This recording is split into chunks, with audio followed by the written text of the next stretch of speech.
minutes, guys. 2 minutes.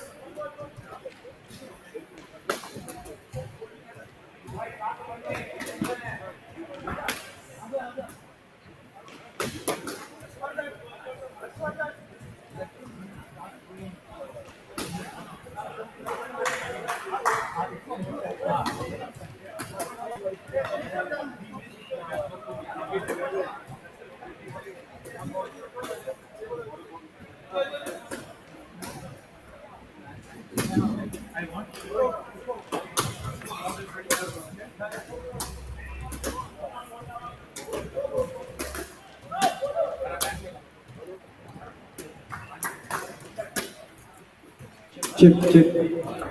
Players, 2 minutes call. Players, 2 minutes call.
इसमें था या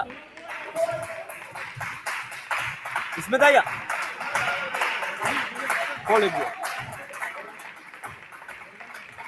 वंदन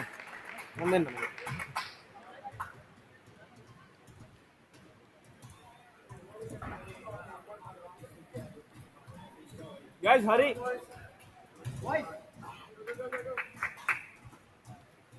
BJ BJ BJ mess later here the captain ball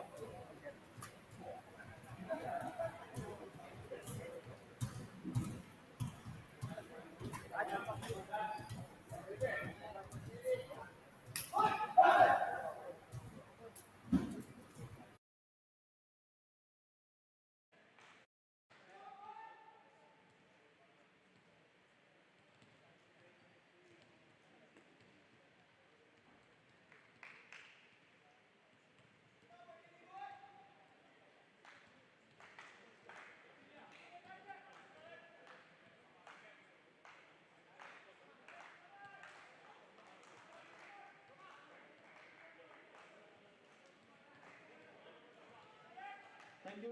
Yes, thank you.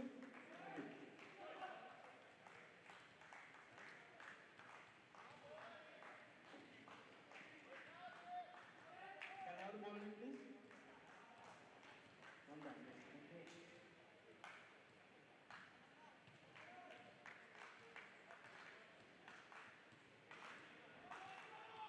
Yeah. Coming around.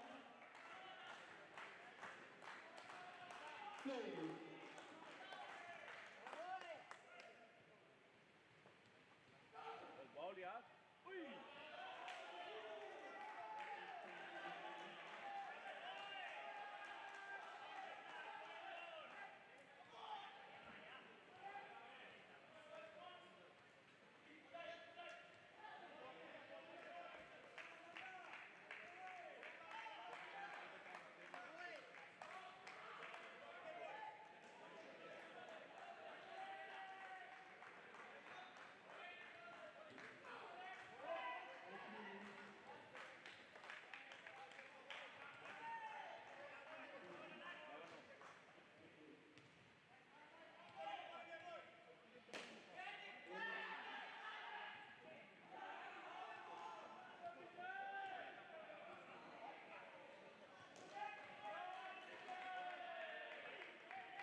Welcome everyone. Sorry for the delay. New Zealand are batting first in this contest between New Zealand and Singapore. First game on day 3 of the New Zealand Asia Cup from the XLRA Indoor Sports Stadium in Bangalore, India. As Chandrasekhar comes around the wicket, Crook misses that, swiping outside off stump. We'll try and get an update on the scoreboard, not yet updated.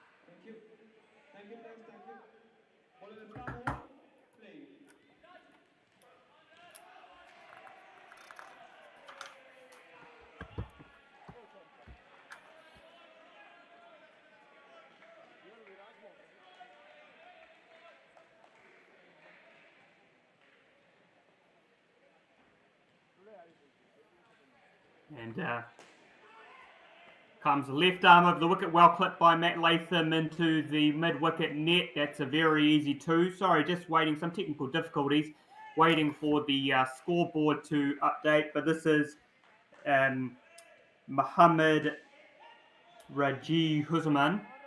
And Raji Huzzaman, so it's 2 more for BJ Crook.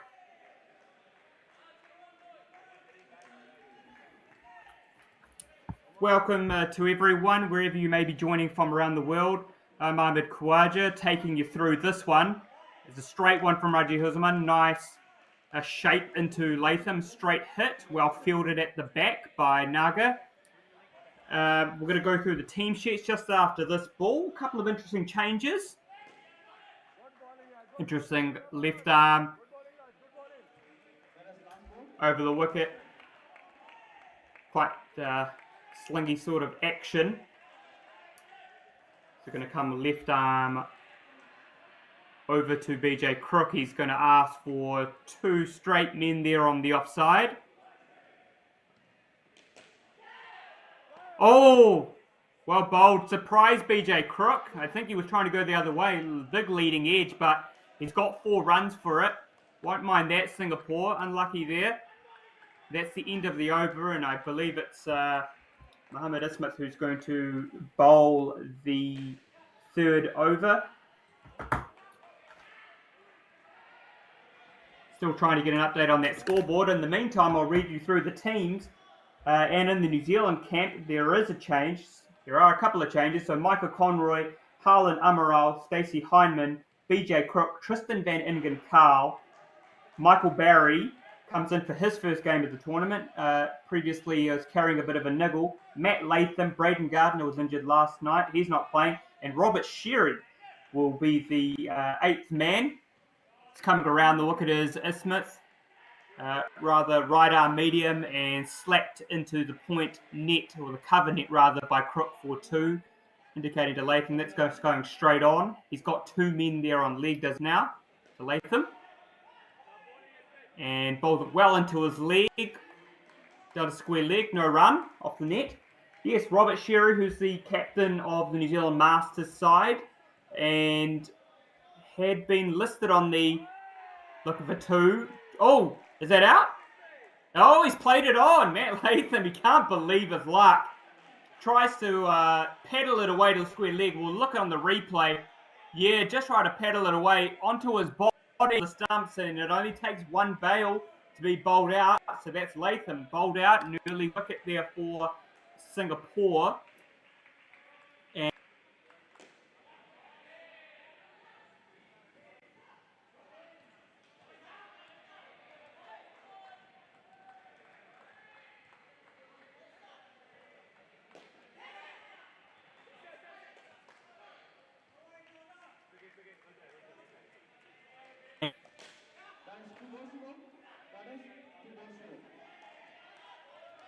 sorry, a few technical difficulties here, but 20 runs now with 2 balls left in the 3rd. Sagar calling for 2 now on leg to BJ Crook as he comes over the wicket and bowls it on the offside. That's the right it's going. Oh, Nice tap off the back there from the man at point, and Latham would have been out, but it's a miss. It was a chance, but nice sharp fielding there. Keeping with this two-man leg side option. Bowled it way too short, and Matt Latham will put those away all day. Very easy to get on top of that and pull that into the ground. And it was a no ball as well. So 1 for 7 for Kizza from that over. He got the 26.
The delay, there's been a bit of some technical difficulties, so this is Deminda who's going to finish it off, coming right arm over. Swinging in his action, short man, rolling into BJ Crook, 35 for this New Zealand pair. 2 balls left in the first 4 overs to the skin, and well fielded off the leg side net, hooked away by BJ Crook. Oh, great fielding, very great fielding. Good work though from Latham though for the dive, and he got in comfortably home, but good fielding, kept it off the net. My mistake, so 36. 2 on leg for this last ball.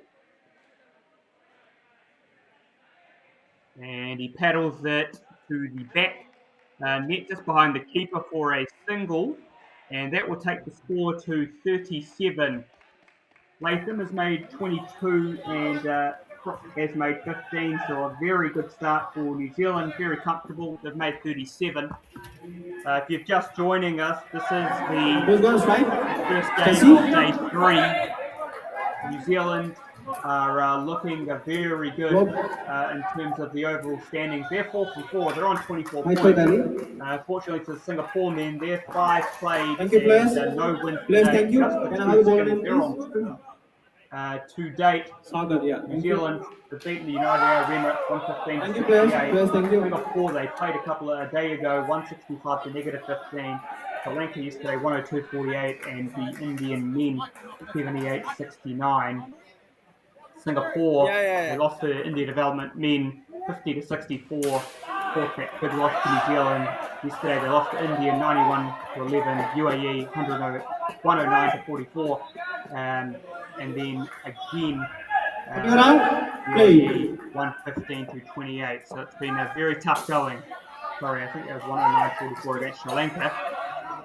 And got the new pair, Michael Barry, for his first game of the tournament, and he'll be batting with Stacey Hyndman.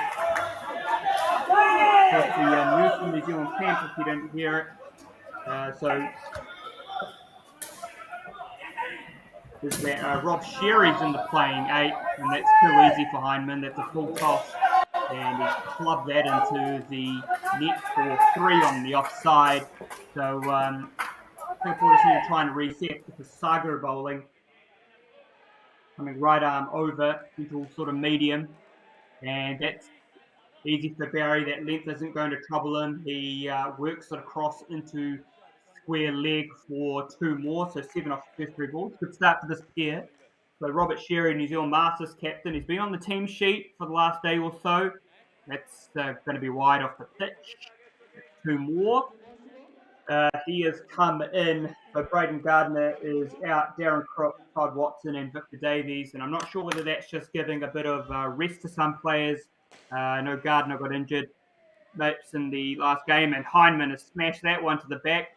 There's so much smash that as he's caressed that, it was a half volley, and Heinemann's put that to the back. Great off drive for 14 in the first 5 balls.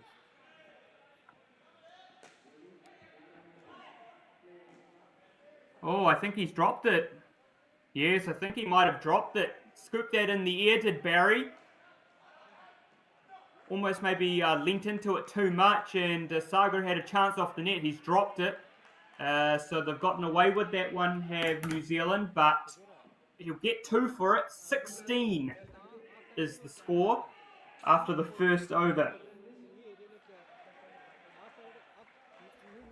Of course, so Sherry has been on the team sheet. New Zealand came to this tournament with 11, originally named 12 in the touring squad. So interesting to see whether they've just tried to rest some players. Of course, the New Zealand Masters are on next against UAE Masters. So you would think Sherry wouldn't be playing, but here comes Raji Huzzaman to bowl his second over, and he starts with the leg side wide.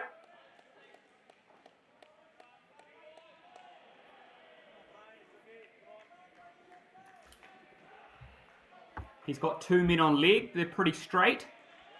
Sorry, a bit more horizontal, but he's poked that away under. Nice down up from Barry to probably around the mid-wicket region for 2. And he's called again for 2 on leg. So he's going to keep with this approach with that left-right-hand combination. Hit the left-right-hand combination for the first pair. That was Latham and BJ Crook. Interesting kind of action as Raji Huzzaman bowls off the wrong foot. It reminds me a bit of some place from yesteryear.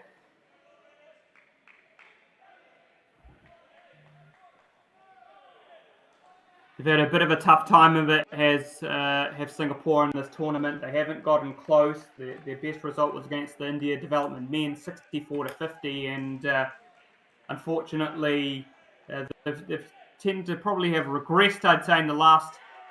It's gone, just as I say that. I eat my words. Heinemann going for a straight drive, too much on the up, and it's a great catch from Naga at the back. Yeah, he just checked the shot, but he went too much on the up. I think he probably lost his balance as he was come forward with Stacey Heinemann, hit it to the top net. Good catch by Naga at the back, and timely dismissal for the Singaporeans. That's their first wicket. So wicket in each pair so far now. That'll get their tails up. And as I say that, Hyman's had another go this time. That's, again, playing a bit away from his body, but the shot was probably safe. Oh, I take that back. I think that was in the arc for Heinemann. He just didn't really use his feet, but he hit that very nicely. And 4 runs to Stacey Heinemann. That's the end of the over. 19 on the board. And Raji Huzzaman has finished his 2 overs, 1 for 15. It's going to be Murrayappan. So that's Naga. Nagarajan Murrayappan starts with a wide, I believe. Took a good catch there at the back sticks, a very important position in indoor cricket. He's got 2 men on leg. Back of a length, Heinemann backs away and smacked through cover for 2. Tried to give himself a bit of room, did Stacey Heinemann. 2 more.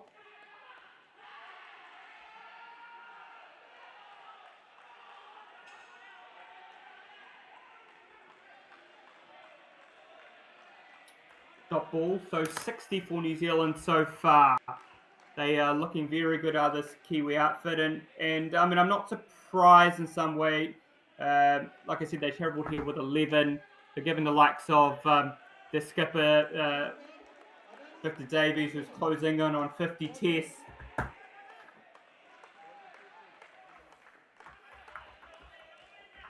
He's having a rest. Todd Watson's having a rest. He's played 3 games. So is Darren Crook. Brain Gardner unsure, but I understand he was injured last night. He didn't bowl. Sorry, rather, he didn't bat. Michael Barry has been unwell, carrying a niggle, but he seems to be back fighting healthy, which is good, fit and healthy.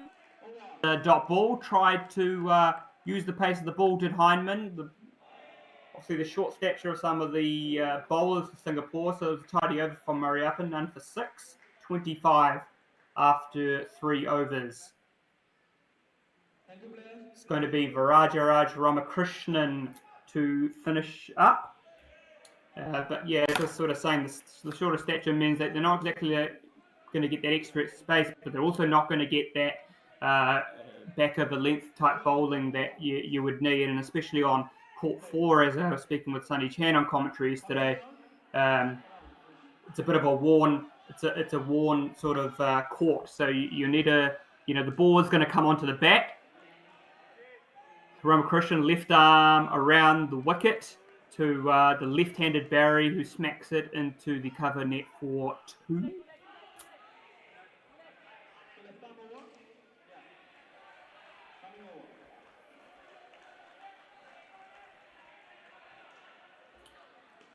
Left arm over to Hindman. Oh, just leaves him just a bit. I think it might have been a bit of a cutter. Good ball. That's what you need on these more worn-out surfaces. It's not spongy. It's not. The ball's going to come onto the bat, so you need to work with your variations in lengths and types of cutters, style balls.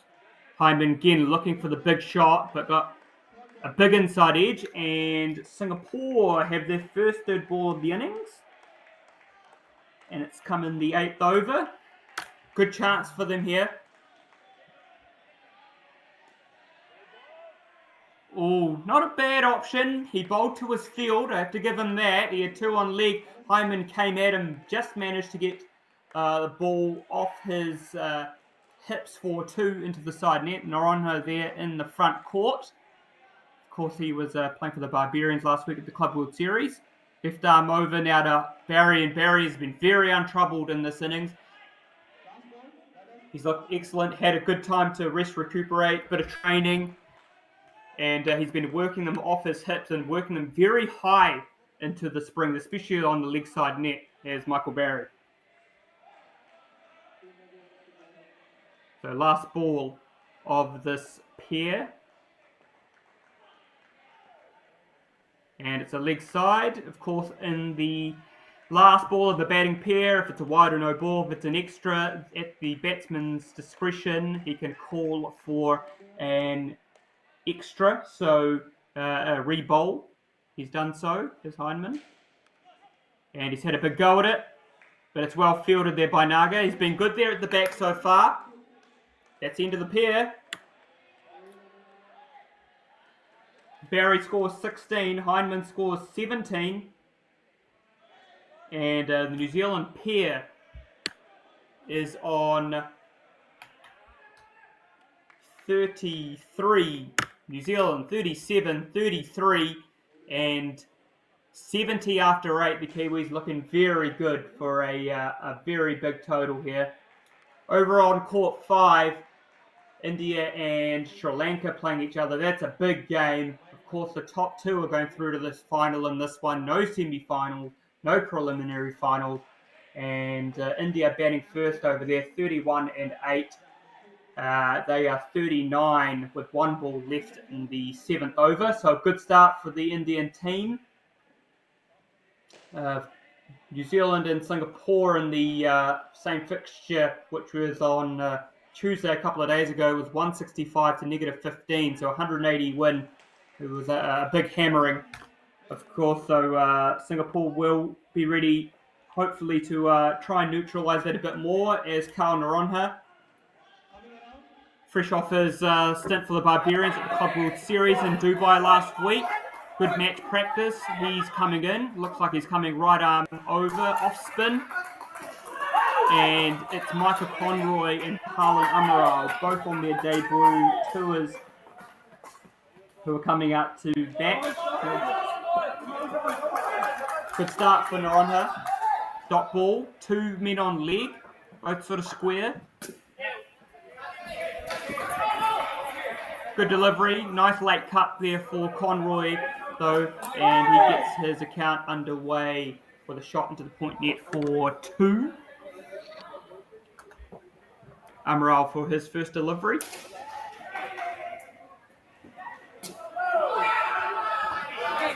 Well bowled, nice length, well played, just easing himself in, and New Zealand can afford to do that. When you've got 70 on the board after your first 2 beers, you can certainly afford to just check yourself and get yourself in. No rush, no pressure. 1.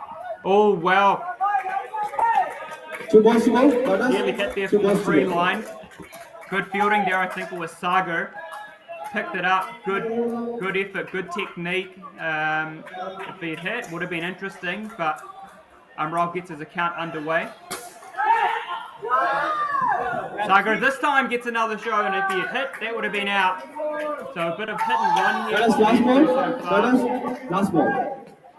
He had another good counted. Sagar just missed. They need to hit one of these, and they can peg this pair back. What a good start that would be. Sagar again, that man. Good effort from Sagar.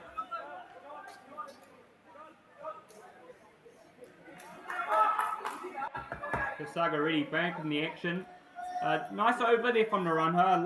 Like what he was doing there. Two men on leg, try to get it to bounce a bit more, and I think that's what really needs to be bowled to the Kiwis. Try and slow that pace down. Try and get those cutters or those spinners. And speaking of Sagar, to bowl. The score is 6 after the first. It's 76 after 9 New Zealand. Here comes Sagar, right arm over the wicket, but that's too easy.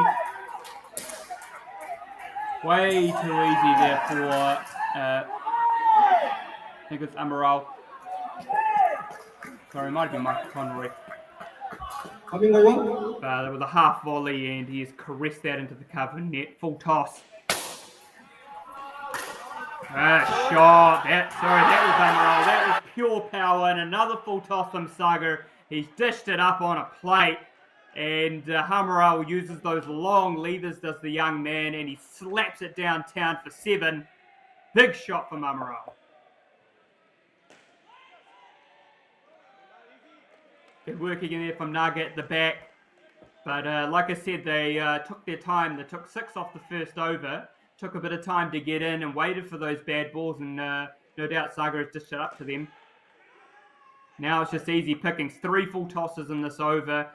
3 easy shots for this young New Zealand pair. Both on debut here in India. Their first overseas tour, first matches for New Zealand.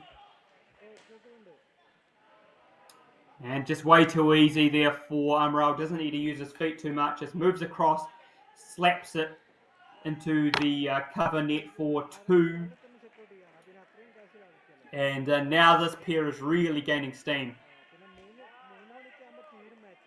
Good shot. Very, very soft hands from Micah Conroy. Just used his pace on the ball. Head very still, eyes underneath it. And a nice down up for 2 into the leg side net. 23 after 2 overs for this pair. New Zealand 93 after 10. Sagar finishes with figures of none for 33 off his 2. And Muhammad Ismat is going to finish off. Here he comes, right arm over. Trying to build a bit of pace. It was a bit quicker, and Conroy was onto it though very quickly. That paddle pull gets over the top of it. Very good technique by Michael Conroy into the leg side net for 2. And here comes Amaral. Big one again. Into his arc. He didn't have to hit it too hard. He's hit it very nicely through the line. And another 7 for the big man. What a shot.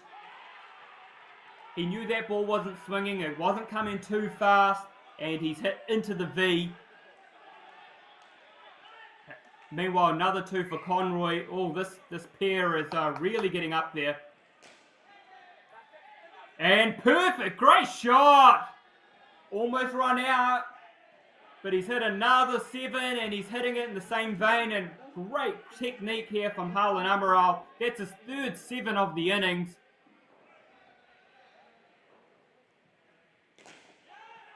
There's really no answer, and if you're bowling half volleys and you're bowling full tosses, you're going to get dealt to. And Micah Conroy, former New Zealand under-22 skipper, he has just caressed that to the back. Great off drive. 46 for this pair. 116 for New Zealand, and still an over to go after this. They're looking at 50 plus here.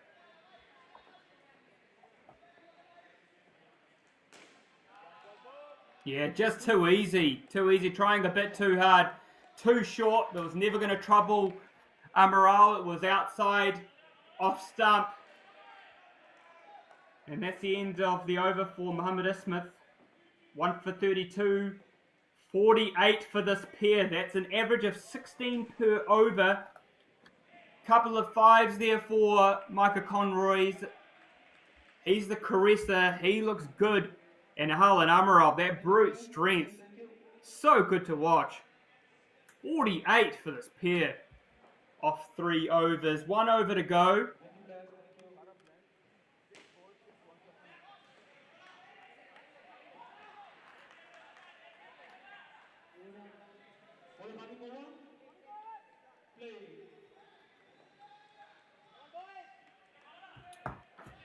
There's the 8th over, and Sanjeeva is going to finish up. Daminda Sanjeeva Alves.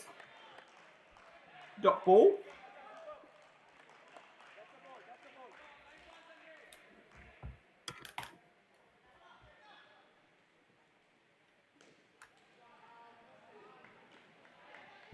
Good shot, too easy. Not going to trouble New Zealand with this kind of pace, that kind of length. The fielders are only as good as the deliveries that can come to them, and that was not going to trouble Amaral. Very easy, just chopped it into the offside net for 2. And Conroy, just using the pace of the ball there, bangs that into the cover net for 2 more. Too easy for New Zealand at the moment. That's past 50 now, 52. And he's gone. Just fell away a bit on that shot, did Amaral. Again, looking for that big one for 7, the one that's got 7 in the last over. But I thought he fell over himself a bit. Inside edge onto the leg side, and it's Ismath. He picks up the catch, nicely taken. So a wicket for Singapore.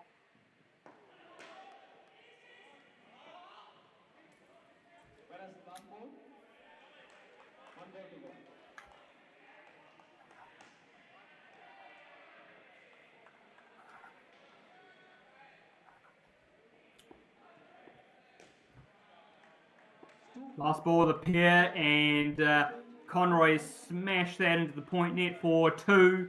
They rebound. This pair has scored 50 runs.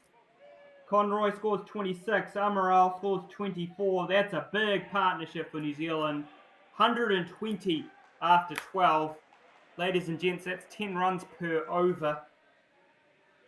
165 was the score in their earlier game against New Zealand. Against Singapore in their first fixture. That was on Tuesday. And I wouldn't be surprised if they get close to this. So it'll be Robert Sherry and Tristan van Ingen-Carl to finish up for New Zealand. Of course, if you hadn't joined us in the broadcast, Sherry, New Zealand Masters skipper, has been on the team sheets the last day or 2. There's been some injuries, some sickness in New Zealand camp, I understand, and looking to perhaps give some players a break. So Sherry will play in the New Zealand side today. Naronha, who was impressive in his first over. I liked what I saw. Right arm around the wicket, bit of off spin, got a bit of turn, bit of grip. He's got 2 men on leg. They're a bit squarer. And Sherry to face his first ball for New Zealand on tour. And it's a good start. Very good start for Rob Sherry, the man from Palmerston North. And it's 4. He smashed that into the surface and no one else was going to catch that. Great drive through the line by Rob Sherry. Nice, good bowling there by Naronha. Let that one, really gave that some air, dipped quite a bit, and never quite reached Tristan van Ingenkarl. Oh, he's called. There's no one there. Is that a wicket? Yes. Yeah, the run wasn't on. A bit of panic there from van Ingenkarl. It was a leading edge. He called him through, and it was a good throw from the off 3 line. That's a wicket for Singapore. As we'll have a look there on the replay. Nice pick up. Didn't have to do too much. Well, he hit it almost. He was almost quite close to the stumps. He was very deep. There was definitely no run there. A good reward though for Karl Naronha. He picks up a wicket. This pair on -1.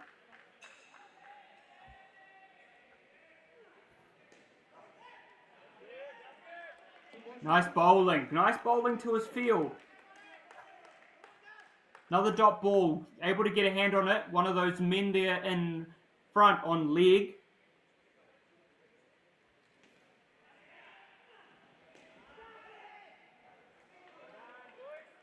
And tries a slider.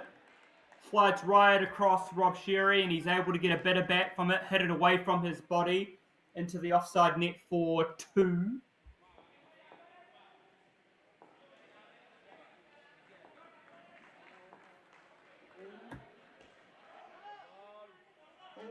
Well bowled. Great spell of bowling there by Karl Naronha. He finishes with figures of 1-4-2 and New Zealand are 1 after that first over, this last pair, Sherry and van Ingenkarl.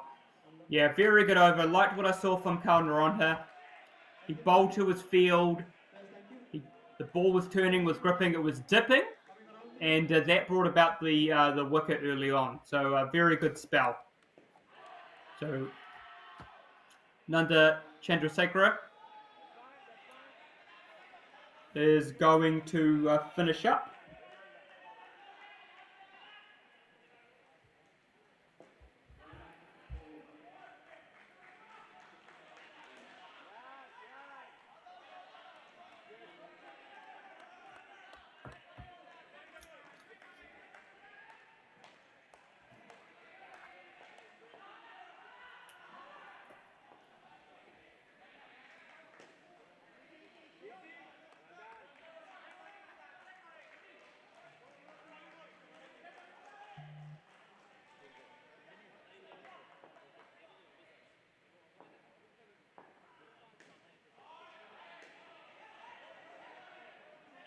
Nice shot, better from Tristan van Ingenkarl. Almost smothered that ball.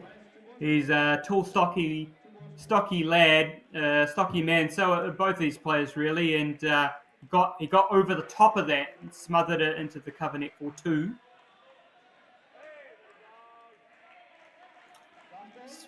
Sherry just sort of chopping at that one, swiping at it, and has missed out. Dot ball. Yeah, just practicing the shot again.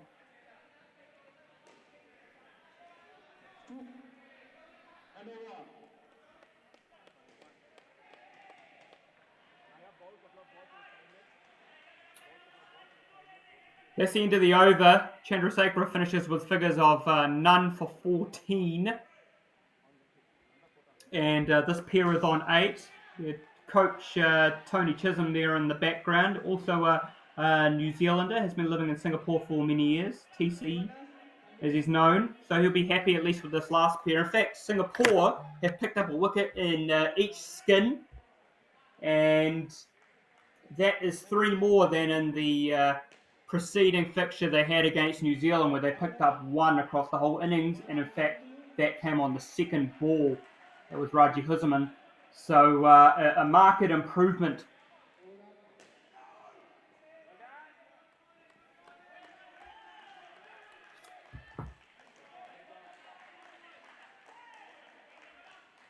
Tell you what, they could have used their regular skipper Karthik Subramanian or Tamim Abdul Latif in this team today with the batting, as Sherry gets away with a single, moved away from his body. I think he was expecting it to maybe be a bit quicker, and didn't really get in the direction he wanted to. So they just run down the pitch for 1.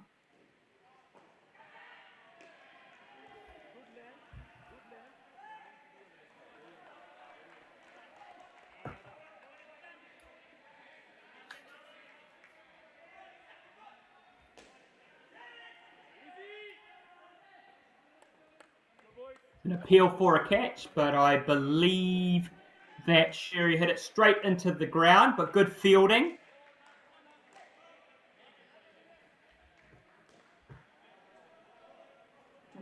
Too easy there though for Sherry this time, too much room, back of a length. That was a long hop, and he smashed that into the offside springs for 2, the springs at the very top. No one's going to catch them there. And Van Carl does the same thing this time, but just a bit lower into the point net for 2. That ends the over from Mariappan Naga.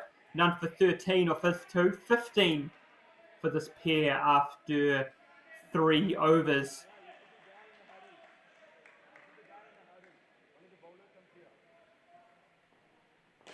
You can see Sherry's actually wearing the shirt of Curtis Millard, who was supposed to be on tour. I believe is, correct me if I'm wrong, but he may have gotten injured. So New Zealand actually only travelled to India with 11 players to start with, and obviously when you count in an injury or 2, that takes it down to 10 or 9 or 10. And in a long tournament, you need at least 11 to 12 players to be able to rotate. A good opportunity for some players to get a rest. And this is Rajaraj.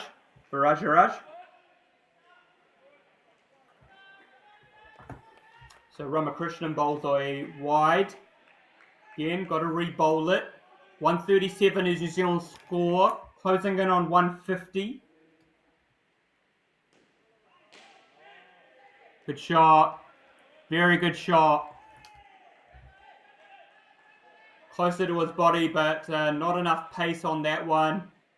And able to force that into the offside net for 2 does Van Carl.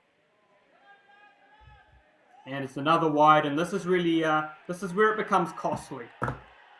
I think they've done okay on extras. I'd only counted maybe about 10 to 12 before this over, so 14 to 16.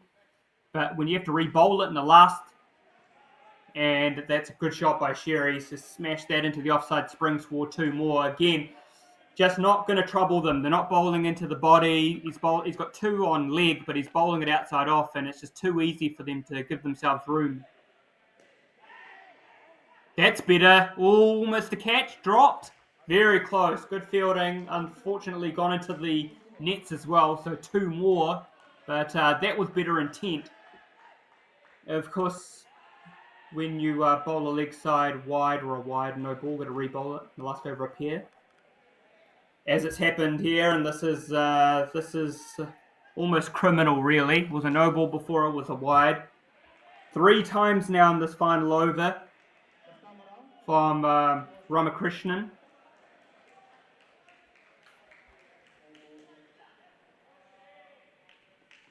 Called a no ball again. No? Sorry, I thought he might have called a no ball. 2 into the side net. That was a better ball, but Sherry's called him through. A good call from Rob Sherry. Van Carl completes the run, hooks it onto the leg side behind the keeper over on square. And Rob Sherry's continued on with his rich vein of batting form so far this tournament. He's made 22. Van Carl makes 8. This pair is finished up with 30. And New Zealand have posted 150 batting first. as we come to you live from the XLR8 Indoor Sports Stadium in beautiful Bangalore, India. It's hot, it's humid. It's the New Zealand Asia Cup, the second edition of this tournament. And it's the first game of day 3, New Zealand versus Singapore, their second outing against each other. News from the middle, if you're just joining us, New Zealand batted first. Latham and Crook made 37.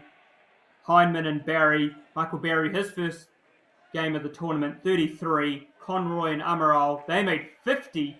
3 big sevens from Hull and Amaral. And Rob Sherry, New Zealand Masters skipper, playing his first game for the Open men's team on tour. And Tristan Van Engden Carl made 30, 37, 33, 50, 30, 150. Pick of the bowlers for mine from that were Carl Naronha, 1 for 6 off 2. Good amount of flight, good amount of spin, bowled to his field, good dip. And Naga was good at the back sticks, very tidy with his hands. Singapore picked up 4 wickets, 1 in each pair, but they just went the distance too much and certainly just were never really threatening the New Zealand team, especially when it came to length, pace, and just general height. So 150, it's just 15 less than what they scored the other day. New Zealand will go on and they have a big clash against India later today. I think they're more or less going to cement their top spot.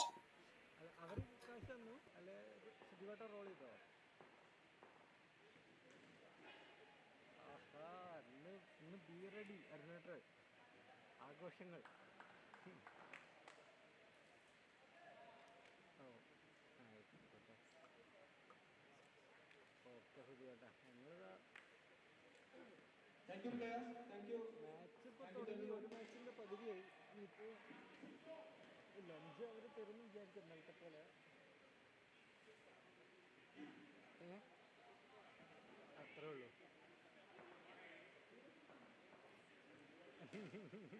അല്ല സമയമില്ലല്ലോ ഏതാ വേണ്ട ആയിക്കോട്ടെ തോട്ടി കേട്ടോ തുടങ്ങാൻ പോവാ അടുത്ത്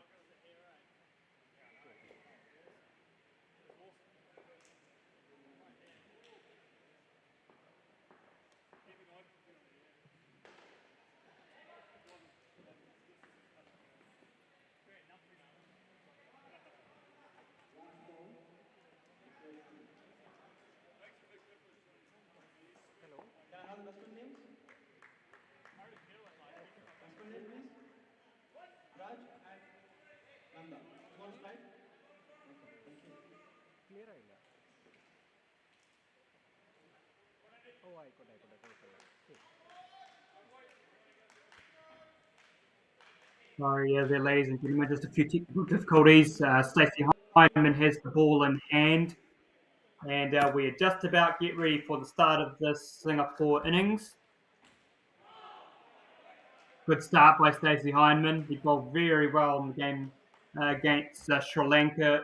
Picked up a hat trick off the first 3 balls of the innings. I don't think you see that very much in indoor cricket, international, let alone even in your local or domestic leagues. And it's a 3rd ball straight away. That's the big difference already by New Zealand. I think Singapore had 2 3rd balls their whole innings. Heinemann straight away.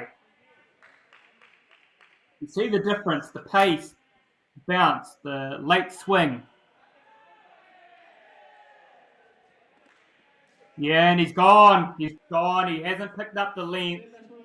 And that is run out on the 3rd ball of the inning. So Heinemann picked up a wicket. We'll recap what's happened there is that on the 3rd ball, they've got a run. And if it's a wide, you don't have to run. But I think,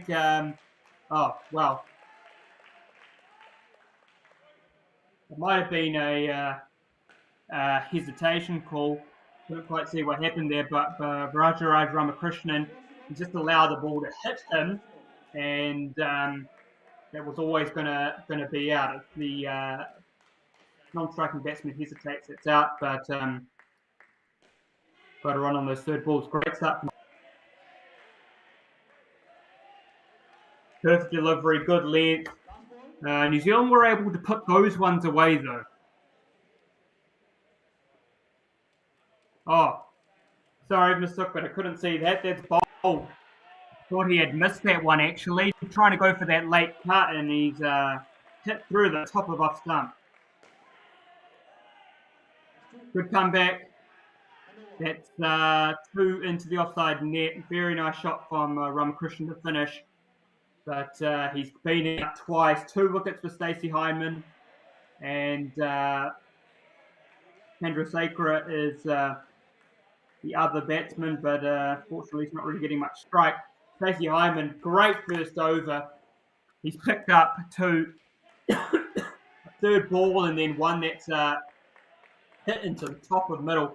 You can kind of see that. It's that a bit of extra pace, a bit of extra bounce. That ball that's tailing in, they're giving themselves room, but they're not really able to hit it. And that's a good bowling from Stacey Hyman. As Harlan Amaral comes in, and good start for the youngster. Nice Yorker, top ball. Unsure if Chandrasekhar has faced the ball yet.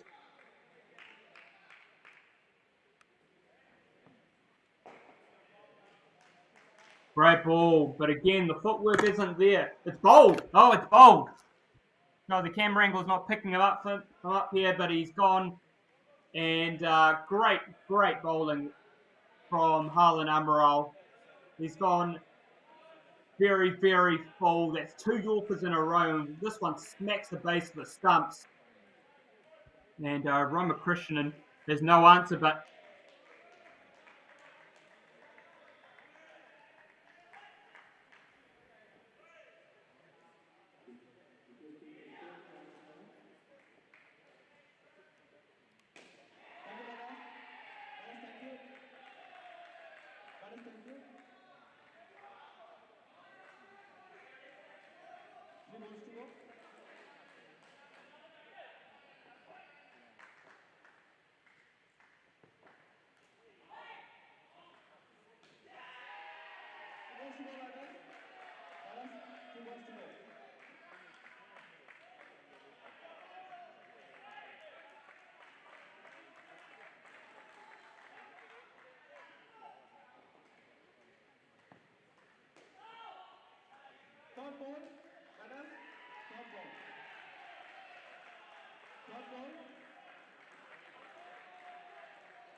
as is the way.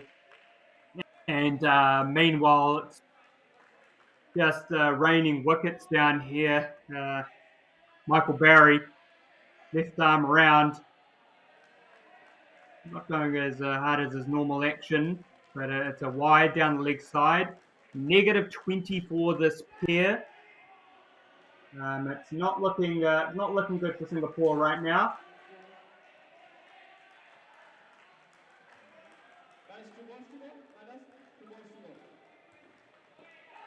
Negative 23 was the lowest pair in their previous fixture.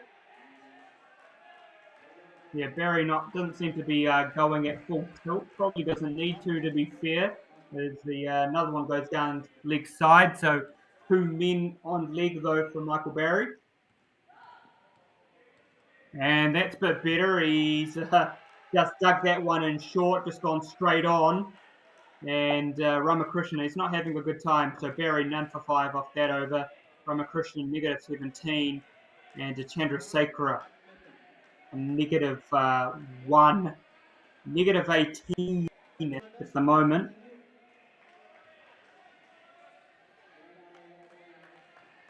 And Matt Latham, as often does, will finish up here.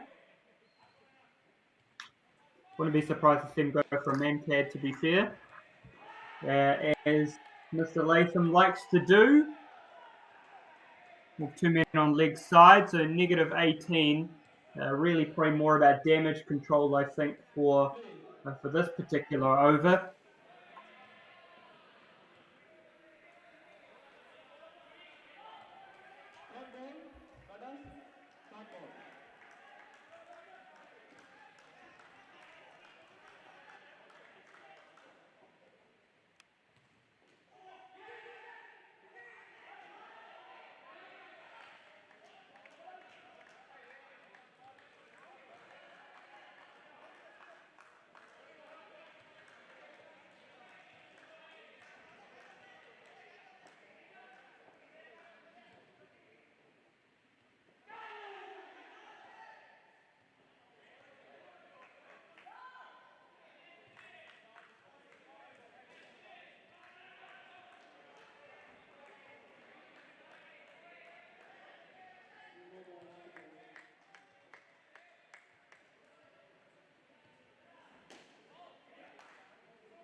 Thank you, players.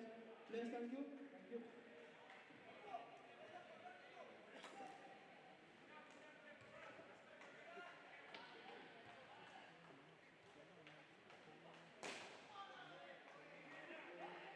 Can I have the ball name, please?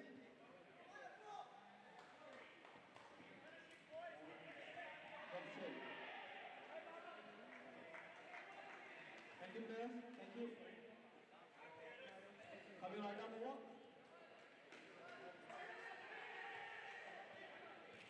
Playing.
Thank you, brothers. Brothers, thank you.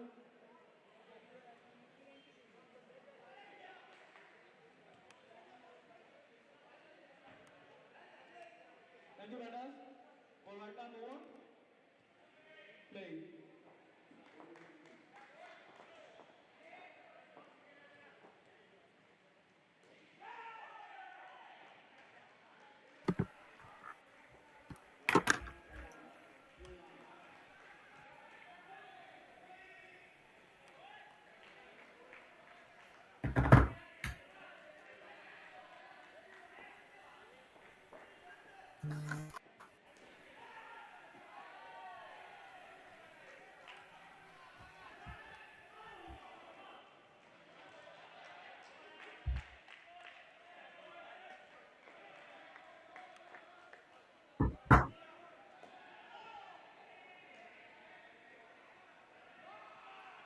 Sorry, ladies and gentlemen, welcome back. Again, technical difficulties, so apologies for that. You're tuning in.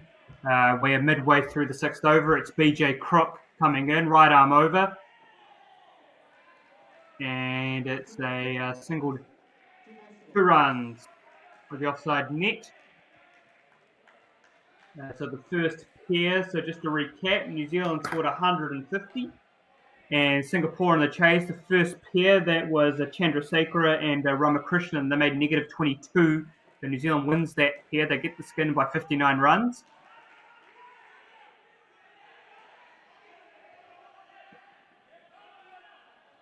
Flat bat, I think it's Naga. Just sort of dropped his hands at that one, and inside is square leg net for 2. And that's bowled, I believe. And following suit from the last pair, just going for that swish outside off stump, getting away, backing away, and it's always going to be difficult when you're doing that. You've not controlled the stroke, you're playing away from your body. It's not really necessary. I think Tony Chisholm needs to be telling his players to get in towards that ball. Those runs will come on the offside, but not in that manner. You're going to get bowled more often than not. And so the burglar, BJ Crook, he picks up a wicket. And it's this pair is now on 7 after 2 overs. As Michael Barry will come in to finish up. He'll come in right arm over. He's got 2 men in the front on leg side. They're a bit further back. That's good.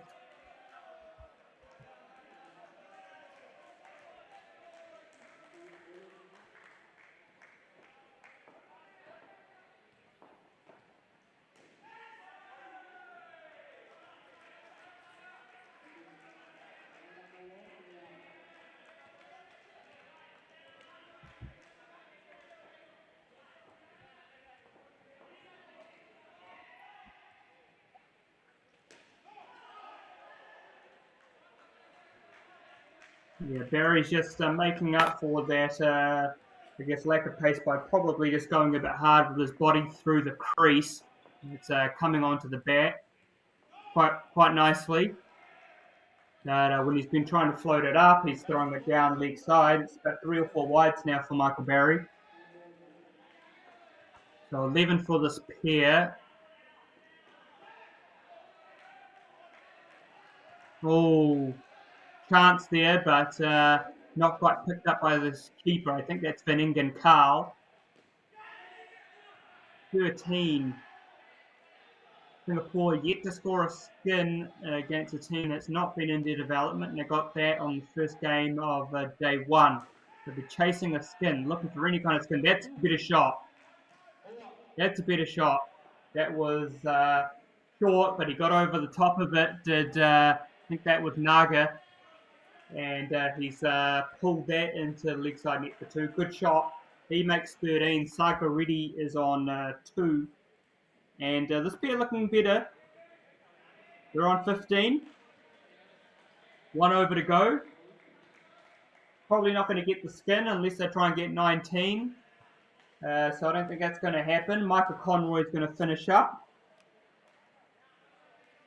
Young man from Wellington, under 17, under 22, the champion. He's going to come right arm around. He bowls. He's got a few tricks in the bag. That's wide. It's going to be re-bowled. Good start to this over for Singapore. You can see what Conroy's trying to do, but didn't affect it. Just bowled it 2 straight.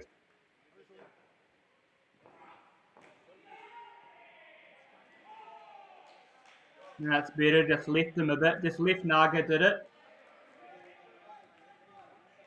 But the shot was probably on. There's no one there in point. No one behind the keeper on offside. Oh, just went through him a bit. I think he just went through the shot. That was probably the off-cutter. Good bowling by Micah Conroy, and they get through for 2.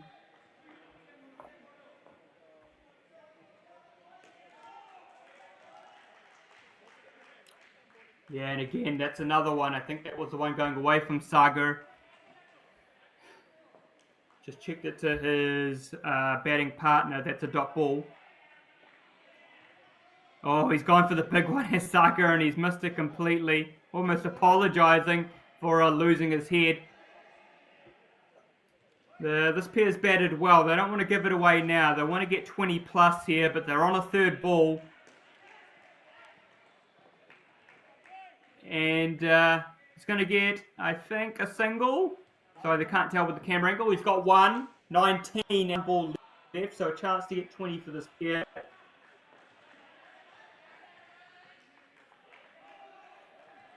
And he's let it go.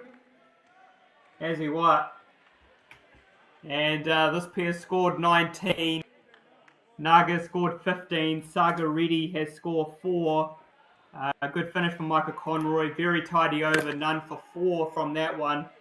And, well, that's by far Singapore's biggest skin against New Zealand in their 2 games to date.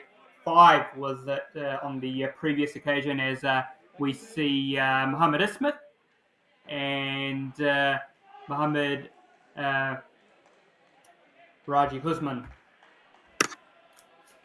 to come in the 3rd pair. They'll be taking on the 51. 31, you would say, is the one that could be targeted. Perhaps they've held out for that, but this pair's got to contend with Stacey Heinemann, and he was certainly on fire in his first over. Excellent lengths, troubling bounce, good late in swing, very tough to play. And it seems like it's going to be there again as it brushes him on the knee. No run. So New Zealand in firm control of this game.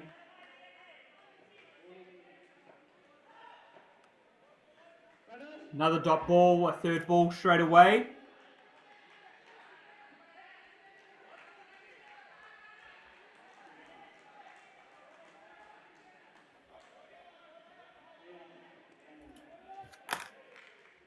Oh, it's Mr.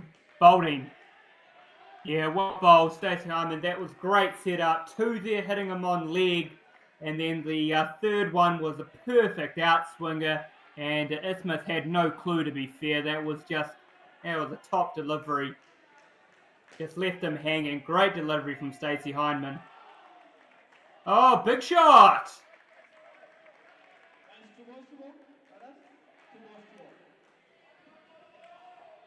Nope, sorry. Just missed out on that one. Apologies, that was catch as well. And that was good. Sorry, I thought it was caught, but it was actually a catch off the net. Oh, yes, sorry, I was quite right. It was a catch, but what a great catch from Harlan Amaral. The man on back sticks. Fine catch there at the back. I thought that was 7. I thought that was 7. It was probably going to be 5 at the least. And he finishes with a third ball. Heinemann with the figures of 4 for negative 18 off his 2. He's picked up 5 wickets in that spell. And the pair's on negative 10.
Sorry, again, a few technical difficulties. My apologies, ladies and gentlemen.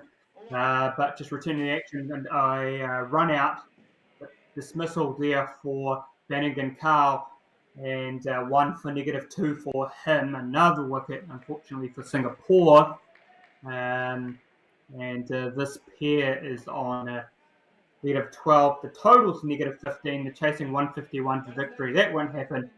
But Singapore just have to really keep up and look for the positives, I think, with their batting, their second pair especially, as they gear up for their contest against India Development later today.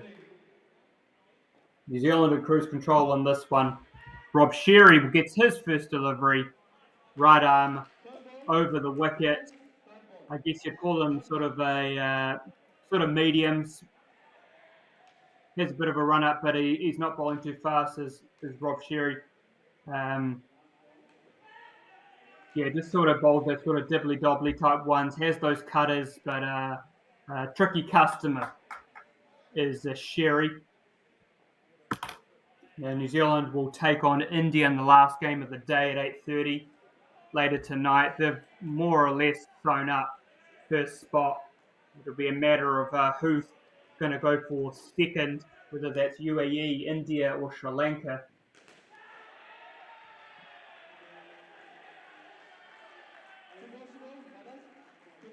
And out on that other court, that's court number 5, India batted first. They made 74. 31, 21, 2 and 20. So Sri Lanka chasing 75 to win. They're 11 and 21. So 32 for Sri Lanka after 8 overs. They need 43 after the last 8. So that's going to be a very tight game. And after they lost back-to-back games yesterday to New Zealand and the UAE, they'll be looking for a win to keep themselves back in the hunt. Very important contest is that one. So Singapore, that's the end. Sherry bowled that over so fast. Got through his overs very quickly. Didn't let anyone reset. He's a veteran in this sport. There's Rob Sherry, knows how to get through his overs, put the opposing team under pressure. Michael Conroy's going to finish up. Nice pick up off his own bowl. And aims for a shy at the stumps, just misses out.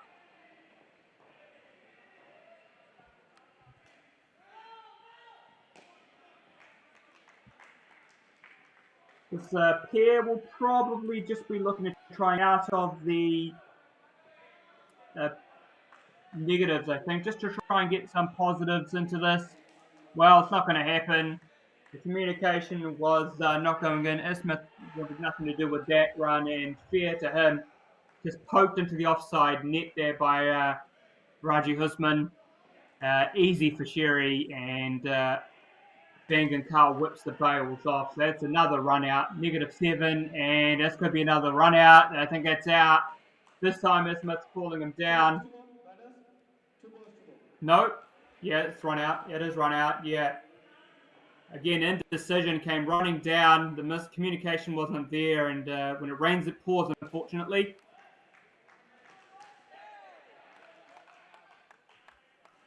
Yeah, it was a dismissal at the top sticks and easy for Amaral. One ball left in this pair. This is the 12th over. Singapore -14. And he slapped that. Oh, well, that's just the story of that pair, really, in many ways. It's another run out. He's gone for a big slap. Has Smith mistimed it, but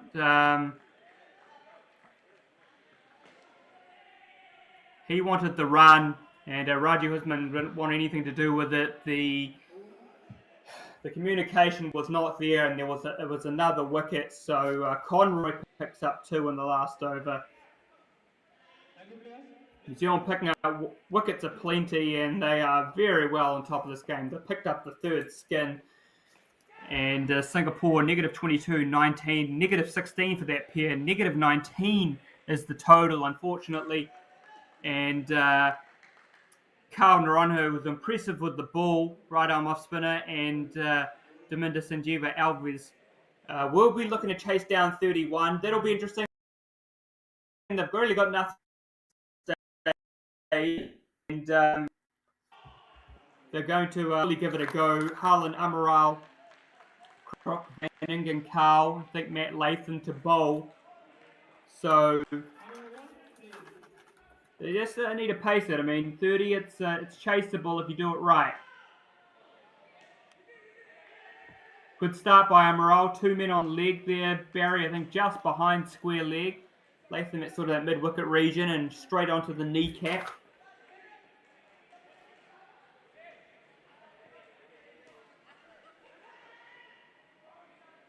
Yeah, good call again this time by Sanjeeva, and he calls sooner on her. Poke behind leg square for a single. No, he gets 2. He gets 2, so 2 runs to start his account. Naranha. And Sanjeeva smashed that one into the offside net to cover for 1. Well fielded by Conroy on the offside 3 line.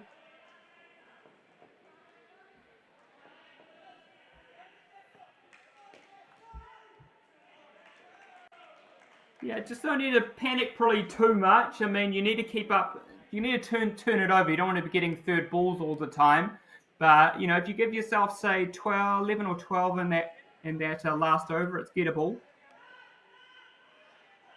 But, again, another third ball.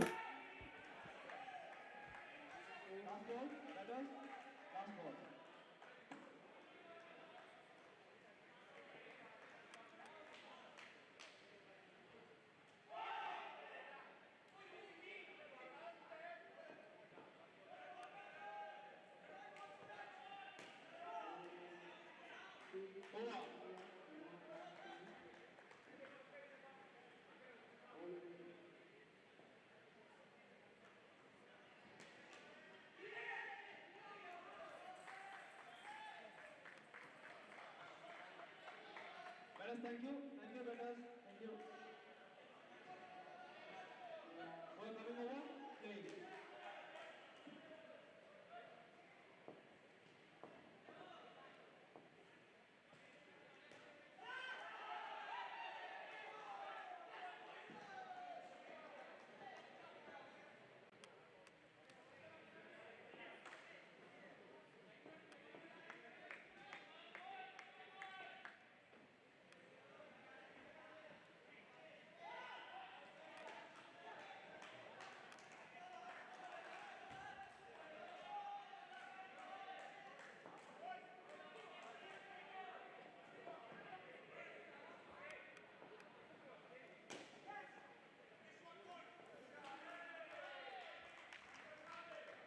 As I say that, they have lost a wicket. Sorry, just lost you there for a moment.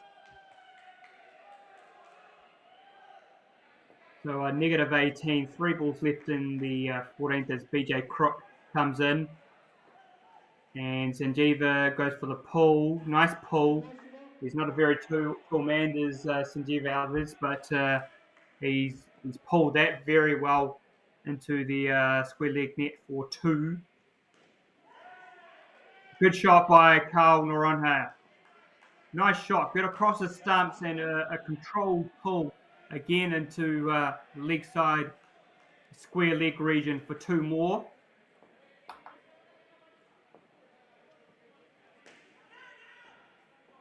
That's better from BJ Crook. That was a bit straighter, and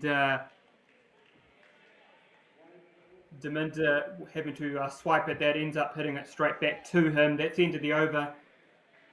Crook finishes with 1 for 7. Beningan Carl and I believe Matt Latham will finish up. So the pair is on 4.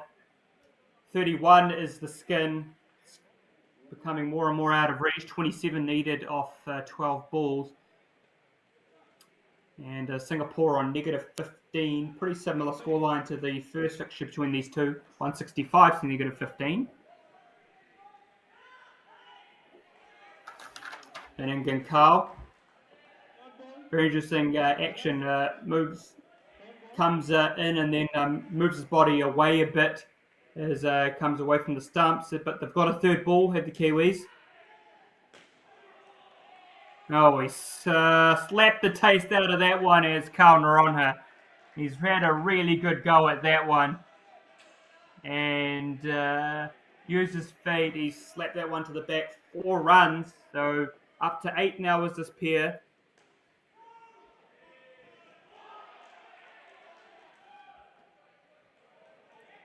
Probably look at shots that probably or not picking up the length, the pace that.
So 15 for this pair, 16 needed off the last over. It'll be Matt Latham to finish up.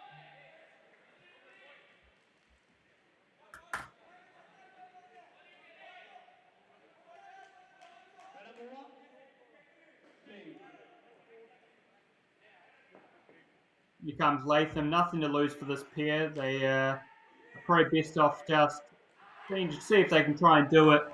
Try and get the 16. It's a tough ask. Latham comes in right arm over. And nice start by Latham. Rolled his fingers down that one. And strikes Noronha on the hip. 16 needed off 5 balls.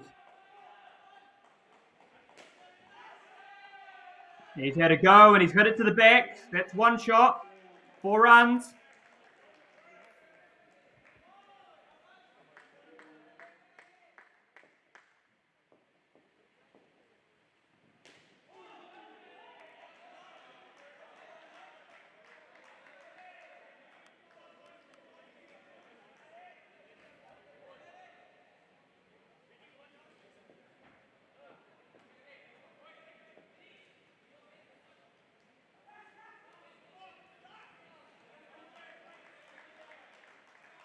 That is 2 balls to go. Madam, 2 balls to go.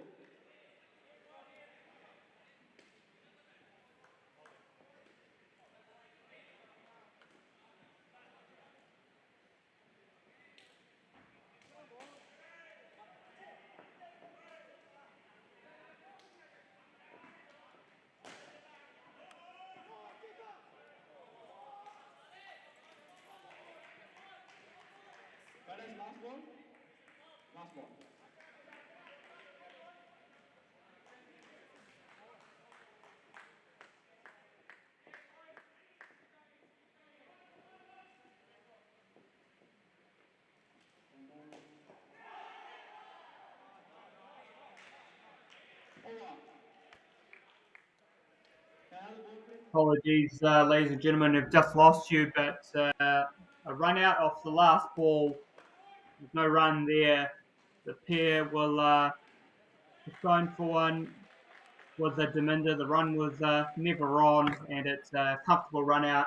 So Latham will pick up a wicket in the last. The pair will make 16. They batted better than that. Two positive pairs for Singapore, but New Zealand have won this contest by 153 runs. They've done it very comfortably, absolute hammering, really. So New Zealand, they won the toss and batted first, 37, 33, 50, and 30. They made 150, and in response, Singapore negative 22, 19, negative 16, and 16, negative 3.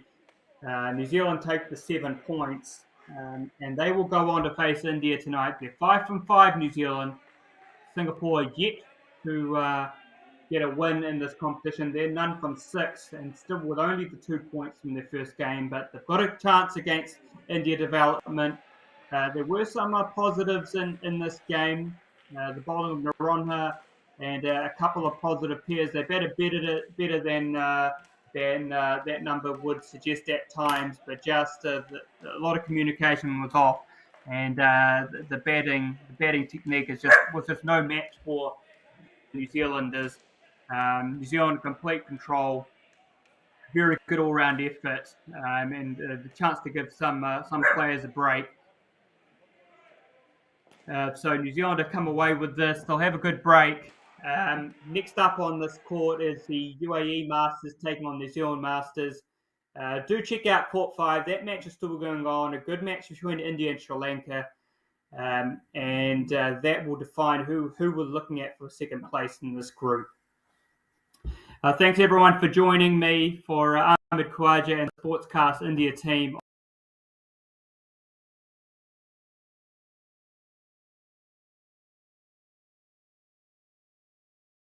on YouTube.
Welcome to the 12th match. The match is between Team New Zealand versus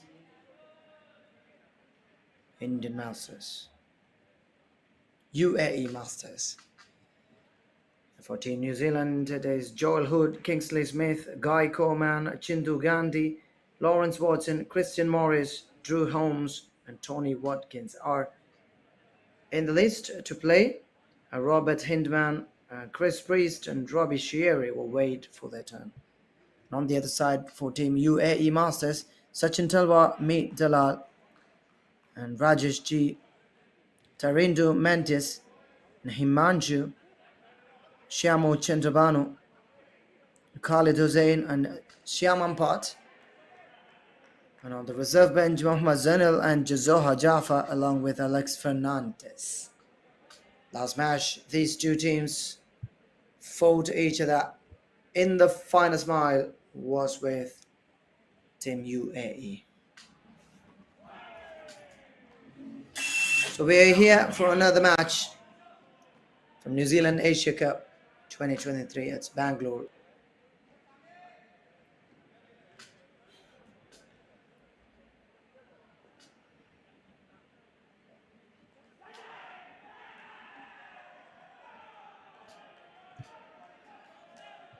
XLR8 Sports Arena have the sound of a wicket for UAE against New Zealand in their first match when they meet face to face. Team UAE bowled the team out of 88 and they have covered that score. So once again, UAE on the very first over have got as a catch after touching it on the net, directly reflected onto the fielder who was waiting on the offside for his turn.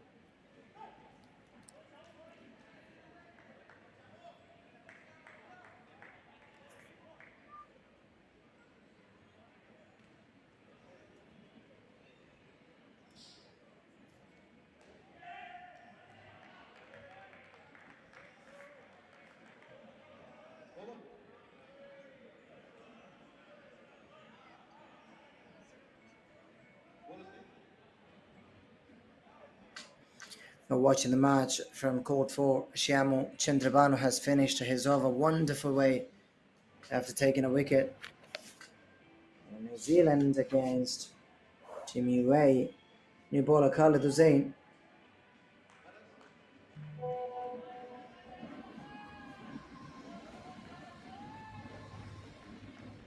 Two for one, and Khalid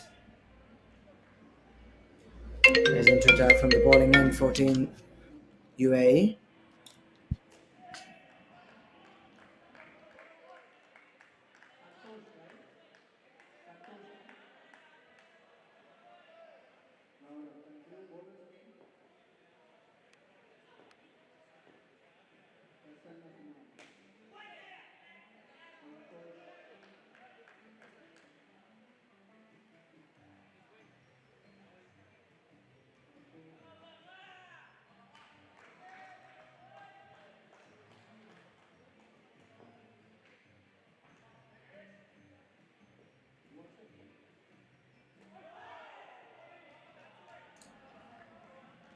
Brilliant delivery from the bowler, and Himanshu was collecting the ball and giving feedbacks after each and every ball to the bowler.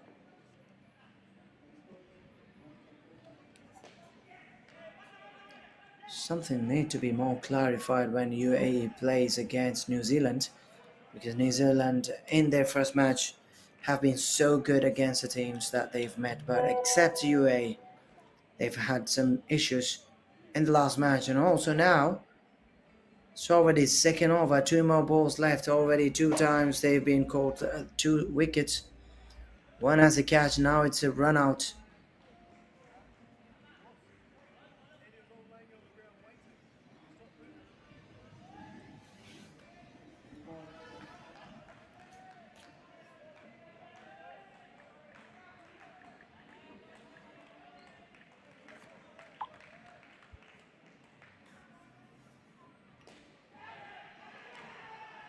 And that could be another one. Match is getting so interesting for Team UAE. Guy Coleman this time being caught on the leg side after hitting on the net straight to the fielder. All he has to do is just lean towards the ball, make sure that the ball is not slipping from his hands. Another wicket and another run.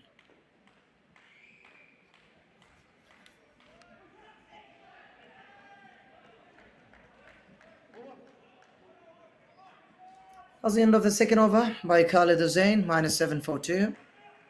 So 3 times they have shaken the wickets of New Zealand and Guy Coleman and Guzman.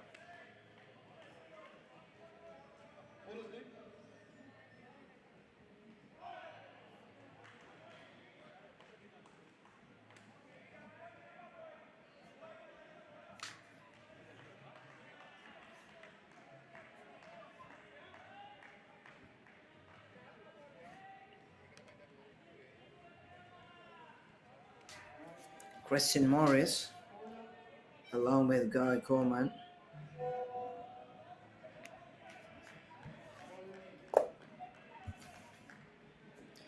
So two for 1 from the first over by Siamo, and the second one was -7 for 2, Khalid Hussain. And here comes the third over for Team UAE. So UAE once again against Team New Zealand.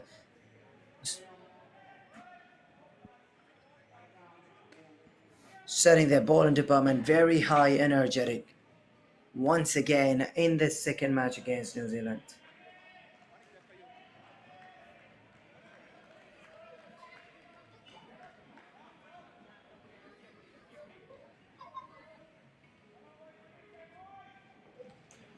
Day 3 of New Zealand Asia Cup Indoor Cricket Tournament.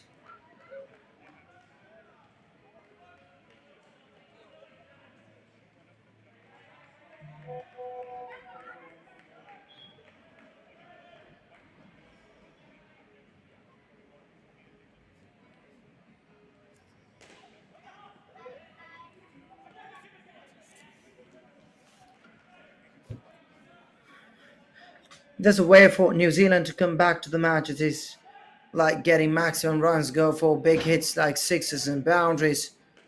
Make sure you're having at least 20 runs from the first pair. Otherwise, you're not going to have a great start, of course, for Team Guy Coleman and Chris Morris.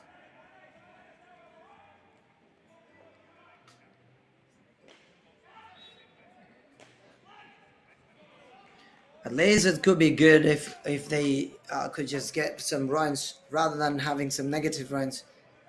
Get some in it, say Ziam Ampat with 5 for 0, and Guy Coleman with 6, and Chris Morris -6 runs.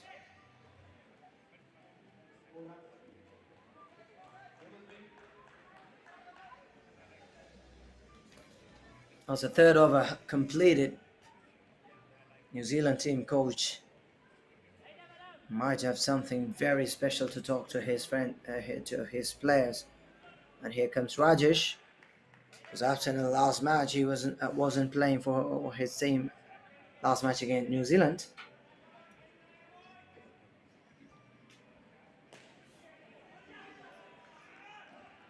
That was a chance for Khalid, number 12.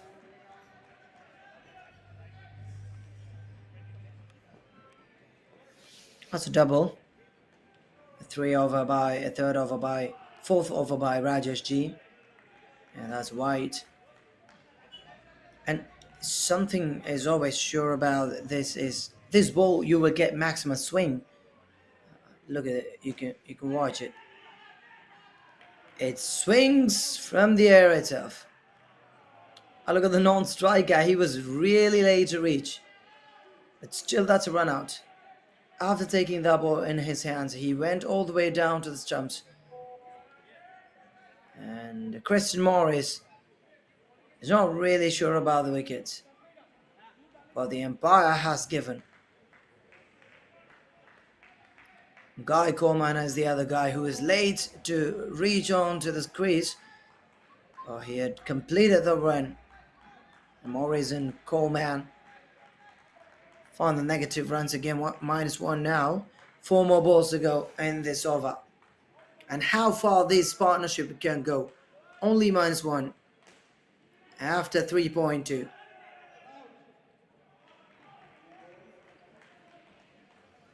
That was a direct hit. I found the stumps, but not enough. The striker was quick enough to complete his runs.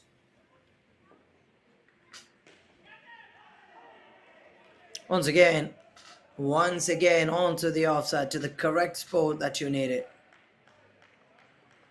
Swinging on the errands, going through the offside and beating the batter. He had no idea where it was going.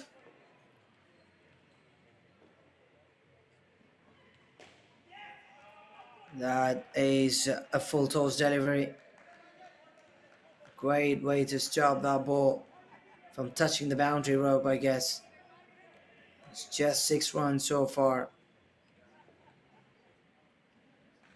And it will be Rajesh with his last ball of the over.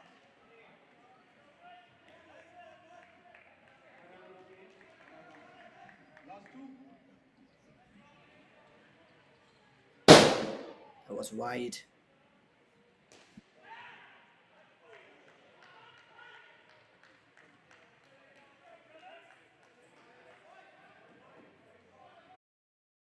Guy Coleman and Chris Morris not having much damage. They've got 12 runs from it, even though they haven't taken 3 times wickets.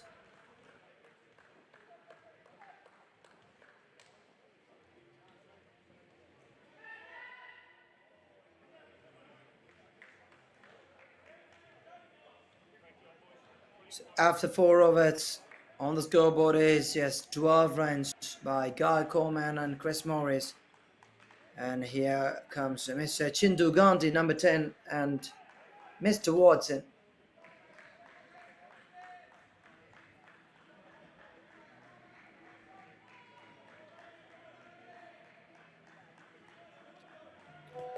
Four overs completed. Shyamul with a 2 for 1 and Khalid -7 for 2, and Shyam Ampat a 5 for 0. It's a great start for the team, and Rajesh became a little bit expensive but still under control. 12 runs on the scoreboard, and the new pair. And here comes Mr. Tarinto Mentis.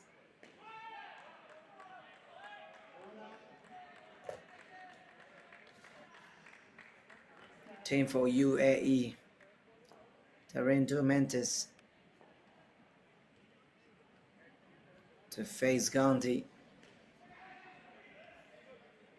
First ball was a draw to start with. The second one, Mr. Chindu Gandhi has his all eyes on the ball. And he has got the perfect connection that he needed.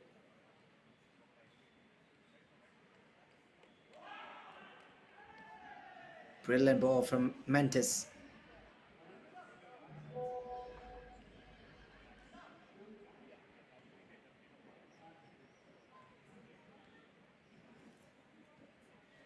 Look at that ball, the way that it's gone. Watson has all his eyes on the ball, but it was quick enough.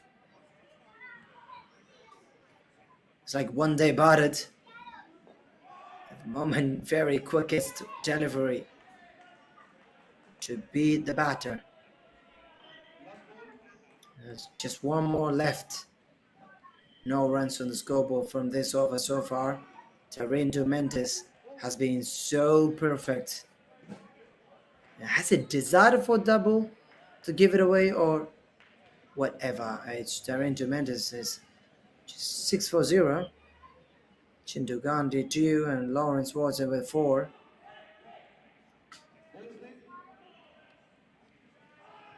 That's a fifth over completed for 18 runs on the scoreboard. Amir Dalal. And this is the time to meet Dalal from the bowling end for Team UAE and others. And New Zealand will meet Dalal. It's a funny thing there with the name. Some twists. Meet number 7. Started with a spin delivery.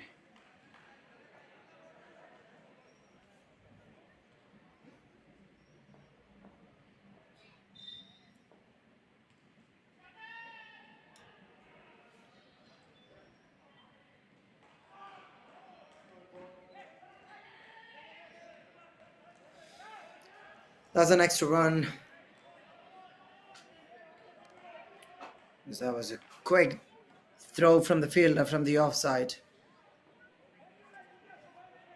Trying for a sweep. Chintu Gandhi was ready to take that run if it goes away from the fielder. And exactly that's what happened. Good call from the striking end. An easy run once again against Meet Dalal.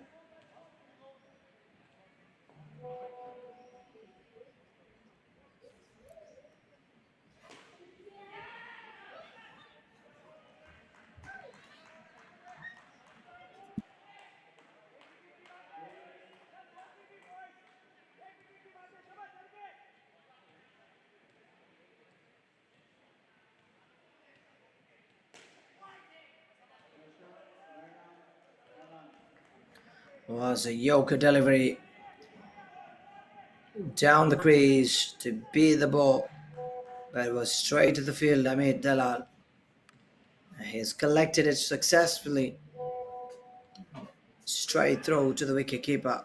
Make the team no run from it. Now 25 on the scoreboard. Mir Dalal has finished his first over with 7 for 0. Chintu Gandhi with 5 and Lawrence Watson with 8. Continuing their batting. So far so good for Team New Zealand in the second pair. And here comes Sachin Talwar. I mean, so good for Team UAE yesterday with the ball. Once again, Sachin Talwar into attack against New Zealand Masters.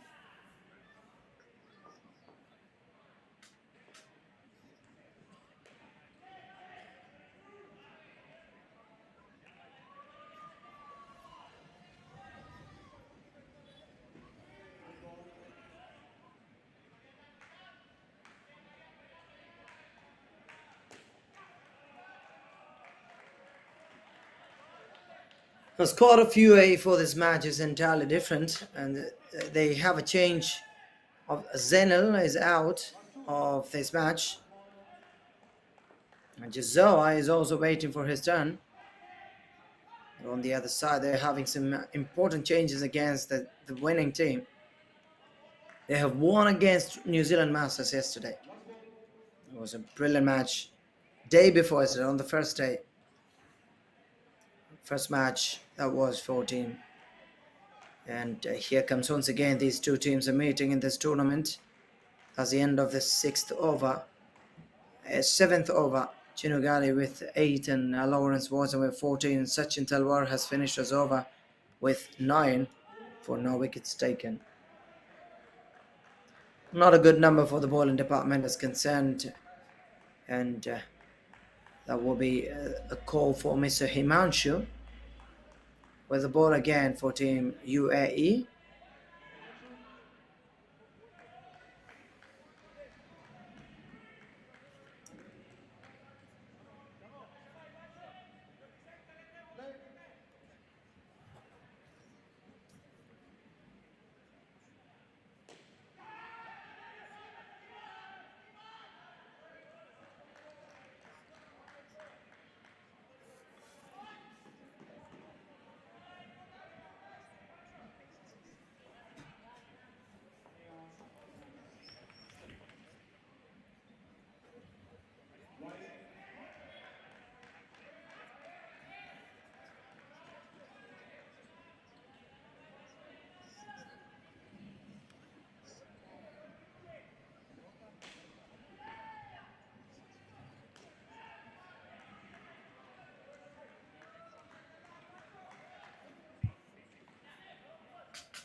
to 38 on the scoreboard.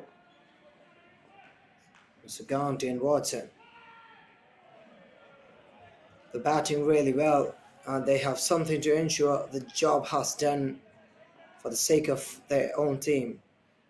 Because the first pair have only got 12 runs, and this time at any cost they have to come back to the match with a priceless effort will give them a driving seat position of this match.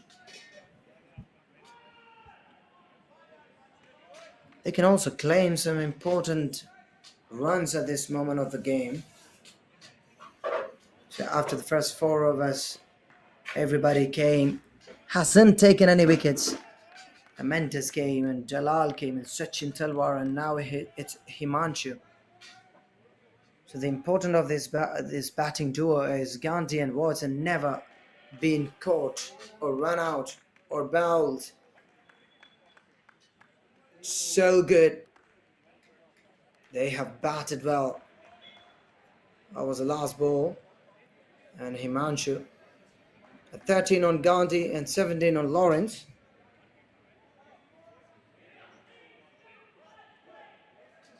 Such a brilliant batting duo. They have scored 30 runs from the second pair. So it's 30 plus 12, 42 on the scoreboard. And here are the two new batters in, Holmes and Smith.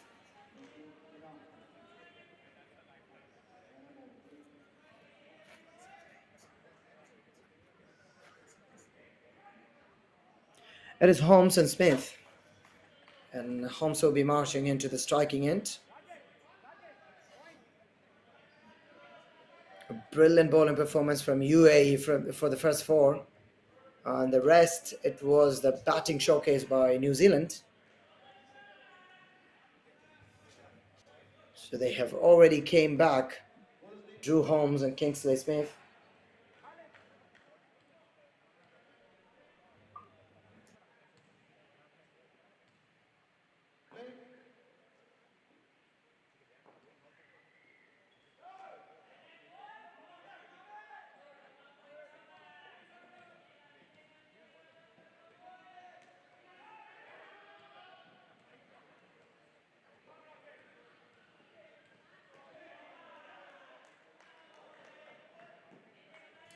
It is Khalid with the ball.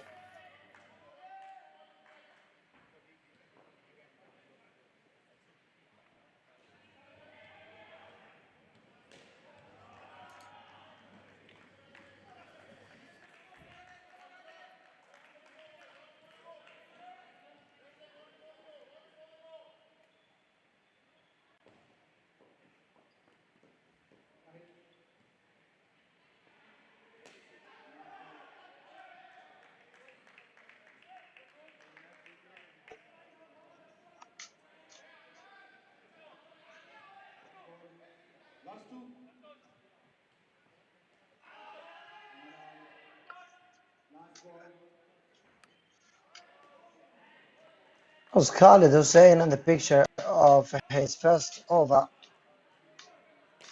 He has bowled well against Guy Coleman and Chris Morris. Has been excellent numbers, -7 for 2 for 2 times in his first over. This over hasn't taken so far, and his number goes down. That is the end of Khalid Hussain.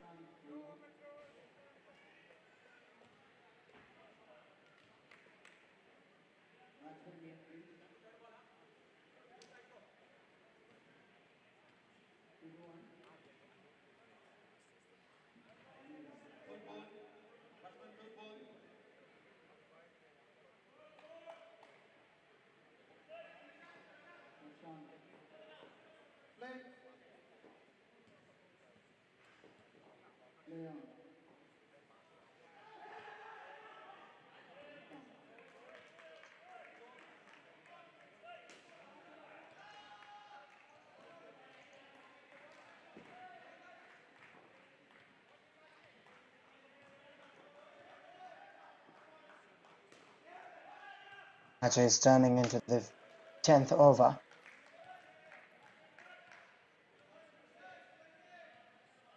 New Zealand Masters are backing their capacity from bowling, from batting.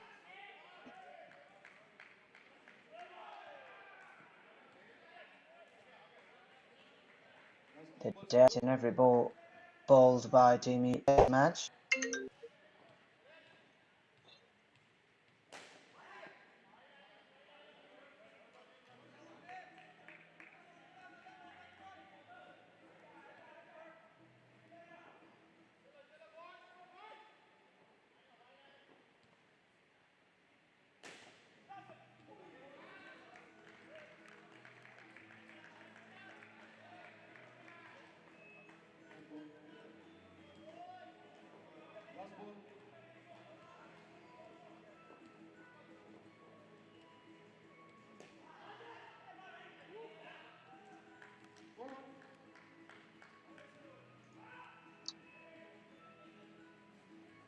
It's 10 for 1 for Team Shyam Chandraban. Andrew Holmes with 7. And Holmes with 7. UAE and New Zealand match. Shyam has finished his over. First over it was 3 for 1. Now it's 7 for 1 to complete his over. Brilliant bowling performance for Shyam for India. And New Zealand coach has been giving some instruction to the batters because they might have gone through the videos, so they know each and every bowlers. So a word of a trick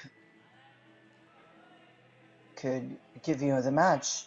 Understanding them, they have spent a lot of time understanding each and every player's maybe video reference, because this time every game you play you're under video. And here comes Mendes. He has only he hasn't taken any wickets in this match so far. After the first over it was 6 for 0. Mendes back into the bowling department again for Team UAE Masters.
Last over for this, and Ziamambat with the second over. Just 5 runs from the first over for Ziamambat, and he has been here to finish his over here.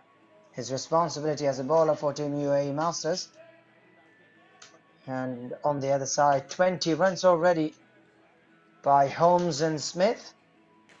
A kingly duo by Kingsley and Smith. Easy double. And that could give you easy walkover from the match. 5 more to go from this third pair of this match for New Zealand and UAE Masters. 4 more overs to go after this.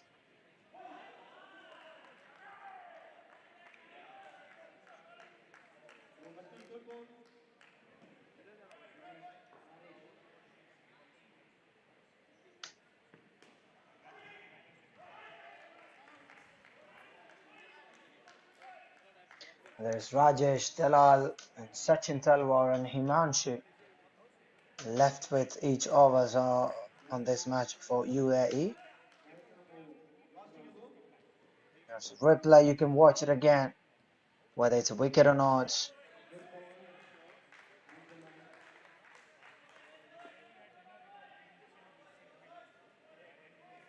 Indo Cricket, New Zealand Asia Cup 2023 here at Bangalore in India. You're watching the 12th match of the tournament here from fourth court.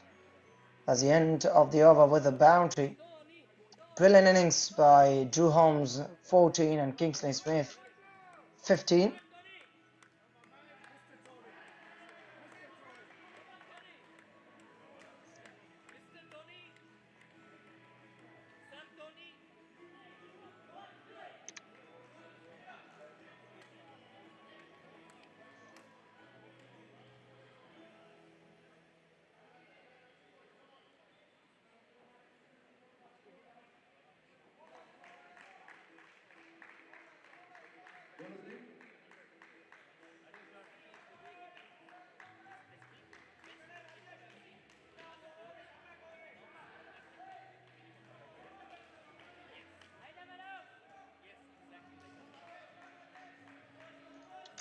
And the last pair for Team New Zealand is Joel Hood and Donnie Watkins. Rajesh with his second over.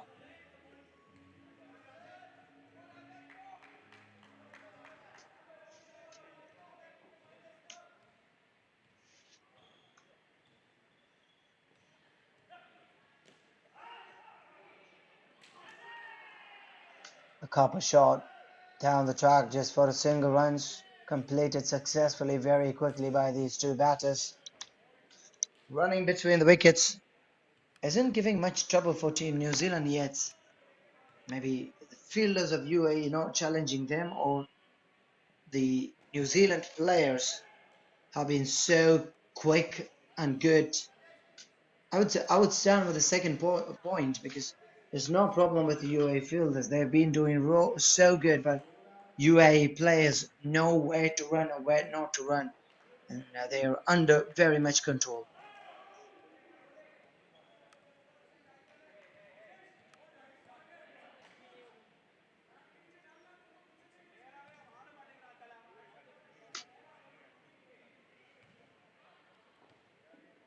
Two more to go from 13th over.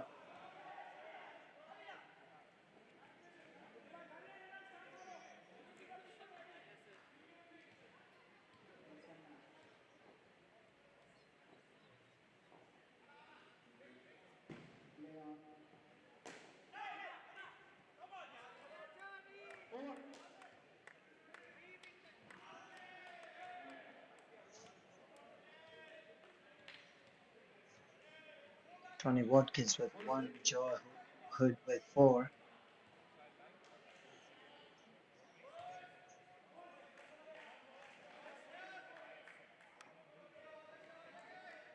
And here Smith Dalal.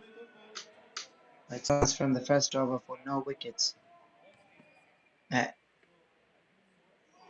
UAE master down from taking wickets for 4 rounds. It's been a long time since they have taken a wicket. I would say that New Zealand batters are doing such a great job to keep the match in for them.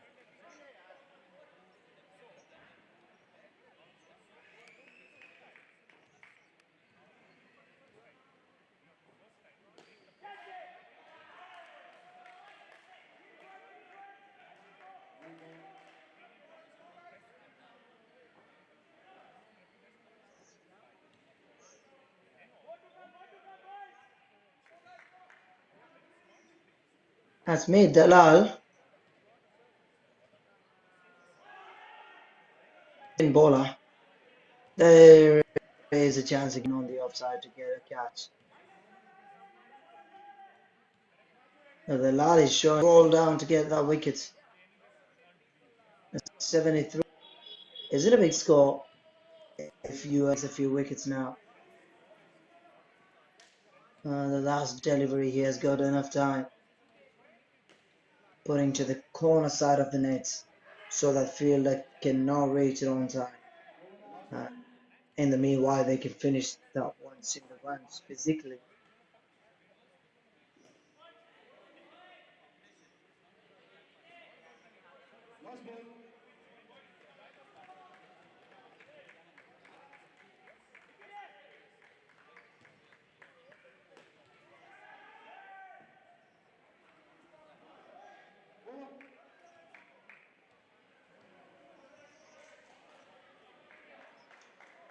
Dalal once again has finished his over with 7 for 1. This time, the second over, he has taken a wicket that was crucial at this stage of the game. Taking a wicket towards the tail end by Dalal was fabulous performance, and Hood, along with Tony Watkins, Ashofa Sergey, 2 overs faced. They have taken just 5 runs, taken a wicket, given a wicket already. So 12, 13, 29, 5. 12 more to go from the last 2. But the New Zealand Masters against UAE.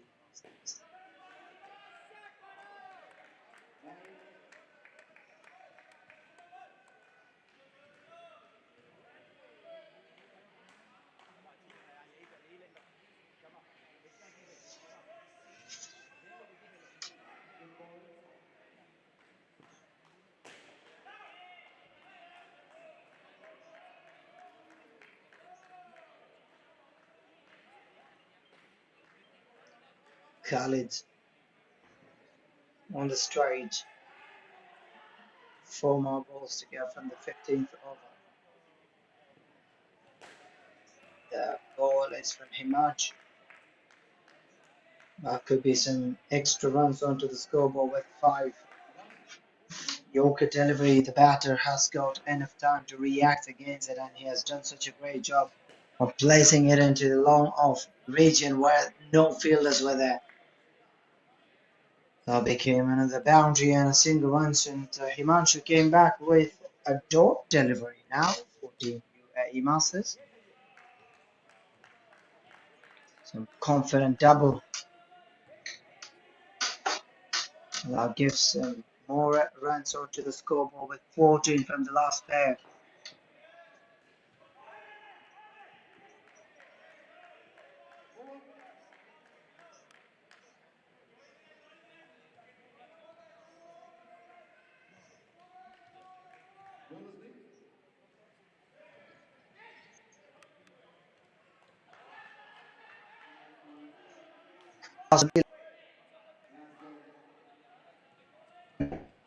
On 86.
Three more to go from the Phoenix.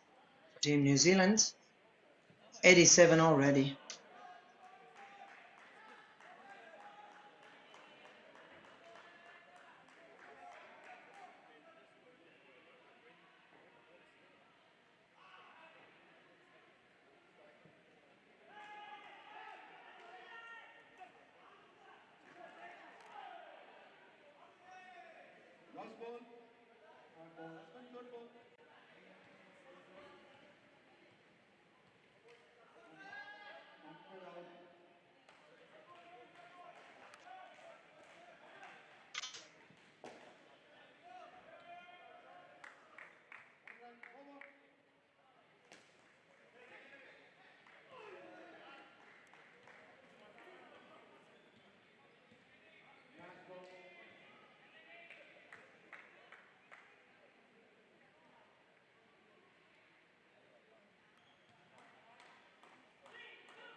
That's the end of the first innings. New Zealand batting lineup has done such a great job to score 80 plus score against UAE once again. And let's wait for UAE's batting. Unlike last night, can New Zealand come back? Or will the story repeat it again here? So XLR8 Sports Arena here in Bangalore is waiting for UAE Masters' second batting lineup.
That's the first ball. New Zealand fielders are in a hurry to get the man out because they know the importance. That's the first one as well as the first ball onto the scoreboard.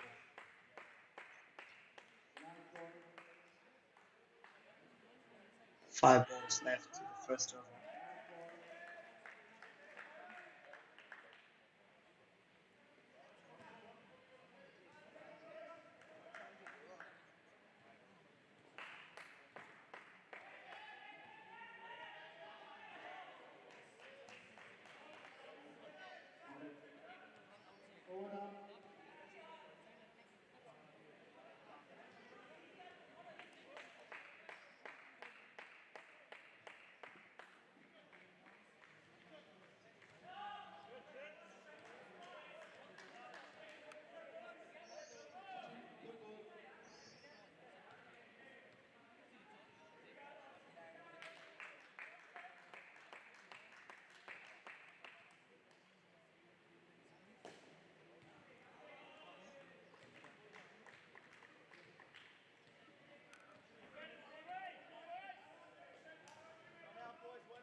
After the first overs, New Zealand have given 7 runs on the scoreboard for Team UAE Masters.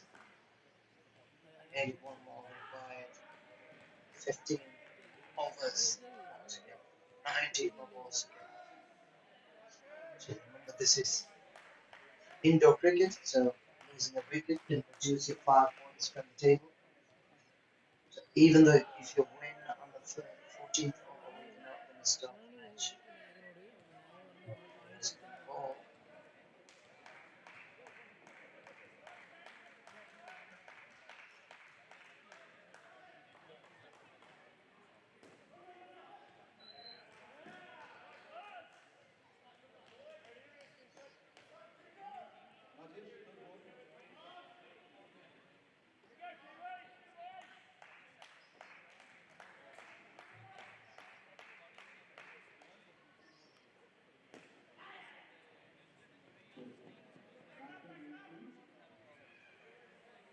Last two to go. Right.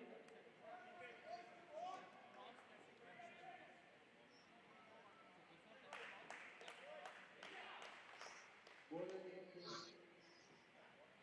Ball captain. Captain.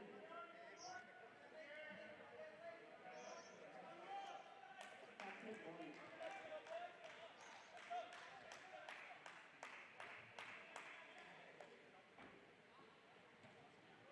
Bowlers game two. Over.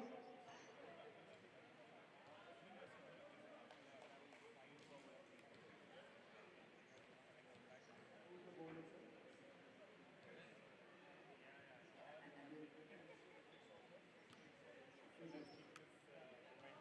Bowler's name? Right arm around the wicket.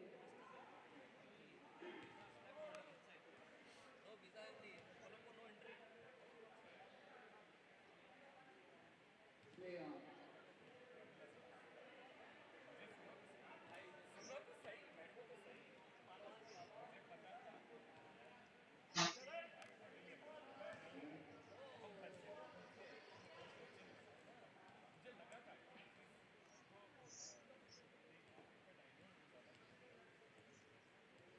Play.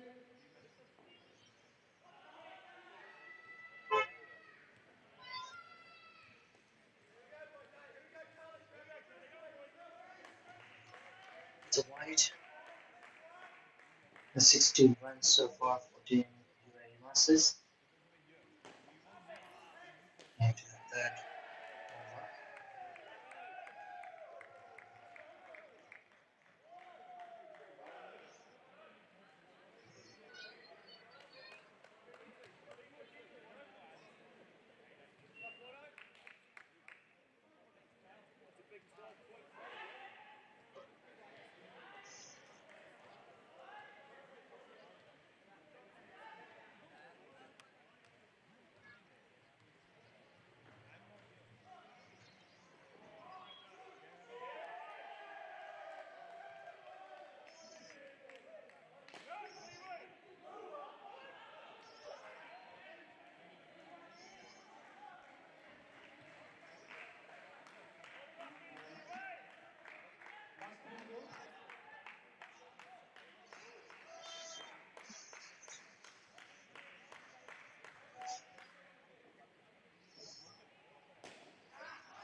Three ball left from the third over. And there were 7 runs for New Zealand.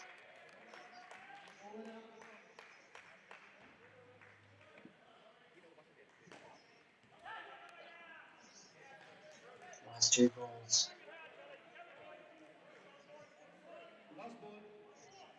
7-5. UAE are into the match with a bang.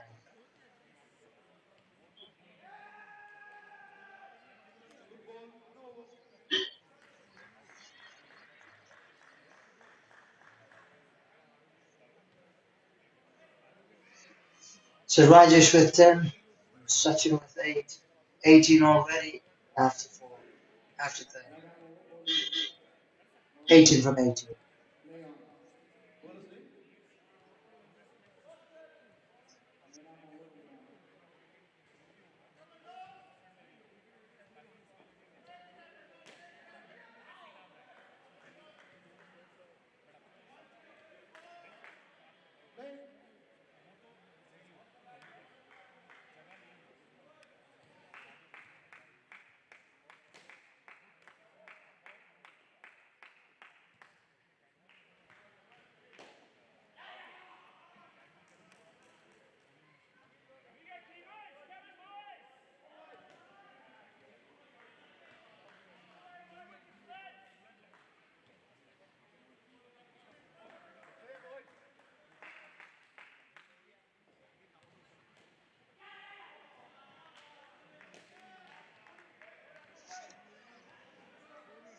They're on 25 already into the last over for this pair.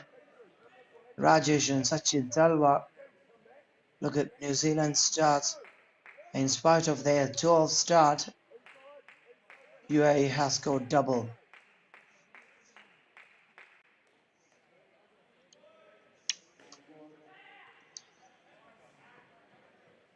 Very quick they are in between the wicket.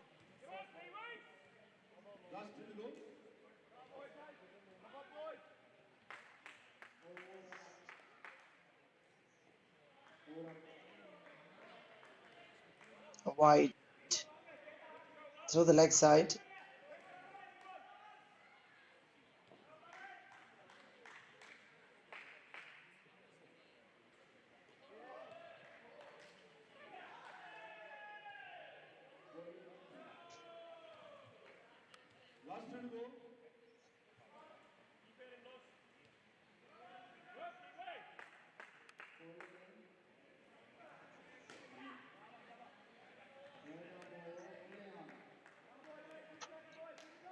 So that's two more balls for team Sachin Talwar and Ragesh.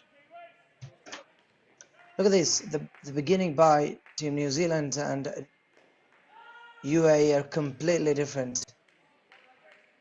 Each and every ball, Rajesh and Sachin Talwar has been clever, have been watching closely, not ready to give the wickets away.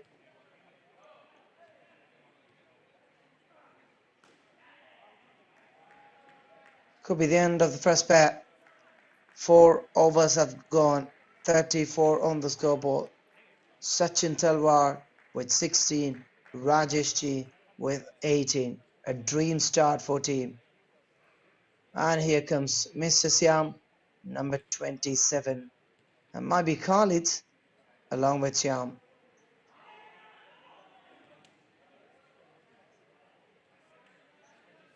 Khalid Hussain. Can they continue the same start by Rajesh and Sachin Talwar? If yes, UAE can walk again against the Team New Zealand Masters by winning.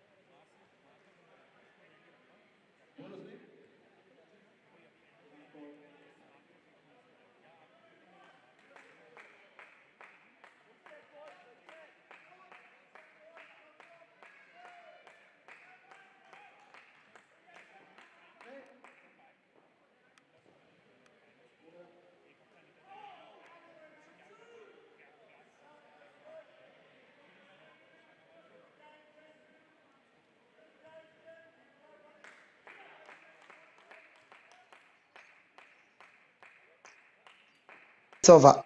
First ball have gone. And 0 runs on the scoreboard. It's a carpet shot for a boundary and a single. It's 5. Khalid Hussain is off the mark, calling Mr. Siam onto the striking end.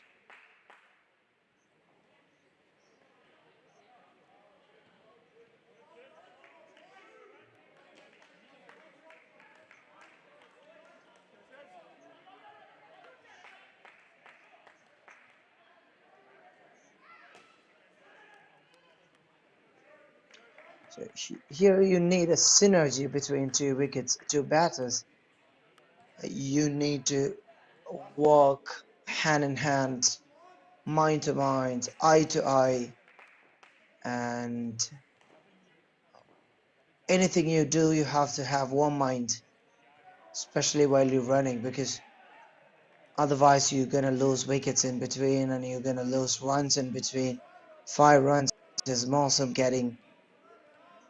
So UAE and also New Zealand, after the first over, after the first pair, everybody have been doing a great job for not giving wickets, whereas UAE has been under control from the beginning itself. Chindu Gandhi finished with 17 for 0 after 2 overs, and it is Khalid on one side along with Shyam on side have already found 10 runs from their first over. So 44 to 88.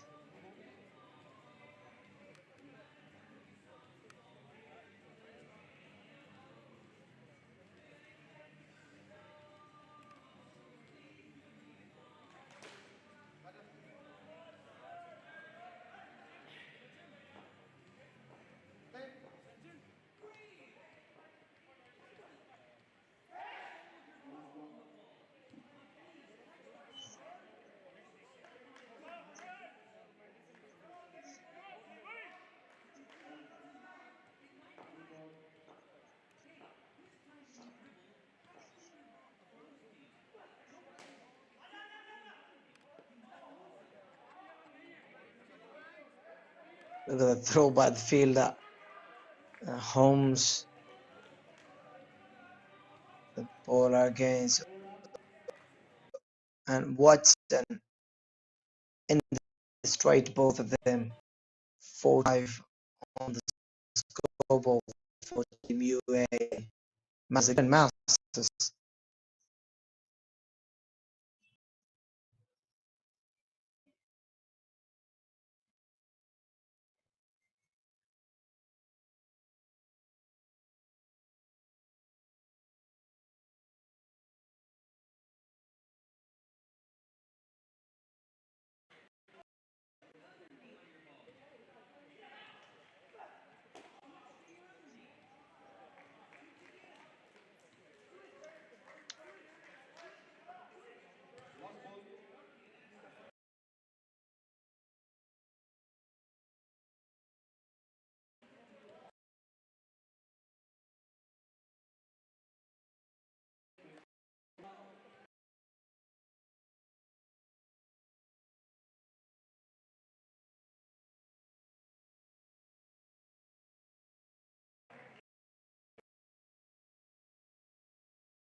That's a clean hit by the bowler.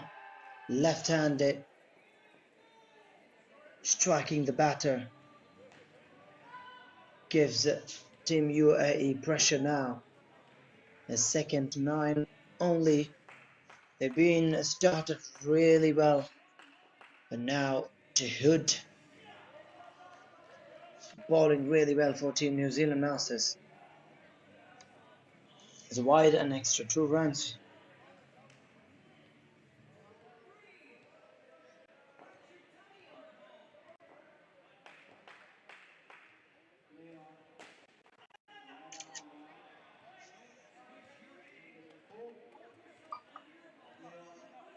Boundary more.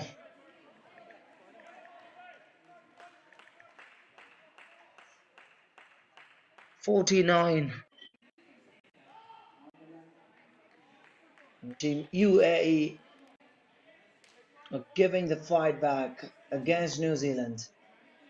Now Mr. Hood has been so well in his over, taking a wicket but also found a boundary and extra runs.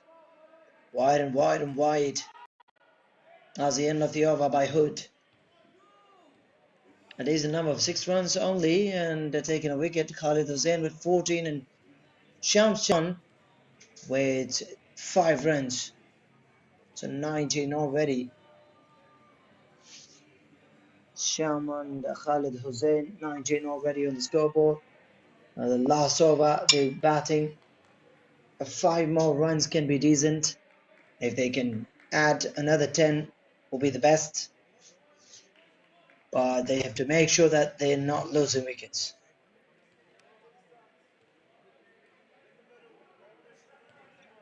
More than 20 is always a decent score for Team UAE at the moment. You have to make sure that not losing wickets. So here we go. Last over for the second pair. Syam and Khalid Hussain started with a double. 55, 21 on their name. 5 more to go. Watson with the ball. Watson and Hood have been so good for Team New Zealand in this tournament.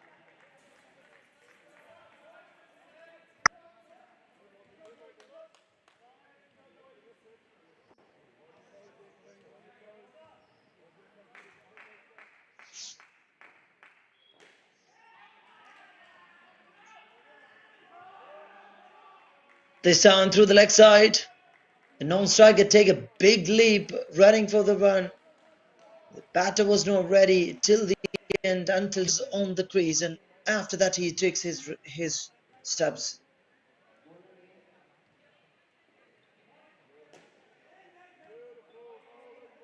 There was a chance to get that catch. Look at Siam. He's just knee down, not hit by the fielder. So 24, as I've mentioned. 5 runs so far, 2 more to go. It's a decent start indeed for the team. UAE Masters. And this is what can give you pressure and pleasure to New Zealand bowlers. Being caught on the leg side, so clever. Shyam has been caught. That's important 5 runs down that they have taken from this over. Now it's equalizers, last ball of their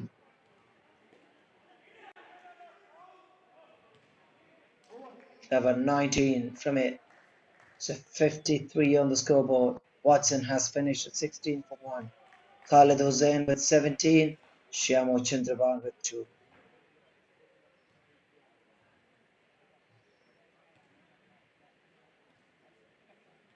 And here comes Mendes along with me, Dalal. And it will be Himanshu waiting for the last pair. Just like yesterday, we've watched Zenil and Himanshu has finished the innings against New Zealand by winning. And this time Himanshu will have another pair to play on. So on the scoreboard it is 53. 35 more to equalize. Terento Mendes and Meid Dalal.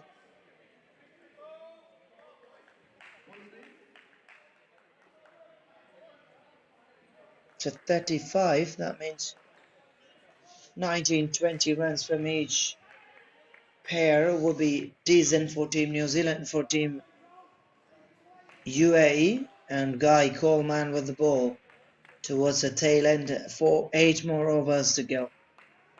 And 20 runs will be decent for Team UAE at this moment of the game to win this match.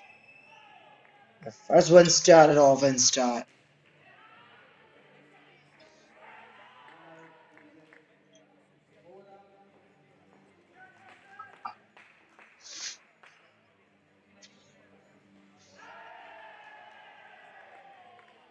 Appeal. They've gone upstairs to the umpire.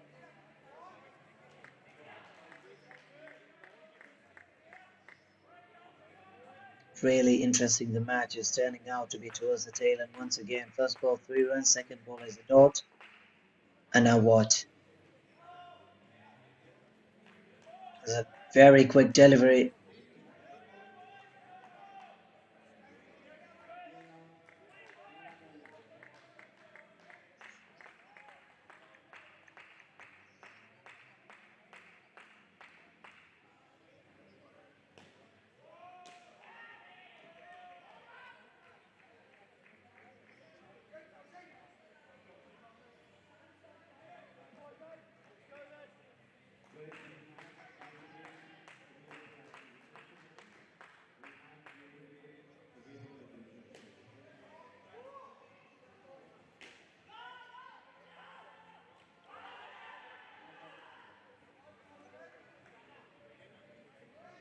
Now look at this Mendes and his pair has been so good to start like this.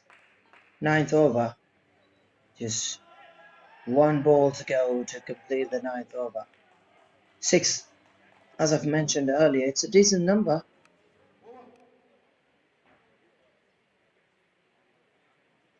As the end of Guy Coleman with 6 for 0. Terinto Mendes with 4 and May Dalal with 2. 6 from the first over, 14 UAE Masters. So now 18 more to go for this pair. 59 on the scoreboard for Team UAE Masters against New Zealand Masters.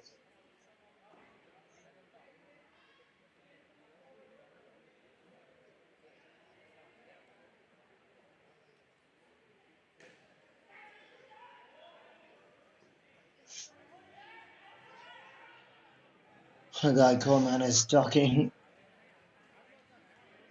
to UAE players. I don't know what was that, but they've had a decent smile, so that's okay. Doesn't matter whether you play opposition or not, but it's about whether you talk each other or help each other. That's all important. And Kingsley Smith to the bowling department for Team New Zealand against UAE Masters.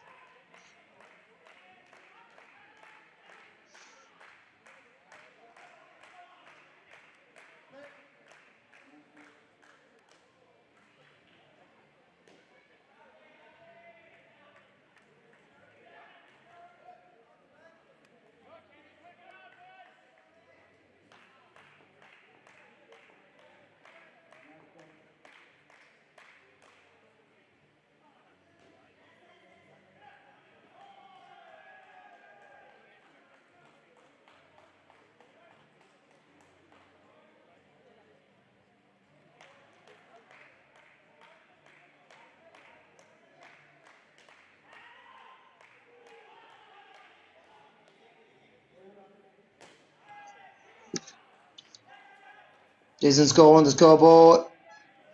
The bowler was quick enough. He was confident as well by getting the ball straight to his hand. So he tried for the wicket, consuming and assuming the batter will be away from the crease. That gives extra run to UAE Masters. 10 already. 2 more from this over will be fine. And that's a 5. Big hit.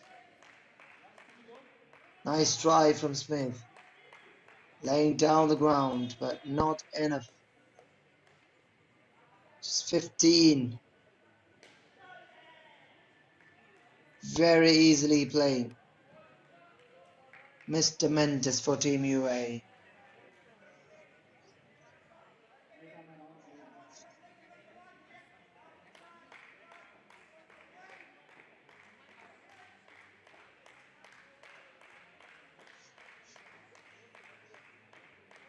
$70 on the scoreboard to 88 set by New Zealand. Look at that. Very quick fielder. The short leg. Kingsley Smith completed his 2 overs with 18 for no wickets, and Terinto Mendes with 9 and 8 runs on his pair.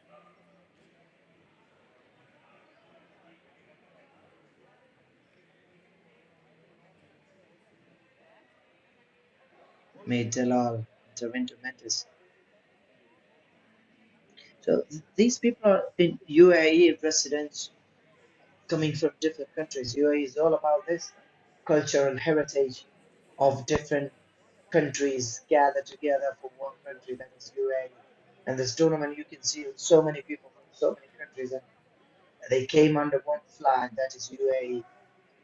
Their residents, they might be running business or doing jobs there, but with one heart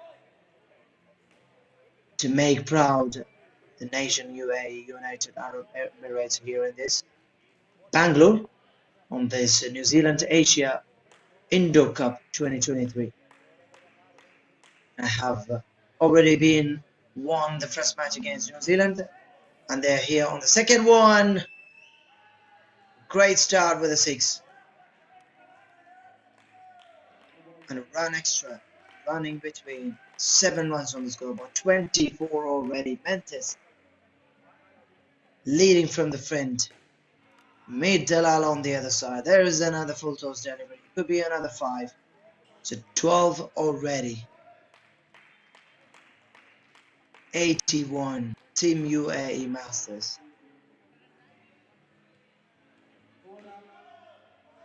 And they stand the ball again back. Here's got the rhythm where to pitch the ball. First one by Morris was a full toss. Second was a Yorker delivery. And Mendes has put it away for a 6. The first ball, the second one made Dalal make it a boundary to 7 plus 5, 12 plus 2, 14 already. And no wonder if they hit the highest score 14 UAE Masters, 32 already, and 7 more balls to go. All they have to do is just keep their wickets safe.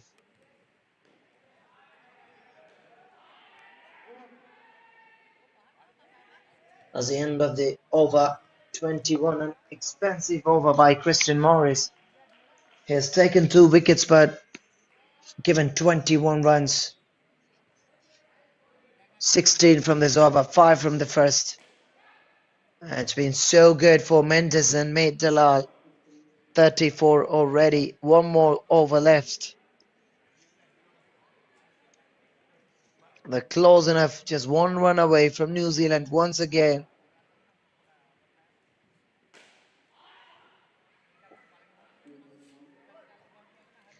Last night the score was almost saying it was 87-88 to victory, and now it is 88-89 to victory. Second time in a row UAE is going to win against Team New Zealand if they keep the wicket safe, if they're not giving it away, if the New Zealand bowlers are not coming back with big deliveries of wickets. That's 90, past the number that you needed in this match to win. But wait, New Zealand bowlers are there with 4 more overs. Unlike the other cricket, there is a chance for the bowler to win the game. Even if the batters have finished or chased the run that you needed, there's still a chance, because each wicket will give -5, so that each bowlers can give you -5 runs on the scoreboard every time that they need it. Because they are very, very quick. Dayal and Mendes, 41 on their name. And in this over has been dramatic. Each and every ball over pitch delivery, they have been putting it away. 94 will have a 5 more, so 98. 45 runs by these 2 pairs. Can they hit a 50 partnership? Now is the answer. Mendes and Dalal, 26 on Mendes and Dalal with 21. Tony Watkins has finished his 2 overs with 13. What an amazing way. Himanshu and Ampad are ready. All they have to do is just resist and defend to not give wickets away. 12 runs already leading. And this is a show for the Empire. Read my name. I am Himanshu, 27. If you don't remember me, just watch last night's match against the same team, New Zealand. I was here on the crease with Zenil. When we finished the runs, I was the one who got that single runs to finish the match off. And once again, Himanshu. On the other side, it is Ampad for Team UAE against New Zealand Masters. The Masters from New Zealand once again are being beaten by Dubai, a UAE.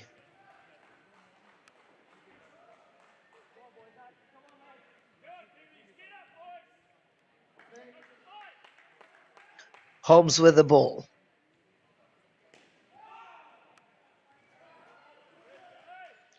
Sorry, it's Guy Coleman with the ball, not Holmes.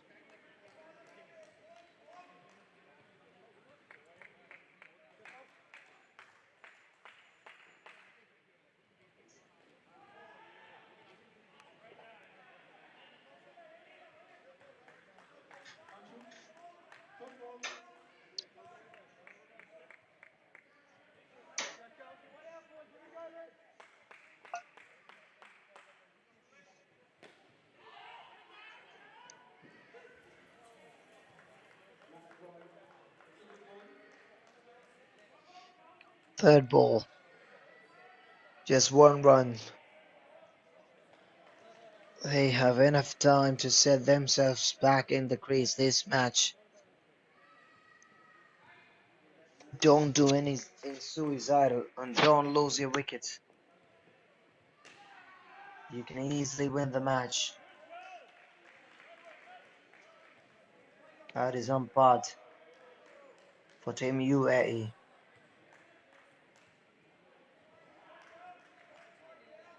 It's one run from 4 balls against Guy Coleman.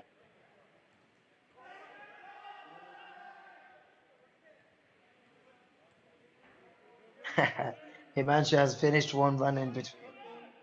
Went all the way down there and the umpire said no, and he came back.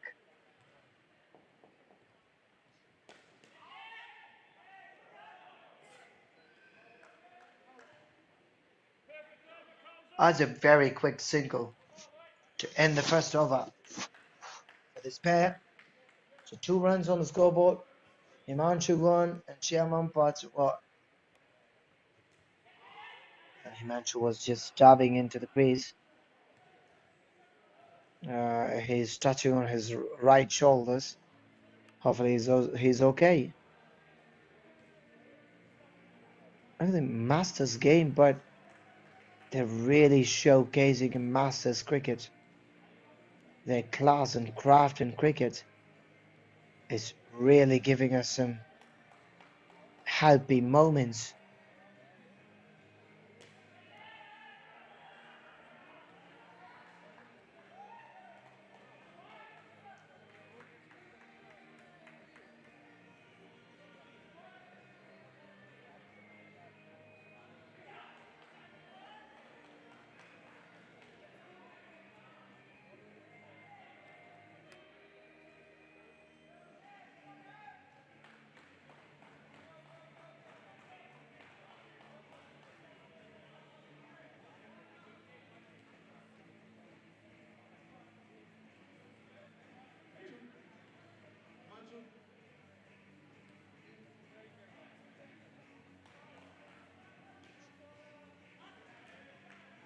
New Zealand Masters 88, 12 to start with for the first pair, and 30 preceded by 29 and 17. And UAE Masters at 34, a big change in there, and 19 a little bit down comparing to New Zealand Masters second pair, and then 29 New Zealand Masters on the third pair, whereas UAE Masters have got 47. Mind-blowing batting from the last pair.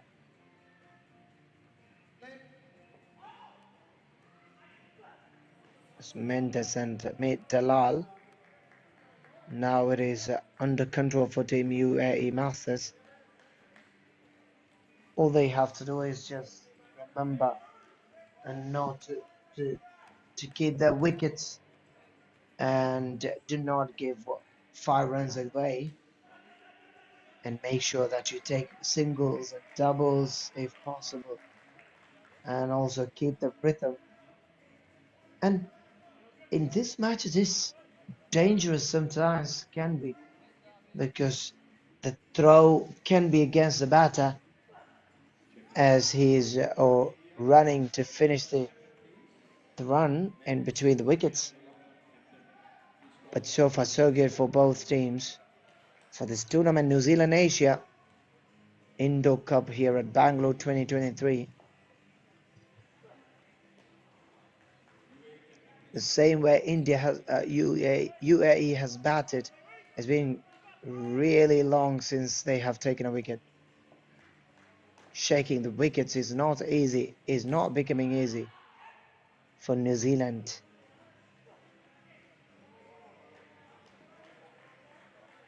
And on the other hand, Himanshu and Ampad are having some batting exercise.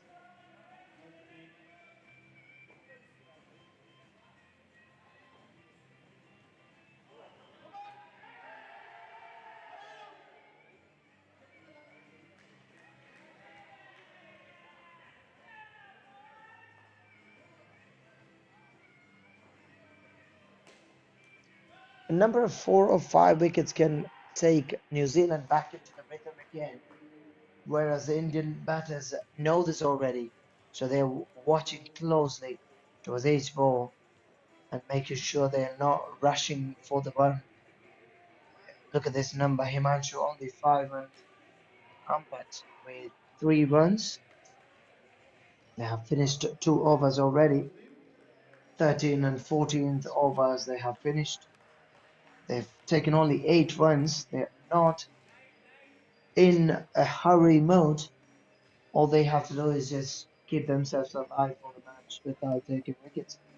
And here comes the most dangerous bowler from New Zealand bowling department, Joel Hood, taking a wicket in the last over.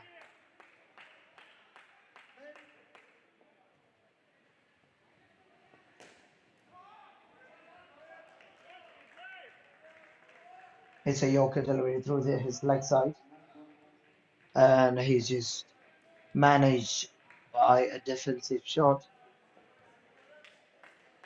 There's Himanshu on the non-striking end.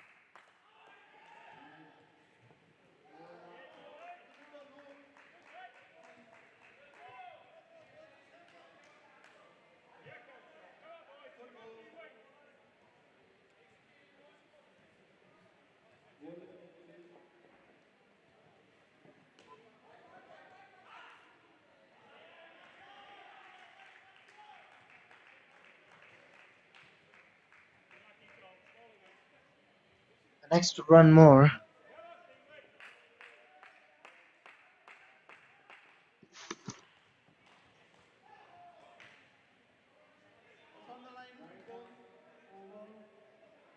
"27" jersey number by Himanshu is on the non-striking end. 110 for Team UAE Masters. 2 more balls left, and over more after that. Total 7 balls left. That's a clever back with his hands. They all are looking at the umpire unbelievably. It was so good from Joel Hood. You have a chance to watch it again.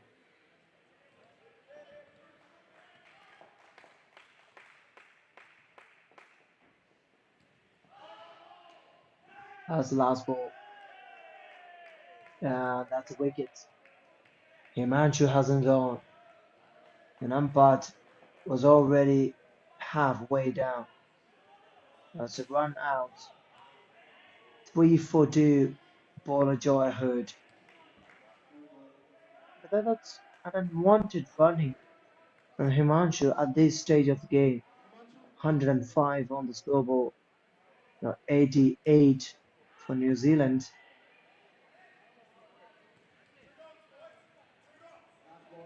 A number of 3 or 4 wickets can give New Zealand back the game.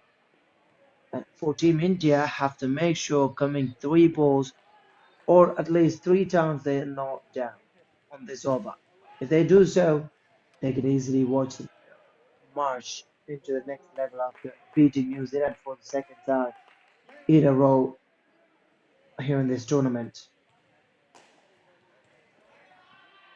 Can be full toss or a no ball being hit out of the crease. It may not be a no ball as well. That's 6 runs on the scoreboard. Watkins with the ball. And this is beginning a Herculean task now. The first ball was a full toss, big hit by Himanshu, and the next ball taking a single by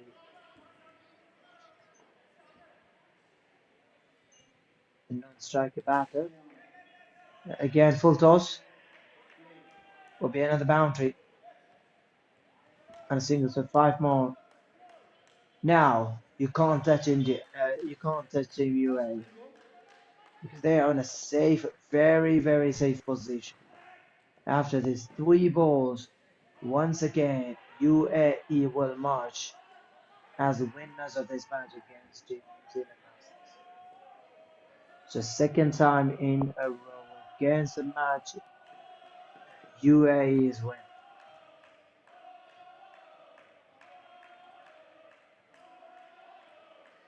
So to the tail end, you know the story also once again.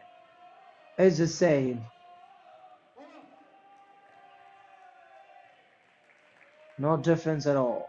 This time a big margin, a little bit more big margin.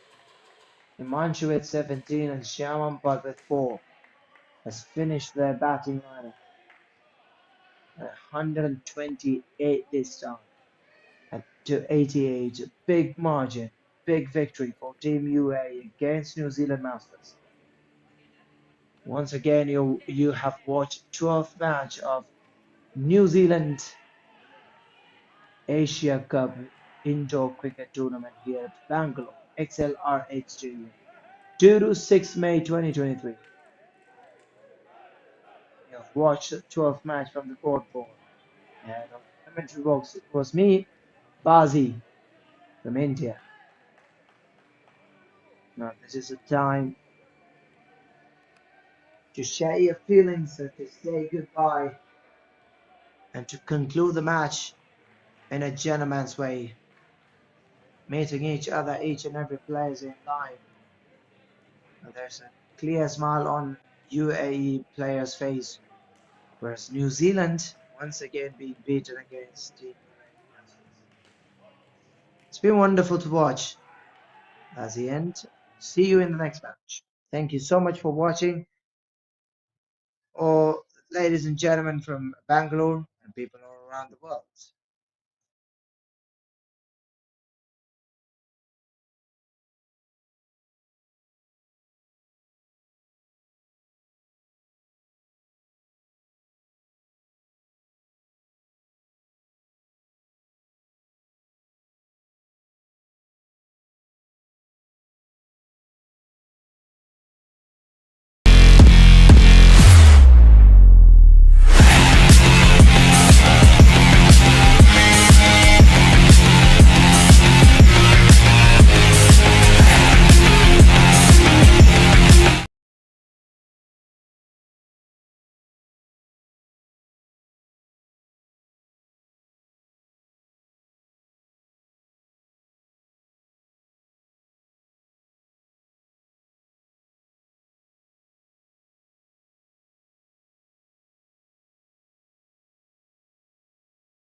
പക്ഷേ നന്നാക്കി കഴിഞ്ഞാൽ പറയുന്നത് അത് ഉപയോഗിക്കണം. At least മാസത്തിൽ ഒരിക്കലെങ്കിലേ ഇടയ്ക്ക് പുറത്തൊക്കെ എടുത്തിട്ട് ഒന്ന് ഉപയോഗിക്കണം. ഇത് കാലങ്ങളായ പുറത്തെടുത്തിട്ട് ആ ഒരു പ്രശ്നം ഉണ്ടായിരുന്നു.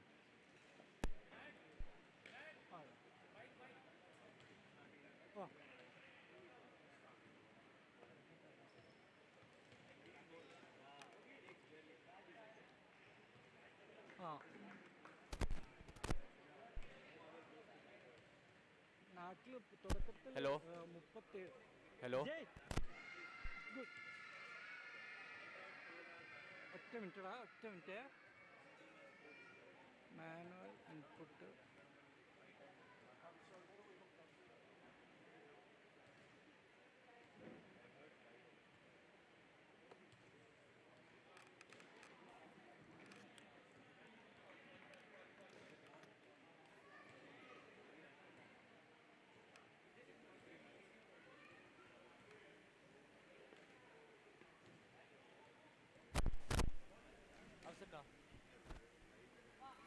ഹലോ ഹലോ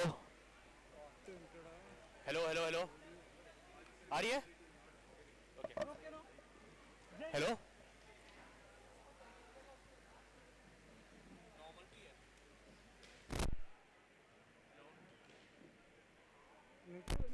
हेलो आ गई ना ठीक है ഓക്കെ നോ ലഞ്ച് ബ്രേക്കാ? हाँ okay Vinayak okay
Hi everybody, welcome to Accelerate Bangalore for Game 13 of the men's competition of the New Zealand Asia Pacific Cup.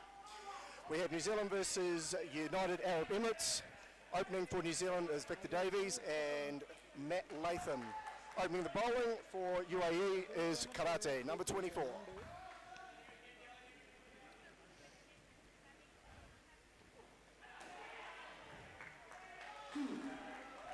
Nice stand up two from Victor Davies. My name's Guy Coleman. With me today I have Anthony Chisholm from Singapore Indoor Cricket, here to give us some comments and his wisdom. ആയിരിക്കും. അതാണ് എൻ്റെ ഒരു അഭിപ്രായം.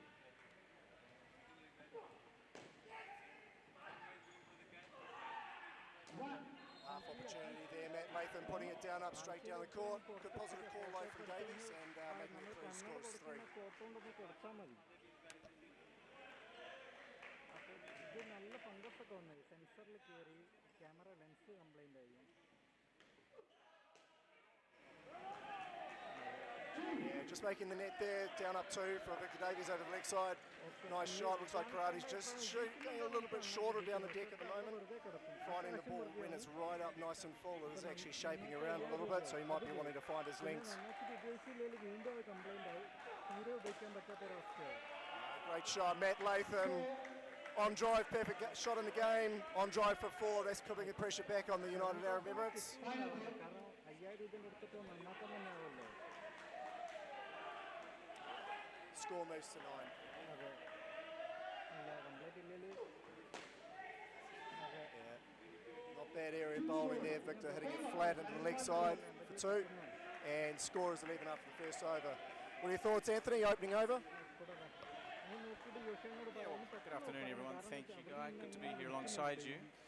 And look, that last over was interesting because Karate has been bowling top of off stump in a lot of the other games that I've been seeing. It's just drifting a little bit down leg. Didn't really have the leg side coverage on the field, and thus we saw a few runs going in that area. I must say that both the openers for New Zealand are looking very pumped up, lots of focus, and so far they've both been hitting the ball extremely cleanly.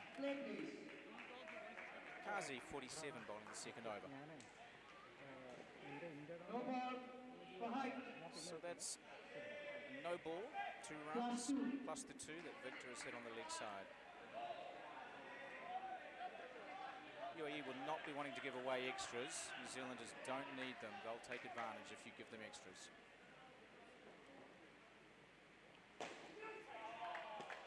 Yeah, punched nicely by Matty Latham to the back for 4. Just a little bit guilty of over-pitching, Guy. They're just struggling to find their links to these 2 batsmen. New Zealand's used a couple of combinations now with Victor Davies opening predominantly most of the games, and they've mixed it up with BJ Crook, left-hander, and Matt Latham as well. I'm just wondering whether they're just sitting down now, just fine-tuning this could be the final opening partnership. Latham has been seeing the ball really, really well early on. He likes the newer ball coming on. And if you don't find your lengths, he's extremely hard to bowl to. So moving along to 22 already. 2 balls left in the second over. A lot of pressure on Kazi now. Full toss at the hip. He's lucky he wasn't called for another no ball there, and they've taken the 1. Davies a bit disappointed as he pulled up the hip.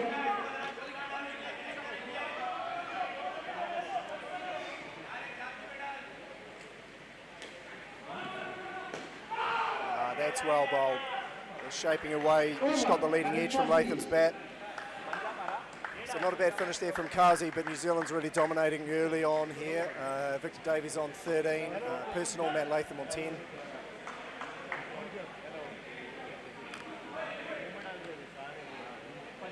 UAE is going to be searching for a wicket here.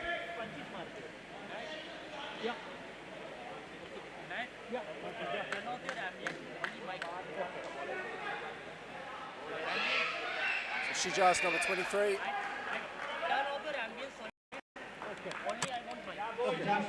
Shijaz now on to bowl.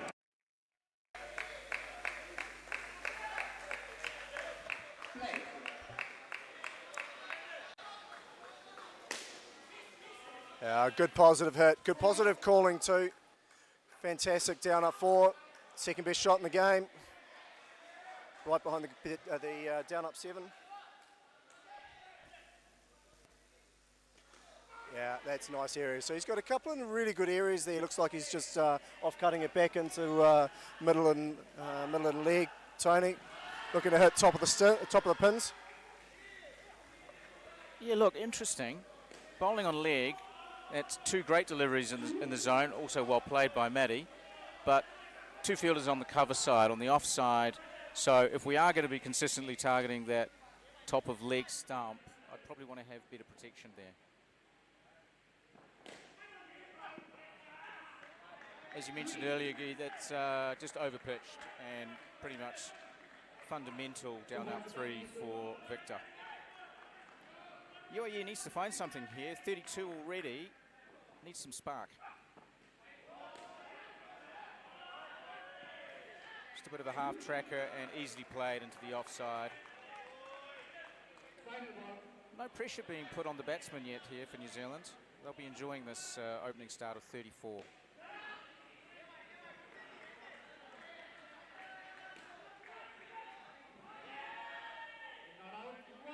Good bit of fielding, but good backing up, running from Matt. Last over of this partnership, what would you be looking to do if you're leading the bowling sort of strategies for this situation at the moment, Guy? Yeah, look, I think their last over was actually quite good from Shijas. He bowled in the right areas. He knew exactly where he wanted to bowl, and the consistency was there. I mean, at the end of the day, you're bowling against two of the best batsmen that are going around the circuit in Latham and Davies. Sometimes you just have to wear it. You just got to continually apply that pressure. They got a half chance on that last ball in the corner off Davies. If they'd got a hit there, they might have had a chance for a run out. So you've just got to keep applying the pressure. They'll be searching for a wicket this over to just try and keep the momentum or swing the momentum back around to their favour for the next partnership coming in. This is quite a high-scoring track. It is fairly easy to bat on. There's not a lot in it for the bowlers, so you have to be consistent in the areas that you're bowling.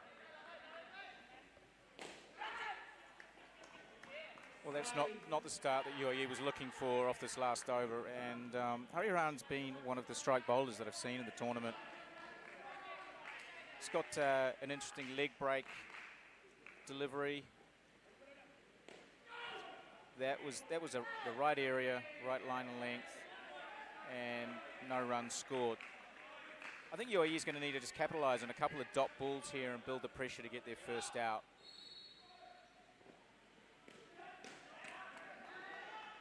And again, just drifting too far down leg side wing. Clearly he's bowling to an offside field and just overcompensating his line.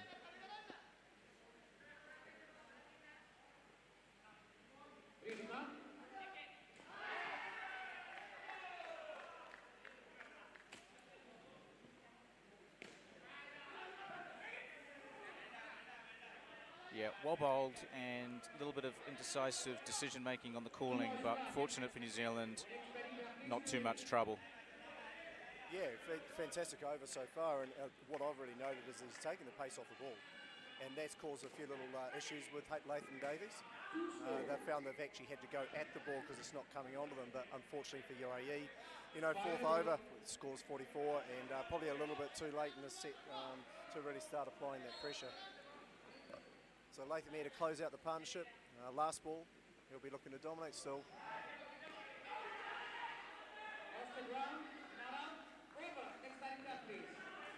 And good finish. So Hariharan, good over to close off the set, but New Zealand had dominated there, Davies and Latham. Davies with 28 personal, Latham with 16. Really good opening up. Next in we have Stacey Hyman, the veteran of this team now, and Michael Barry. Both have been around for a very long time. These guys closed for New Zealand in the World Cup final last year against Australia in Melbourne and batted extremely well together, so they know each other inside out, literally. UAE, they've got to reset now. They've got to get back in, new set, start building the pressure with the new batters and keep applying it. One of the battles New Zealand's had this week, they really wanted to try and trend upwards through this whole week, which they are doing, but they're doing it with a couple of real key injuries in their group. One of them is with Michael Barry, so interesting to see him playing in this game.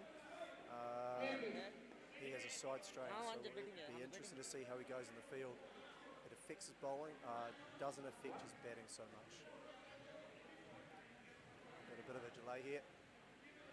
Scoreboard looks to have changed. It's actually 44.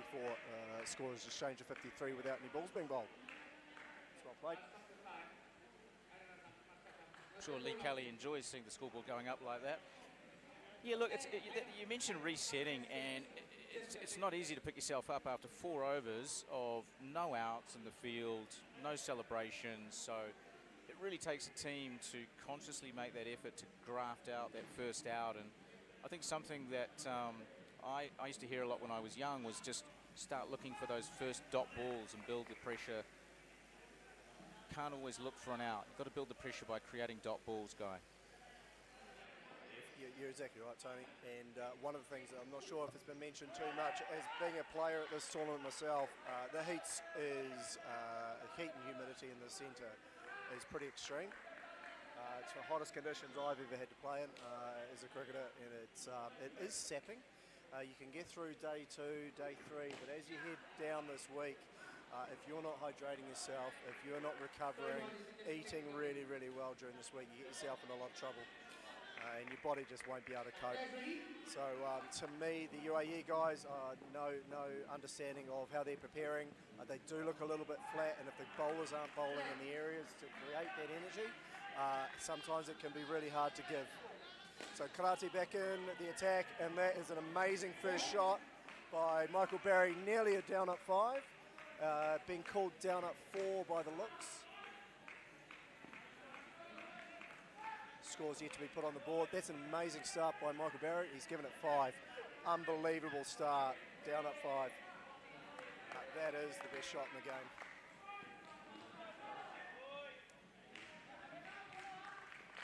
Now Stacey can just suck it up at the other end and get himself in. Well bowled, good areas. That's caused Stacey to hit a little bit flatter.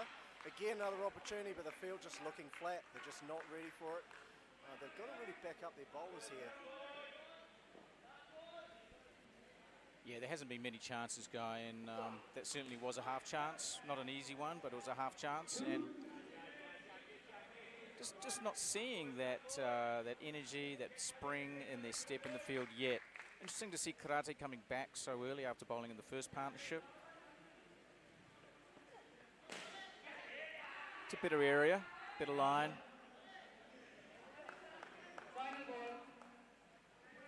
So let's see if they can follow this up with a second dot, create pressure leading into the start of the next over, and see if they can get New Zealand on to third ball. Not the case. Casey just stepping away and down upping into the offside again.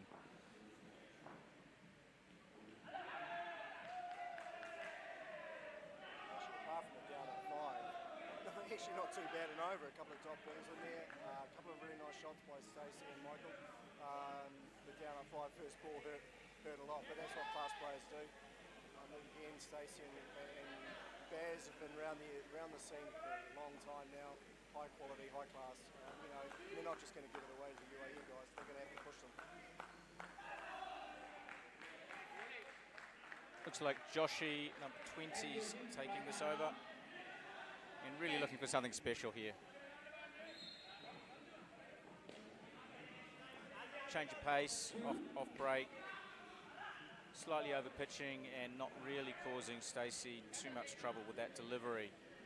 Interesting with the off break versus the left-hander, changing sides, giving himself a little bit more angle to work with.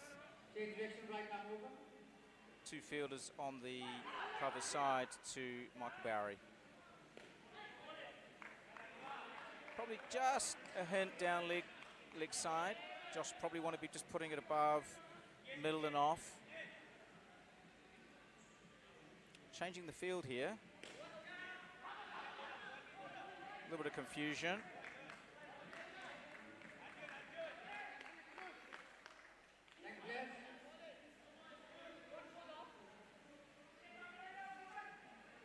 UAE still looking for that first breakthrough.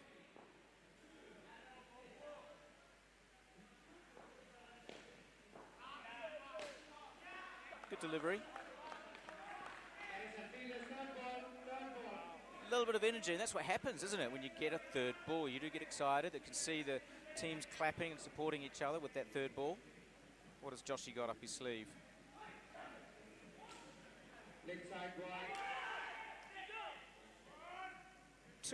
Two calamities there, Guy, for me. A leg side wide on third ball. Stacey almost overrunning and running himself out at the other end. Interesting. And that's what pressure does, as we were trying to mention earlier. That almost looked like a game plan to me. This has been a really good over by Jay Joshi. He's aimed a leg stump and bringing it back into Michael with the off cutter and tying him up. But he hasn't delivered the same delivery over and over again because Michael won't let you do that. Don't mind the leg side option for the third strike 3, but he is tying up Michael extremely well here. Yeah, great over, great over. That should really spark these guys up here. And Michael's just struggling with a slower pace. The ball's not coming onto the bat. Let's see what UAE follow up with here. So, again, not sure if this has been spoken about too much during the week, but we have two distinct, different pitches here at the centre that we're playing on. The orange deck that we're playing on this game, extremely true, really hard to bowl on, and quite easy to bat on. If you've got confidence and you're letting the ball come onto you, you're playing the ball late and hard, it is actually very easy to bat on, and it puts a lot of pressure back on the bowling unit, hence why we've actually seen quite high scores being on this deck. The blue pitch, which is on court 5, is a little bit fresher, it's a little bit newer. And the ball's doing a lot more off that particular pitch, but it's still kissing through really nicely. So quick bowlers are still able to get it through, but they're doing it with a bit of ball movement. And that is actually, when you're getting in the right areas on that deck, is creating pressure for the bowlers on the batsman. Hence why you're seeing slightly lower scores on that deck. So understand the finals are going to be played on court 5, the blue strip. So that's good, because that'll bring the game back a little bit evenly, Tony. Yeah, interesting thoughts there. Obviously playing gives you that advantage to sort of experience and understand what the court's doing. Pretty keen to get your thoughts in a moment, Guy, on the nets. They seem quite tight, ball bounces out. I haven't seen probably as many outs in the field in the last 3 days as what I had possibly thought I would see, but we all know that towards the end of a tournament, the best is yet to come. We'll come back to that in half a second. Yeah, good delivery, but again, really well squeezed out there by Michael. Doesn't seem to be struggling with that at all. Bowlers changing sides.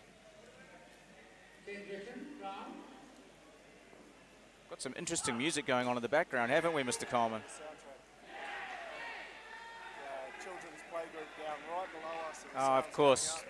That's what it is. Got to have a bit of that in the tournament.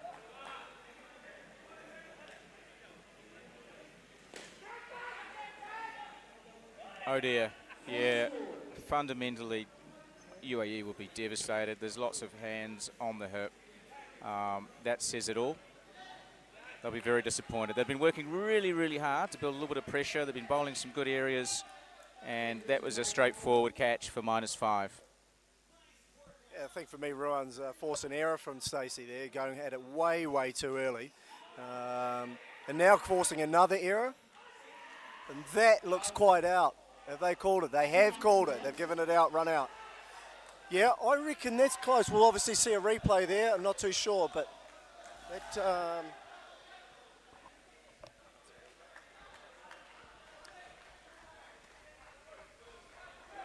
we'll have a look at which boys bring up the replay now for us.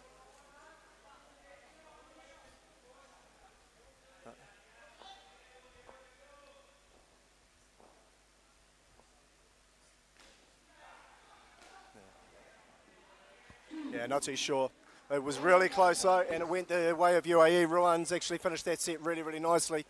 So the running plan between these two guys, you know, they've been batting together for so long, but still, you know, a little bit of pressure and not quite getting that running game plan going.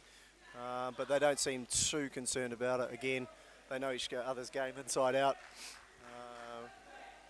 So I'm sure they're more than comfortable to be able to rectify the errors. The nets? Yeah, so the nets, yeah, good question, Tony. Court 4, so the pitch we're on now, the nets are fairly, they feel tight, but actually they're quite normal.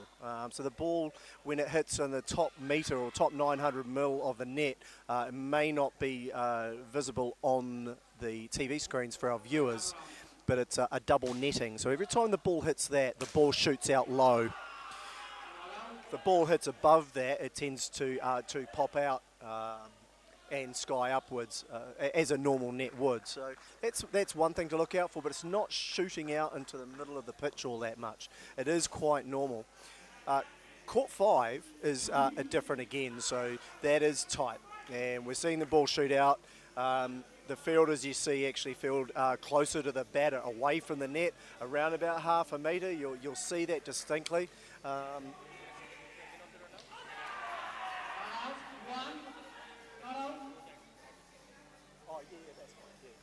see it. Thank you. Yeah, so court 5 is shooting out, and you see the fielders, they will be away from the net because they want to get themselves in a position. And batters have to watch themselves, Tony, because if they hit the ball too hard, they're going to cause some run-outs because it just comes back to the fielders so quickly. But yeah, distinct differences, and I love it. I think the nuances of having different playing conditions on the two decks is a challenge, you know, and you've got to adjust and amend your game and know what you can do and where your restrictions are.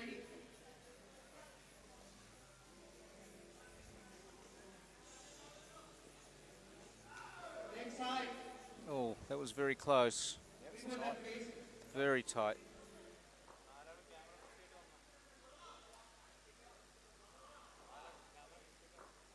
Kumar looking for something.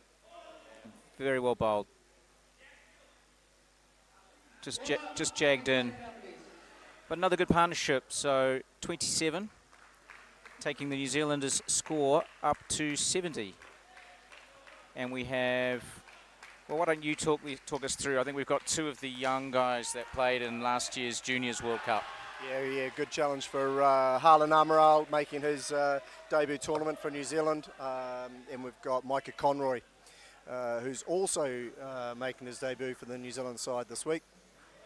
Micah, former underage captain, World Cup winning underage captain for New Zealand, under-17s. Really experienced, a really amazing head on his shoulder for such a young guy. And Harlan is a very confident go-getter. And interesting to see Lee Kelly and Paul Botchell, the coaching staff of New Zealand, putting these guys together. It's a real challenge for them. Just a quick debrief on that last set. I actually thought UAE stepped up with the bowling. Their areas were actually very good to Barry and Stacey, creating opportunities, but UAE felt they need to step up and support them. They're not taking the chances that they're creating. Well, that's a great start by Arjun, bowling the 9th over.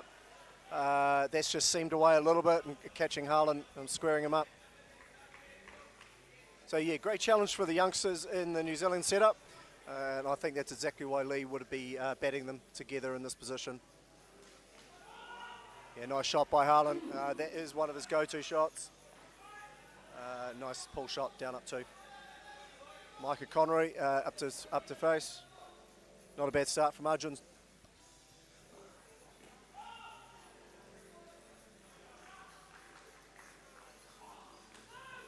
Yeah, good start.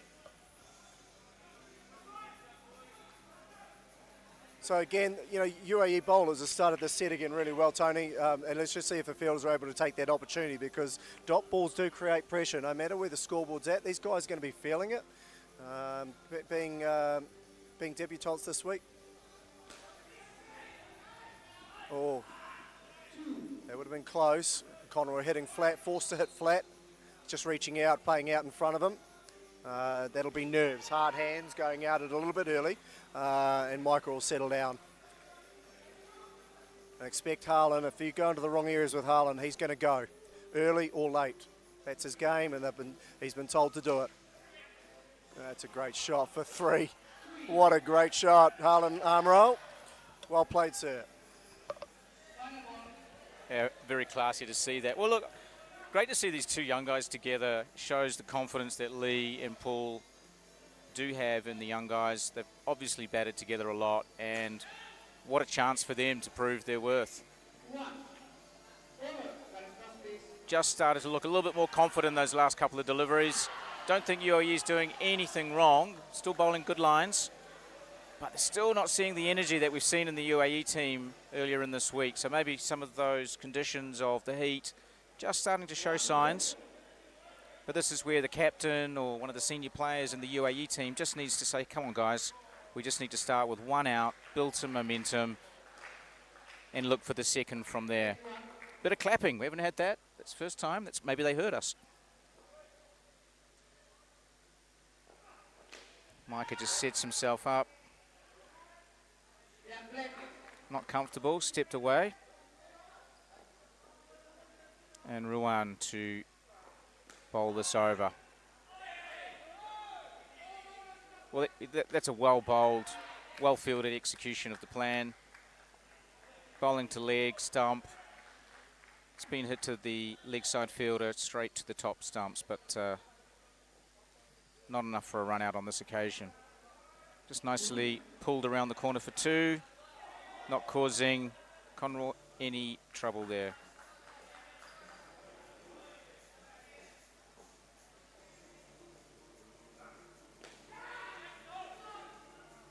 Well, he was certainly looking to get into that one, as you mentioned earlier. If it's there, he's going to have a hit. Yeah, as I mentioned, Harlan's going to have it a go. I think what he needs to be careful of, though, is choosing the right ball for it, and there it is.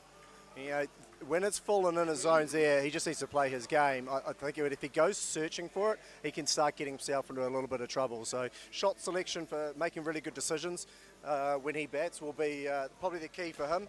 That's a great shot by Conroy off his legs. Ruan started this over really, really well, just letting himself down a little bit. I mean, you talked about energy before, Tony. I mean, the best thing you can do as a team is create pressure with dots. That's a great shot. It's been given out, caught, so he's gone for the 4. I think the ball actually was there. It's an executional shot there. So a little bit disappointing for Harlan. I think it was the right shot. He just needed to get that a little bit straighter. And UAE have managed to pick up the wicket they need. See a couple more dots here and another wicket, Tony. You know, like all of a sudden they see themselves on 7 or 8 with an over left in the partnership. So that creates that and builds that pressure. And then UAE can build on that. But if the dots aren't coming for them and the ones, then the fielders aren't going to feel like they're in the game. And Harlan's gone again and gone for 5. So that's his game. You bowl there again, he's going to just keep going, and that's what he's been asked to do. He's been asked to just play his natural game, pick his ball, and play aggressive. Yeah, well bowled, taking the pace off the ball, Tony, and just changing it up on Micah. So, Guy, when you've got a guy hitting the ball so well, he's been tasked with that. You can see he's looking for it. What's the bowling plan? How do we negate that? Are we still trying to bowl top of leg stump, at the hip, bowling shorter? What's your thoughts? Yeah, I'd be going top of the pins, and I'd be changing my pace. You know, taking the pace off the ball. Harlan is going to be in a position, especially early in his career. What a great delivery. And as you can see there, it's not the ball. He wants to be aggressive. He's been told he can be aggressive. But I think shot selection is really, really key. I hate to be a bit of a broken record. That's a really, really good ball. That's a little in-swinging leg cutter by the looks of it, and that's gone away from Harlan. Armroll, and great stumping from keeper as well. Good skills shown. So they just feel like they're in the game. Hare Hanan is turning it on. Yeah, there you go. Well, there you go, Tony. You know, you can't fault him. You can't fault it, you know. If you bowl in the bad areas, he is going to hurt you. And to answer your question, I just wouldn't be bowling in bad areas. So, yeah, taking the pace off, so I think, is a really good option. That stumping really proved it. Pace on the ball he likes. But if you're making change-ups and varying your pace, but going into top of leg, top of middle, it does start creating a little bit of pressure on him, and he might just be searching for that ball and make an error. And that, in turn, puts pressure on his partner. I wonder if the next bowler, maybe an off-spinner, change of pace. I think you're right. Taking the pace off is a possible solution, although I don't think it's the only solution. I think when you've got someone in that sort of form and hits the ball that cleanly, you've really got to focus potentially on the other batsman, being Micah. Good use of the feet coming down, good confidence, and playing that nicely into the leg side for 2. So you can't always get one of the batsmen out when they're in that sort of form. That's just the game. But then the team should really be focused on everything they can do to put dots on the batting partner. In this case, that's Micah. Let's see how Micah responds. Great option with Jay Joshi bowling here too. Yeah, Joshi did bowl a... Great first over, and taking the pace off the bat. Absolutely. So I think we've only had 2 third ball accounts in the game thus far. Joshi looking to create a third. Good use of feet, slightly miscued. Not a convincing shot, but 3 nonetheless. UAE won't be unhappy to see Micah come down the track like that. Yeah, Huddy Hardan, I think you needs to be hugging that net a little bit, that 3 net. I think that's the angles of the bowling. We're going to have the off spinners going in. It's going to be hit there a bit more. Joshy's probably a little bit straight there for his liking.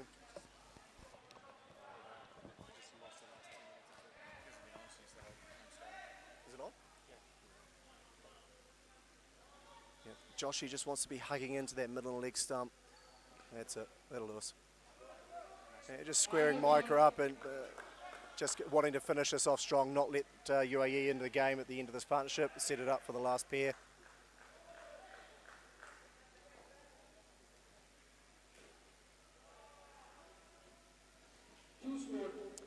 And nice finish with 29 to Conroy and Amaral. I actually thought UAE again, pretty good sets. Fielders probably not quite up to it again. The half chances have to stick. Have to really back up their bowlers. So I think UAE got some consistency issues with their areas that they're bowling. Get better at that, and it'll allow the fielders to feel like they're in the game a bit better. So the next partnership in, we've got Tristan van Ingerkarl, again another debutant for the week for New Zealand. Comes from the North Harbour Club, actually Tony's and my club at home in Auckland, New Zealand. Tristan is only been playing the game for about 4 or 5 years now, but incredibly talented, skilled player. And so he's got an opportunity this week to really prove himself on the international stage. And we have Todd Watson, who's just finished off a week with the club champs over in Dubai and has joined the New Zealand team for this week. So he's been doing nothing but playing indoor cricket for 2 weeks. So he hails from Napier, the Hawke's Bay Club, a very successful Hawke's Bay club. Got some amazing talent down there. And he's actually the captain of his Hawke's Bay team and CD. I think. I hope I've got that right, CD boys. Sorry, boys. If I'm not right there. So score is 99. Partnership so far 43, 27 and 29. UAE need a little bit of magic here. I think that the slower bowling, taking the pace off the ball has caused a little few issues for the New Zealand bats. They like the ball coming on. And then, like I said before, this deck is quite easy to bat on, so it's just about keep racking up those dots and ones, Tony, and try and build some momentum, try to build some pressure, and then let's grab the half chances in the field. That's well bowled, and that's extremely well played first ball from Tristan. Just letting the ball comes, turning in a little bit, and still managed to pop it over offside for 2. Yeah, he certainly made that look a lot easier than it actually is in real life.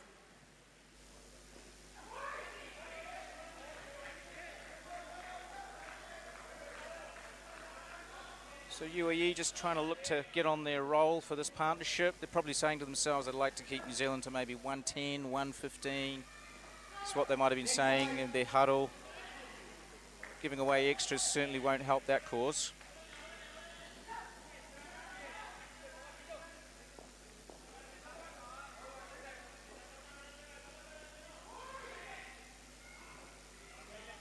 Definitely a strategy here, Guy. Like, there is interesting. They've got the 2 players on the offside, yet they're going really full at the legs.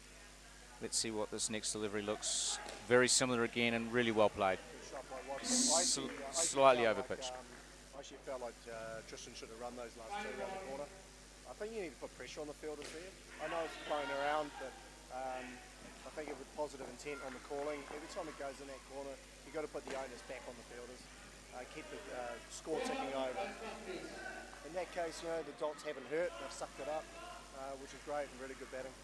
Yeah, it's something that we've been talking about internally this week with Singapore, as a lot of the guys are learning how to play at this level, is rotating the strike and trying to negate dot balls and turning those into strike 3 or third ball, just eliminating that out of the game. And you're right, you can put pressure on the fielders, and if you back yourself, and these players at this level have got a good dive, on most accounts, they should be able to make it. He's got a hit. I think the fielder's got a hit there, and side on. You're putting the pressure on them. Oh, that's great bowling. Arjun, big and swing at the top. Well, really well deserved. It's been a great over, hasn't it? Bowled to his plan, and that pressure has just mounted. Well deserved, UAE.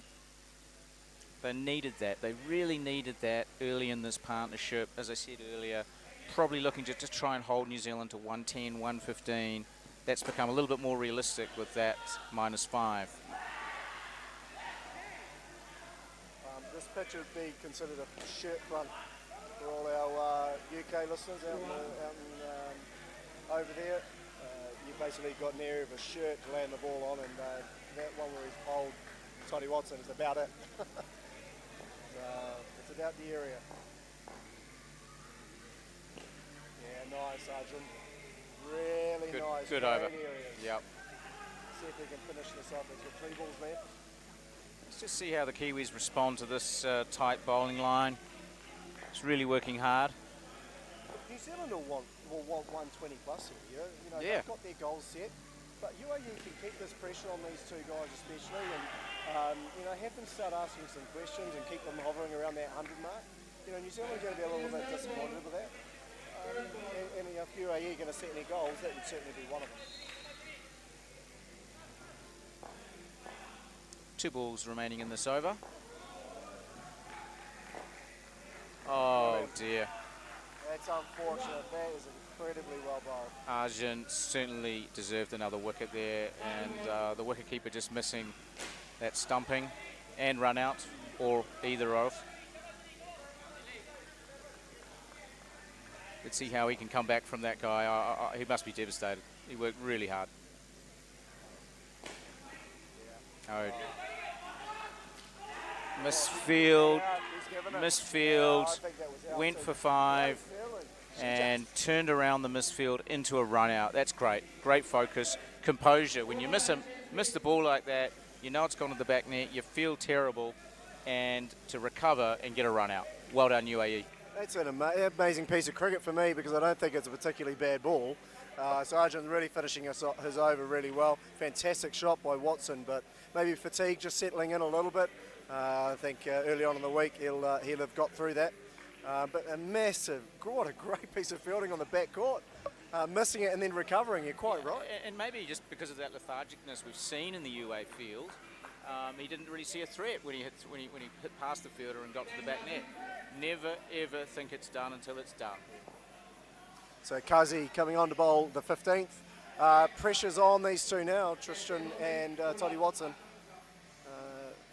I think Van Ingerkull probably a little bit guilty of soft hands here. He probably needs to be a little bit more positive towards the bat like he was first delivery. I think Toddy, you know, it's a really good opportunity for them under a lot of pressure here to pull it back and see how they can pull themselves out of it and finish strong. What I'm enjoying here is there's a little bit of talk. We've got Joshy giving some strategic advice to Kazi about where he'd like to see him bowl his lines. Subsequently, it looks like we're moving the field. We're going to have 2 on leg side. So I like this intent that we're seeing from UAE.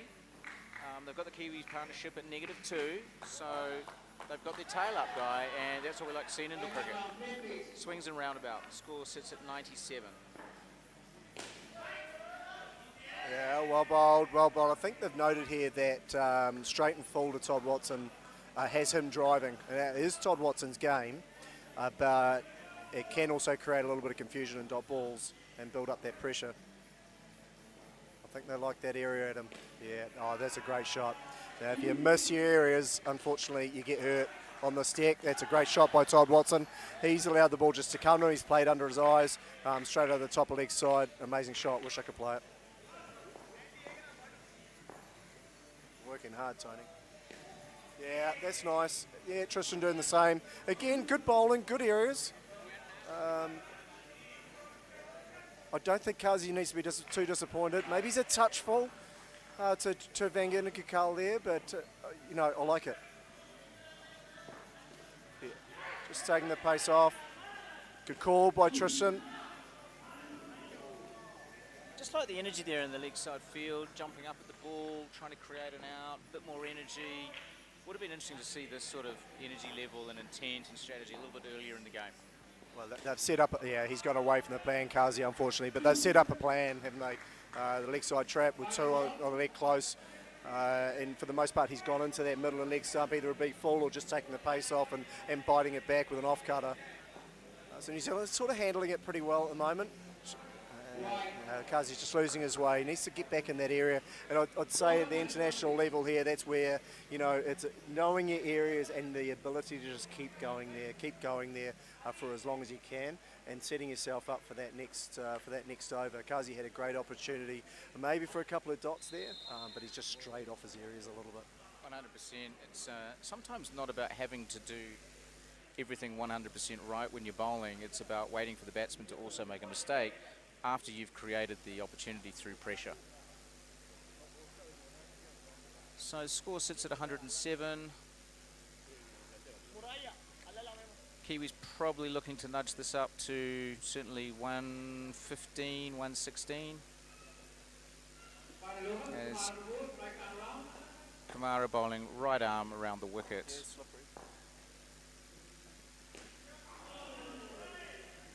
Very well played. Made that ball look average, which it wasn't.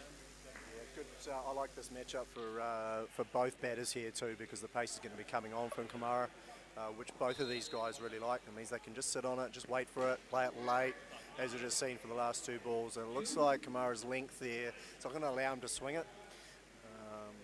Even with a 16 overall ball, the balls are holding up, Tony. So they are shaping. If you are someone who can swing the ball, you are able to shape it late. And again, the guys are just sitting on it, pumping up top roof, and they might be just satisfied with sort of 17, 18 runs here, and getting up to high teens, high 100 teens, as they're closing off the quad. One thing we have seen from UAE, and that's their intent with the bat. They can hit the back net like the best of them, and so they don't actually look phased at the moment about the score, and suggesting that they would back themselves to run this down. So, oh, that's a great catch. Phenomenal diving, left-handed catch. Lovely bowling. Well deserved by UAE team. And a nice way to sort of get to the end of this innings with that out. That'll lift their spirits as they start mentally preparing to hold the bat and chase this score down. So Kamara with the last delivery.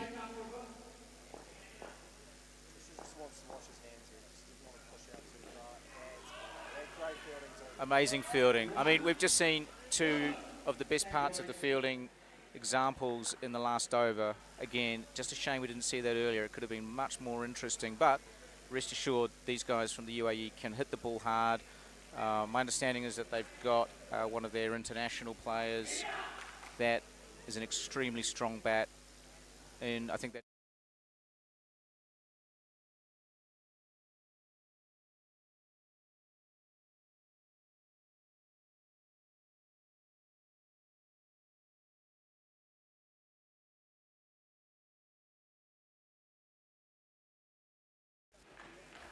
You bring up a really good point about the way they play the game.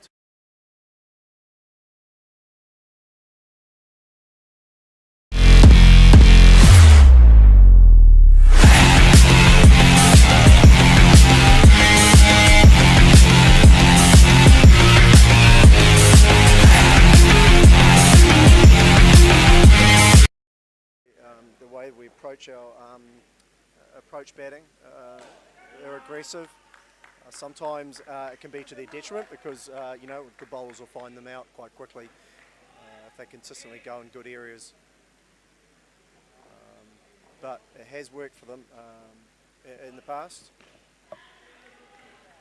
Their attack to the scoreboard for a start, they can't keep looking at the scoreboard. They're going to have to play with a blind scoreboard, and I think if you consistently look at 110 on the board, you probably end up getting yourself in a bit of trouble when you're batting. Trying to chase that down, but if they can just play set by set, they might not have to get that first skin against New Zealand.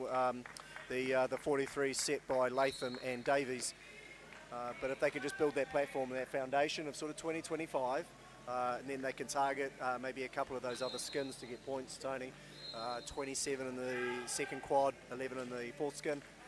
If they can target that and then you never know. Then it might allow the guys batting last to free themselves up and set themselves up for a 30-35 run chase at the end. What I like, if I'm the UAE team right now chasing this runs, I would be telling the guys, you know what, we don't have Darren Crooks to face, and we don't have Gardner to face, two of New Zealand's strike key bowlers. And there's still a lot of bowling depth in this New Zealand squad, there's no doubt. But for me, those two guys are just very special with the ball. And I'd be saying, guys, we've got to target a number of these bowlers. They're not all strike bowlers. Who are they? Let's be strategic about that, and let's go for those overs.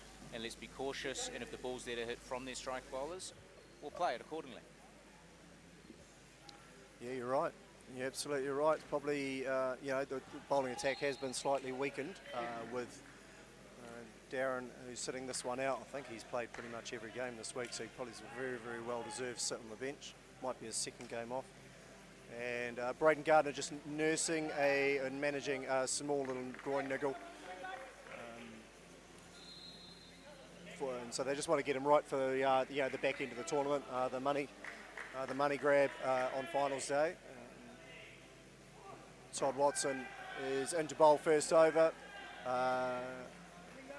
and he's express. He is real quick. It won't show up on TV. TV does slow the bowlers down a little bit. Todd is quick. Don't worry about that. Oh, yeah. That. You went wrong about that first delivery. Hello, sunshine. Wind up, Toddy. Warm up, son. Yeah, that is nasty. So Tristan's taken that at keeper, and that's a little bit hard on the hands, that's for sure. Great start by Todd. Yeah, well played. Well played by Karate. He's just waiting for the ball there, just getting used to the pace. Now asking his partner to face up and do the same. Good luck, son.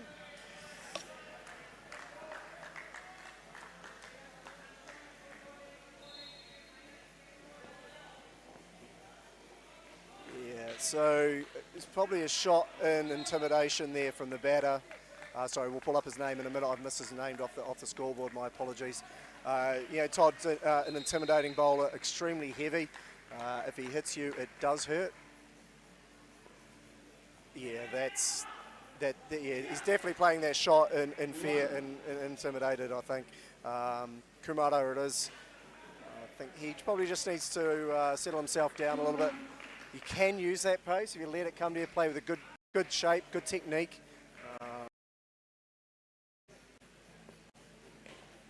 Just like that. Yeah, Barry's probably out, but you know, good shot, well played. And we haven't seen anything full yet, Guy. And as I said earlier, these UAE guys can hit the back net if you get, you know, over pitch, and we haven't seen that in this first over at all. Quite the contrary. Yeah, it's mindset, isn't it, Tony? At the end of the day, you know. Todd's one of New Zealand's go-to. Yeah, that's amazing. Really well fielded by Latham. Good basics up front. Nice shot, but hitting flat. You just can't run that. So yeah, obviously Todd's got a great reputation now around the world scene. These guys know that he's quick, and it's forcing, you know, those shots there.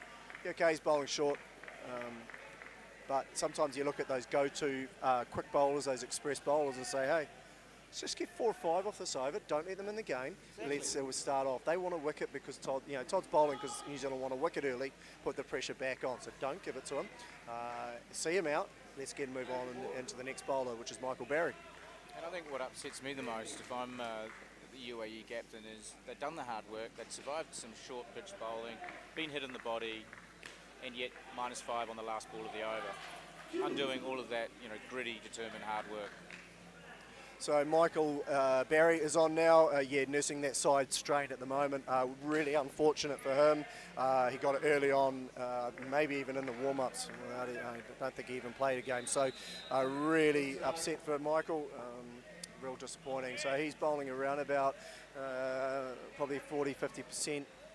So it was an opportunity. If they hadn't got that out off Watson, Tony, you know, it would have been an opportunity to get some runs here off Barry. Put the pressure on New Zealand.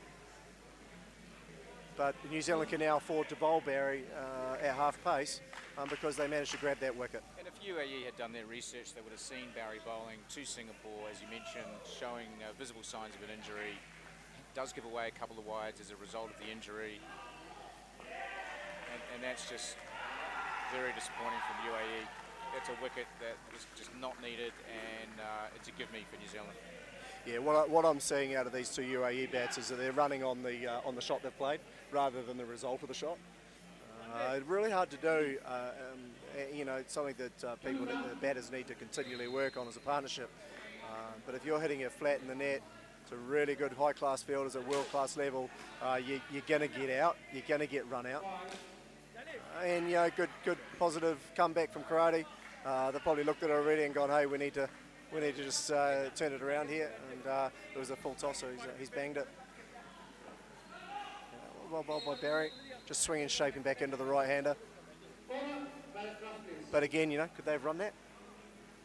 Could have been a run back into that corner, you know. The ball went pretty high up there, isn't it? So for me, That's a run. That's a run in my book, you know. I'd suggest that even you could have made that with a dive. Dive. Yeah. Still diving at 48.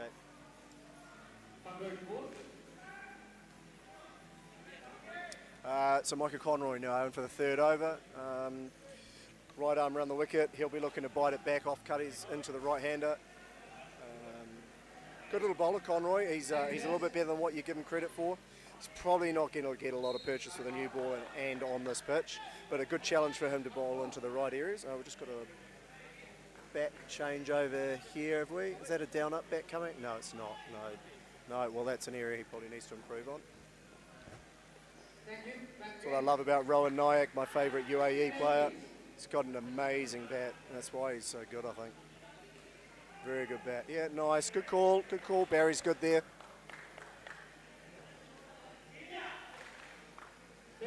Again, New Zealand set up that leg side trap for Conroy. Victor Davies away at leg point there. And Latham just sitting back in the pocket as well. The up-down, Tony, one of the best shots in the game. Well, there's the intent. You know, they are looking to go after it if you're slightly over pitching.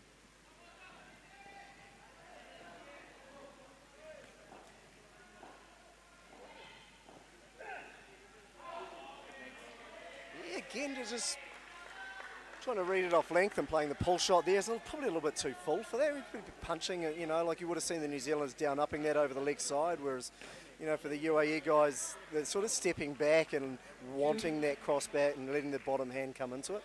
I've noticed the way they play. Is that the future for them? I don't know, because I think the high quality teams in this world are just continually going to bowl in the right areas to negate that.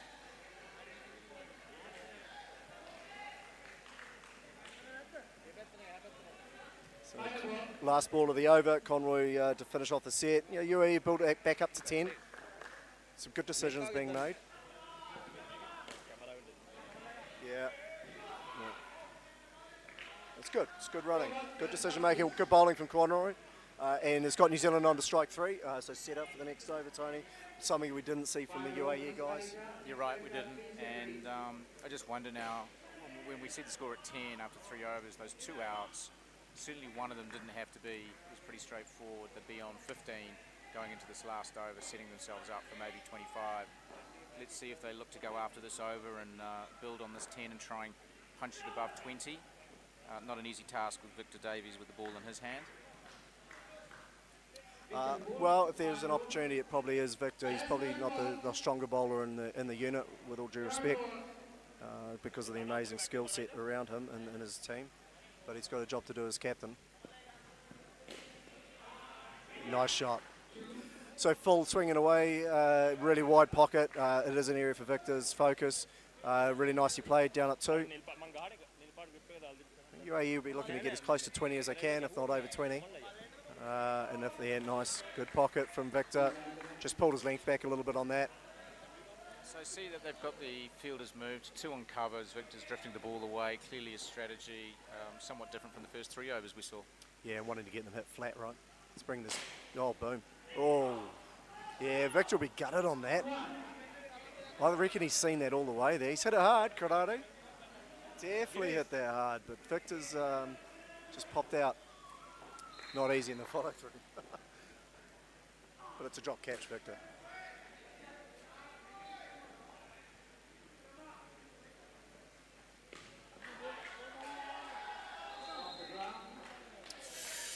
Kiwis calling off the foot, but I think, yeah, good call by the umpires, hit it into the ground.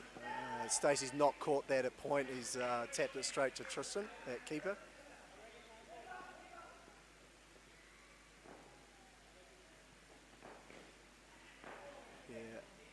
And Victor just with a bit of variation there, the quicker one straight at stumps, yeah, swinging it a little bit, Tony. Yeah, mixing it up, Victor, that's what he does. He's consistent, but he changes his areas around really, really nicely.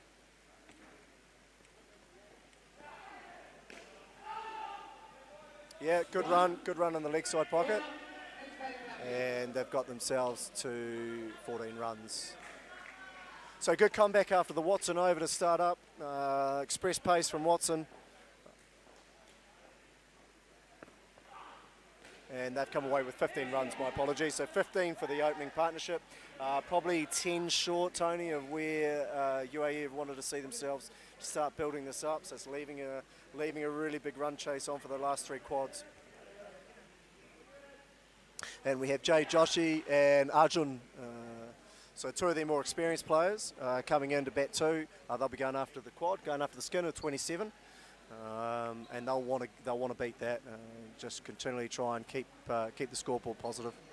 With Harlan Amaral coming in to bowl the 5th.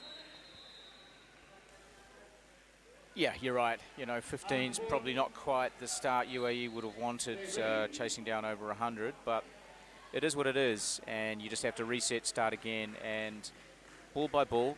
If there's a loose ball, you've got to put it away and negate any outs. You've got to leave a partnership, if possible, at this level with no -5 opportunities. Easier said than done. Very positive start from UAE, very composed. These 2 are experienced players, as you've mentioned, and what I've seen of them this week, they have been batting very well.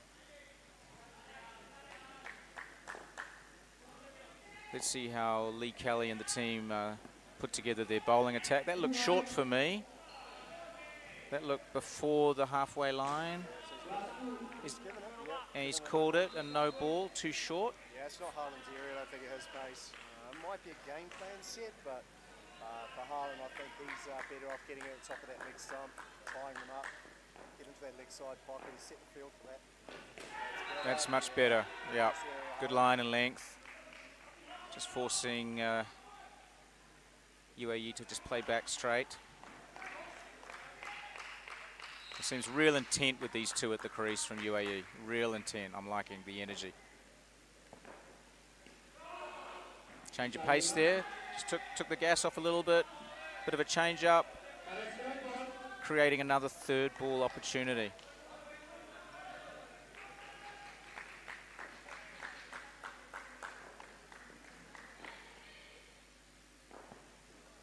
Short again.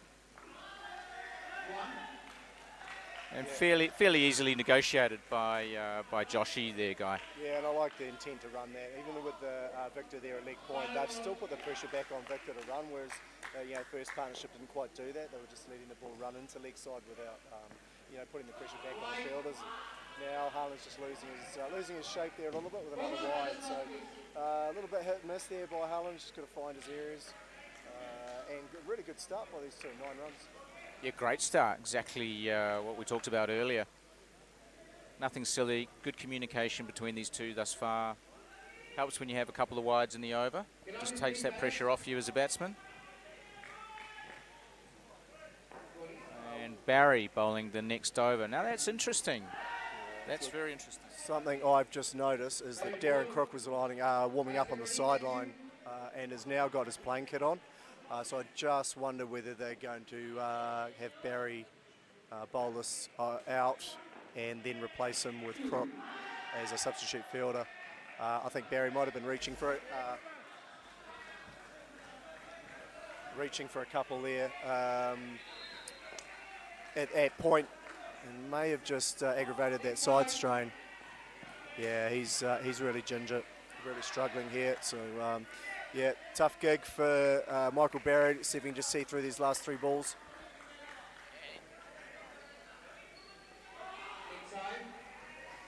UAE really need to be mindful here. Barry's sadly injured and doing his best to get through this over.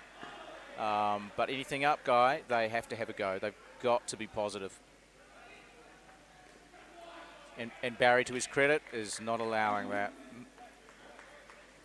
Very sensible batting, 17 is the score from the partnership thus far. Team score 32. Nothing worse than seeing an injured player.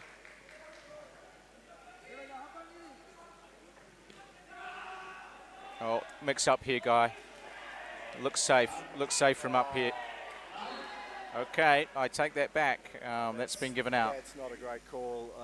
Yeah, I think Joshy's got to see himself pretty hard done by there. That's, yeah. Oh, well, it is what it is. One thing I have noticed about these two bats is they're actually playing very traditional cricket shots, and you know, not the cross bat stuff that we've seen from other players, and it's got themselves in really good stead.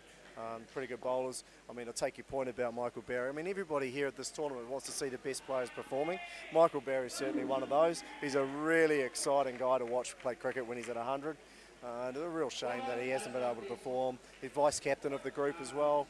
You know, I know he feels like he's, you know, he's letting the team down. He's doing everything he can off court to, you know, to keep contributing. He's been great around the group at the hotel and looking after the boys. And, you know, and certainly not expressing his disappointment to those guys. It is what it is probably what he would say. And he's just doing everything he can. Just see if Crook is maybe going to look at coming on, maybe not this over. So I just saw a little hand signal saying not yet, I'm okay, but I think you're right. Crooksy is there, ready to go if Barry finds more discomfort in the field, but he's bowled his 2 overs, so I guess that's the worst part over. Well, what I'm thinking here is that Michael Barry's gone, the longer I can keep Crook off the court to help him rest up, the better it is for Darren Crook. So, you know, that's not out. Good call by the umpire that time. So, yeah, UAE hard done by the run out. I haven't seen the replay, so I hope I'm right, but it didn't look out, that's for sure, in real time. But they will be building up to sort of 20 with an over to go. And that will give themselves an opportunity to really attack that skin of 27. So third ball now, Tristan Van Ingerkarl has got themselves in great position already. Full straight at that leg stump. It's got a little bit wider and flatter. Well played, Arjun. Just found a way through on the third ball. That's all you got to do.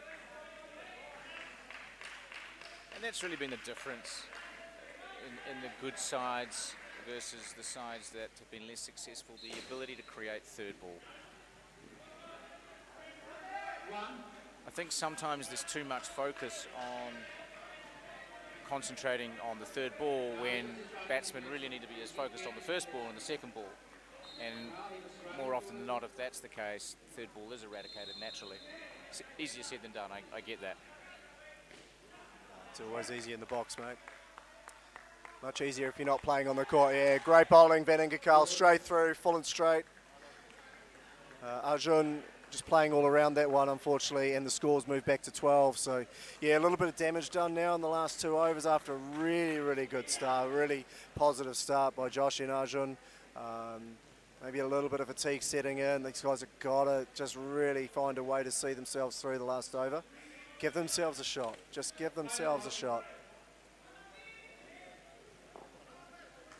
Wondering who's going to be padding up for the third partnership guy. Kumar's been pretty sensational with the bat.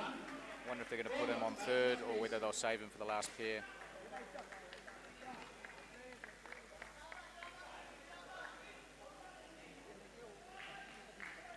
Yeah, so nice set by Van Ingerkarl, keeper. And Matt Latham taking his usual position to close off the set, bowling the 8th over.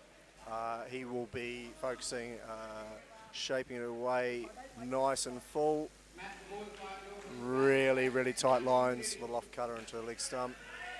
Taking the pace off the ball. But as you can see, we've got leg side set up with Hindman and Davies at point.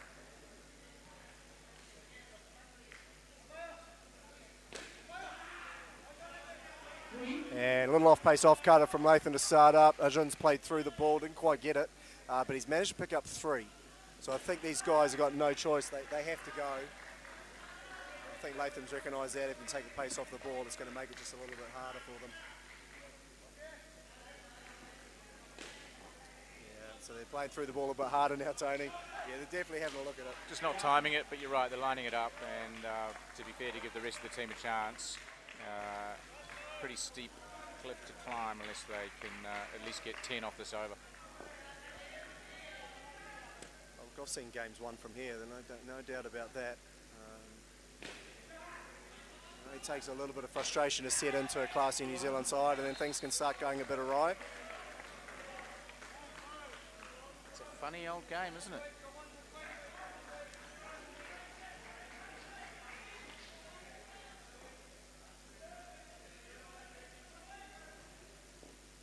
Halfway through the set, Latham score is 18. Partnership's 18, my apologies. Scored 30 and 2. A little pace on that delivery guy. Yeah, but he's used it really well, you know. Great shot for 2. Scored a 35. Look, only takes one big shot here, and they're in the hunt to get the skin.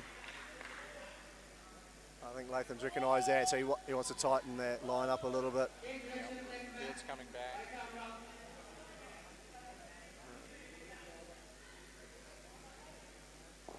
Yeah, New Zealand has also recognised it. Oh, that's amazing setup. Great pocket by Latham. Van Ingerkarl with the gloves down leg side. You know, from what I've seen of Tristan, he's one of the world-class glovesmen in this unit, him and Hyman. I've spoken to Lee at length, Lee Kelly, the coach, New Zealand coach, at length about the fact he's now got 2 world-class keeping options in his group, which is just so handy. That's an amazing take by Tristan. Down leg side, and Latham with an amazing pocket. Yeah, really nice. Couldn't agree more. That's probably one of the nicest outs I've seen throughout this tournament. And a great finish by the Kiwis to bring that back when the first 2 overs, these 2 batsmen were looking really good. And that's international indoor cricket. You've got to stay on it. 4 overs, ball by ball.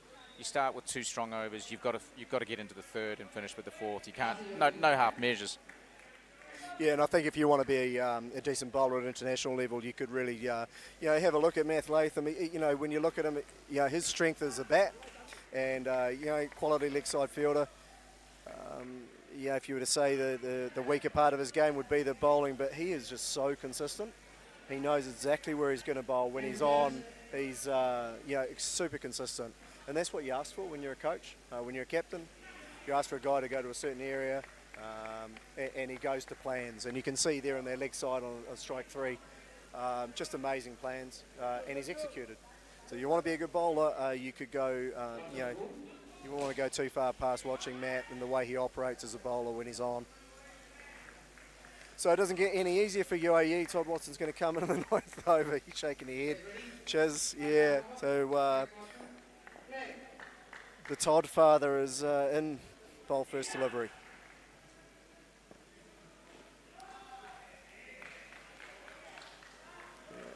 Yeah, that bounce is a little bit awkward, eh? Really get your hands above that to try and pump that over 2 is not easy. It's not an easy ask. It's still climbing, isn't it? Yeah, sure is.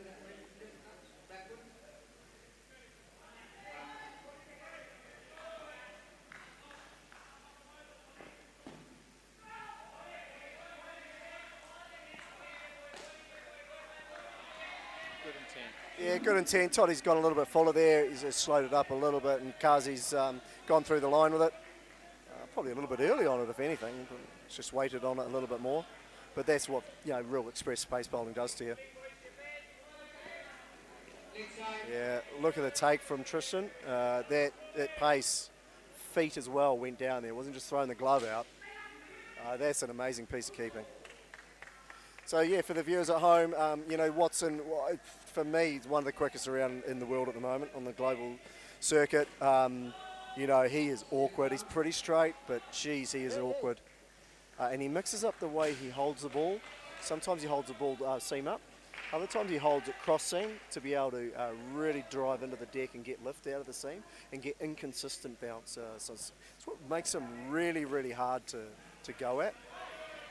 That's a bit lazy by Stacey. And ball's gone through for 2, and Watson, yeah, not too impressed by that. So 6 off the over so far, not a bad result from the UAE boys, if they can just see this out.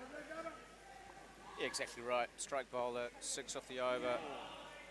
That was difficult to negotiate as well, but they did it. You know, 6 runs, strike bowler, setting the platform up. Well, yeah, let's go back to his first over where they got out off the last ball with a shot run, a bad run. That would have been Todd going for 12. Their express strike bowler going for 12 runs if you play them in the right way. So you can be as quick as you like, but if you're not creating opportunities and creating wickets, and you're making good decisions as a batter and soaking up that pressure, then it doesn't mean the end of the world. You know, unfortunately, you know, these guys did that, which is great, but unfortunately for the first partnership, they sort of lost their way. And have you seen Watson bowl round the wicket during the tournament?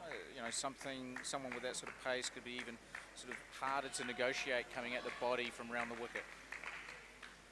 I haven't, and in fact, if anything, he's straightened up his run up, and Indoor used to come from the corner over the wicket. I haven't seen him mix it up and come around the wicket too much. Certainly not at this level. For me, at international level, Tony, you've got to keep it simpler. Like you might, at a club level, you might be able to swing it out, swing it in, bowl off cutters, do whatever, bowl a bouncer.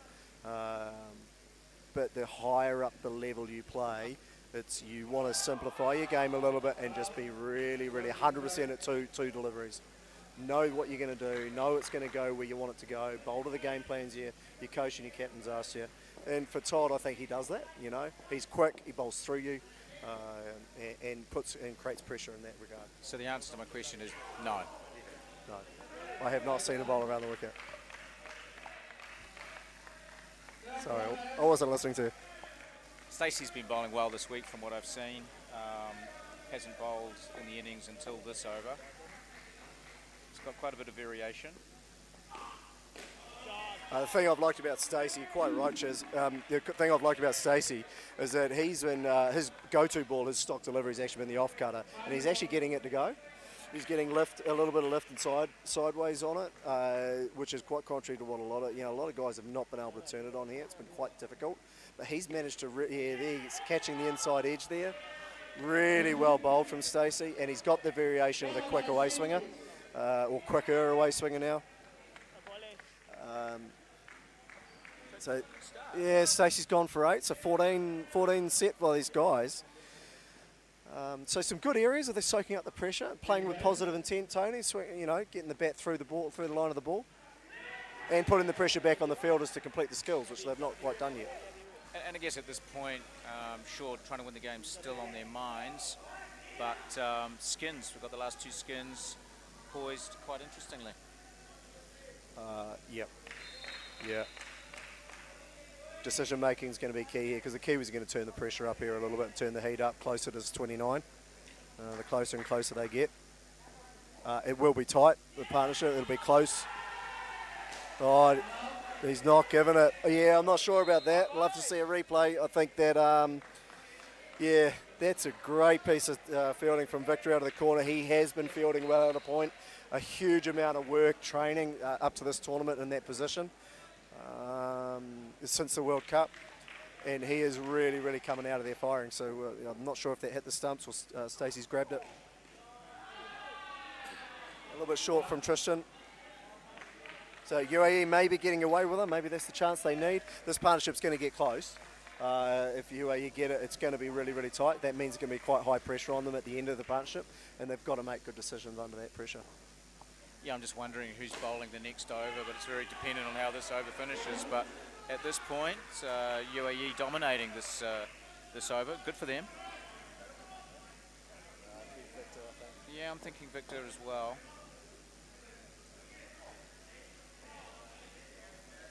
Yeah, Victor and Matt Latham are their go-to inter-partnership bowlers. They may go for Latham considering the result he got off his last over. Bowled extremely well last over, and maybe leave Victor to the 16th. Yeah, so Tristan just losing his areas a little bit. It's probably just, yeah, it's a little bit humid, but mate, that's no excuse.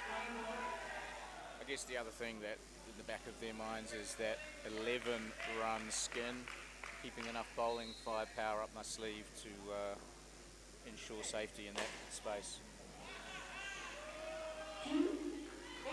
Shijas, I don't think you could have hit that any harder. Okay, so Shijas is on 17 personal.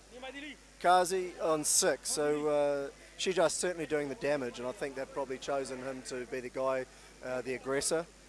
Kazi just needs to turn the strike over. They don't need to do anything silly. 7 runs off this over, we'll see the skin. Matt Latham coming up to bowl, so yeah, we'll pick that one.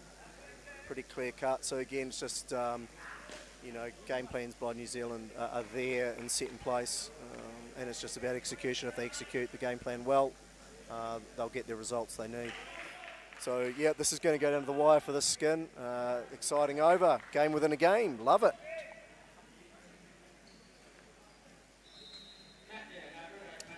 So Shijas, the aggressor, on strike. Let's see what happens.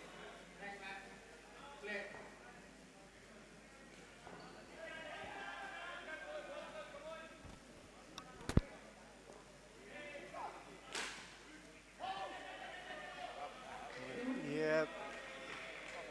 Oh, Beautiful not the greatest shot, but it is in Shijas's wheelhouse, and I'm not sure that's where Latham wants to go, full and wide.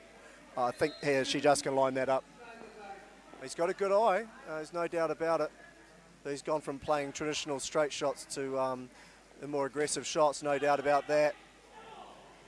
It's a close miss by Watson. Van Ingenkarl hasn't quite been able to pick that up. And isn't this great? A match within a match for the skin, and that's what indoor cricket's all about. Test is on. Well, New Zealand will want this. Don't make any mistakes about this. They'll want this quad. Well bowled by Latham. That's about where you want to be. That's an opportunity, I think. Yeah, a bit lazy getting back to the crease, wasn't he? Yeah.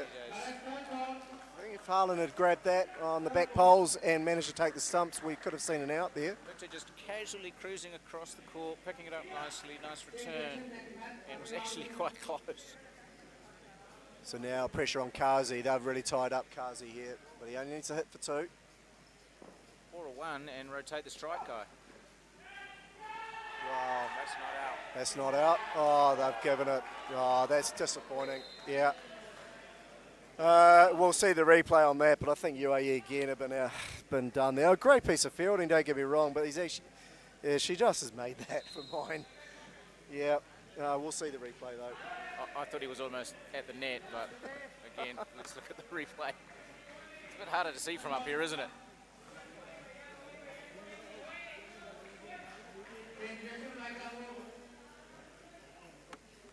So Kiwis got away with that one.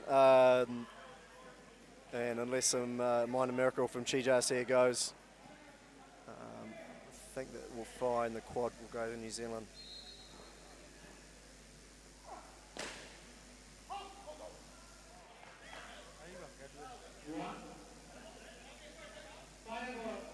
Interesting call from Latham. He's happy for him to take the single. Yeah, okay. Doesn't want the out for the run out. I think he was thinking that he didn't want Shijas back on strike, so actually smart cricketer. Yeah, fair call. Yeah, so another great set by Matt Latham. Again, a bit of a masterclass on bowling areas, like he's certainly on song and trending really well towards the back end of the tournament. Hard luck UAE, I think you've been stitched up with a run out there that probably wasn't. All due respect, of course, umpires, tough job in the box, so certainly not a job that I'd ever want to do again. I can't believe we ever let you do it in the first place. Only about 5,500 games, mate. Yeah, umpired for a long time. And who trained you? But you would have been umpiring back at the cricket patch in Glenfield, if I remember playing there. Yeah, 1985, 86. And who taught you how to umpire, if I can ask? Was it Wanda? No, I probably wouldn't be able to tell you, actually. Certainly wasn't Paul Bottrell. Although he was running the centre at the time. Stacey Hyman in for the 13th over. Let's expect some off-cutters here.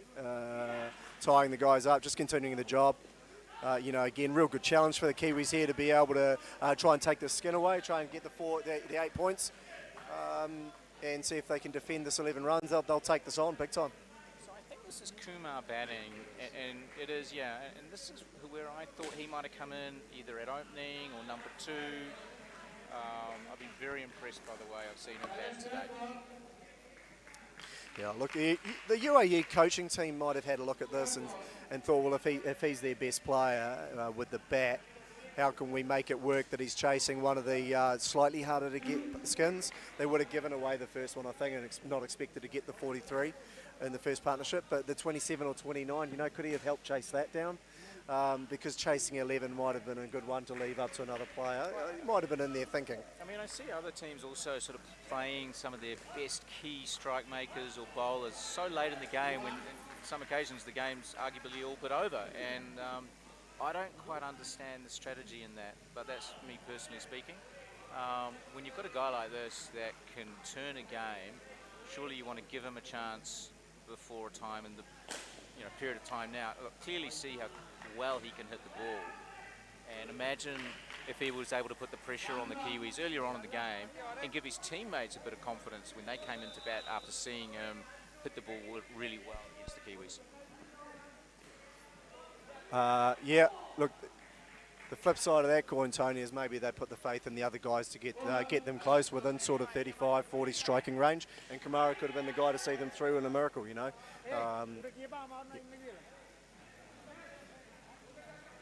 So that's the end of the first over, 5 off it, not too bad a start, well negotiated by the UAE boys, and Harlan Amaral coming in for his second, bowling the 14th over, scores 57, chasing 110.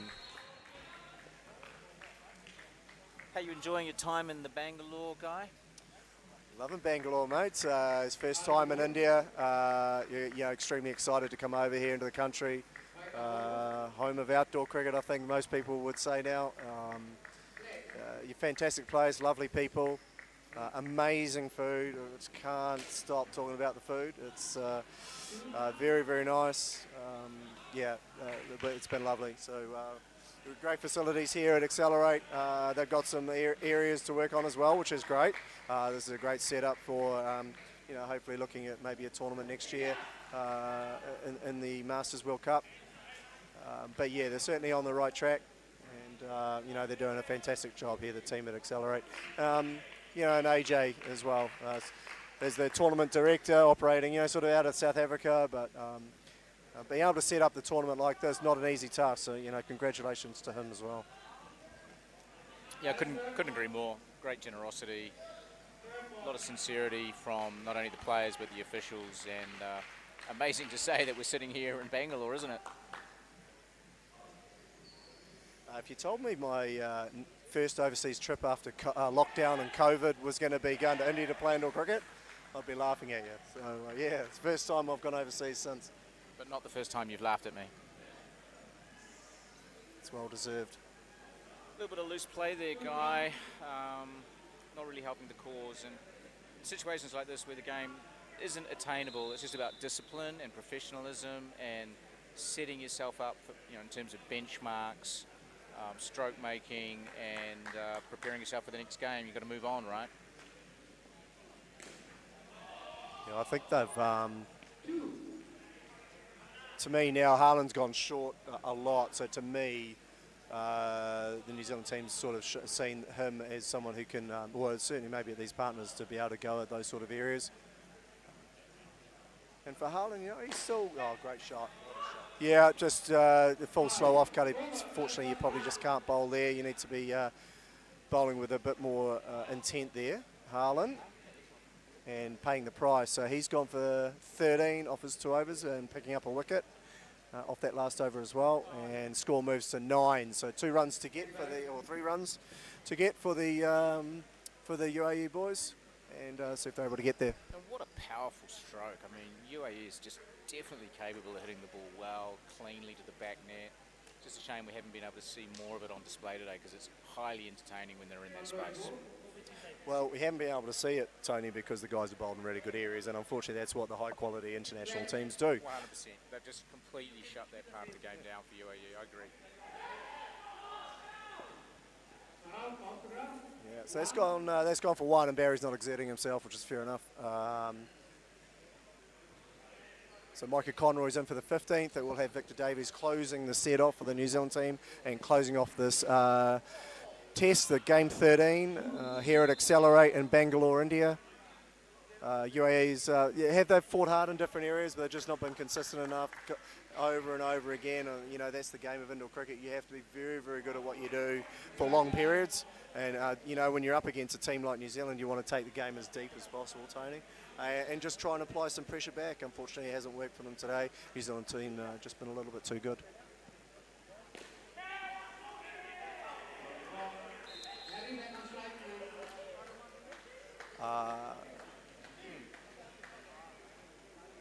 Sure what's happened there. I'm just wondering if that is that.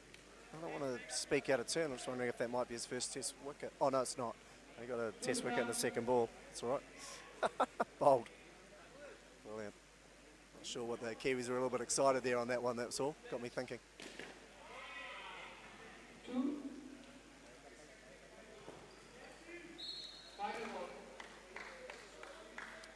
Yeah, so Kiwis are gonna need another out to put any sort of pressure back on the UAE guys for this skin.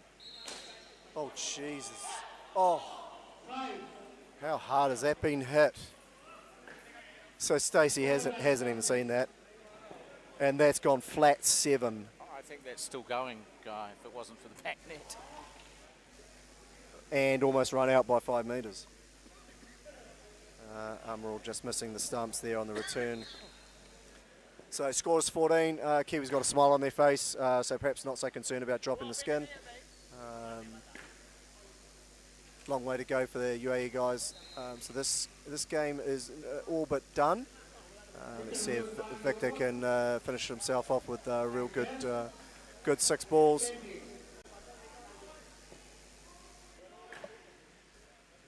Guy, I've just seen your team turn up to the centre. Who have you guys got next? So we've got the being sort of middle of the night over there, but certainly able to watch that in the morning, recorded on YouTube. So yeah, I'll leave and depart here now. I'll go join my team. Thanks, Tony. Good call, mate. Really enjoyed sitting next to you. New Zealand, congratulations. Great win on this game, and you know, some really good areas to work on for the UAE guys, I think. Thanks, everyone.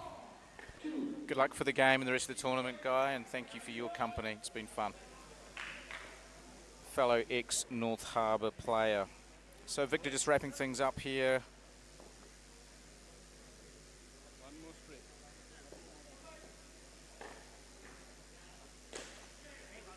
What a shape on that outswing.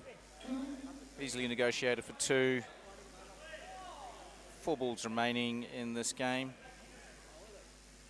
See if Victor uses his variation of an in-swing or an off-cutter.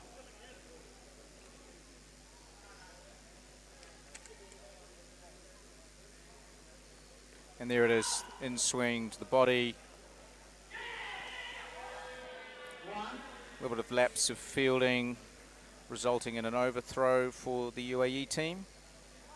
And 14 to 11, so at this stage UAE have got this last skin, which they'll be somewhat pleased about, but it's not over yet.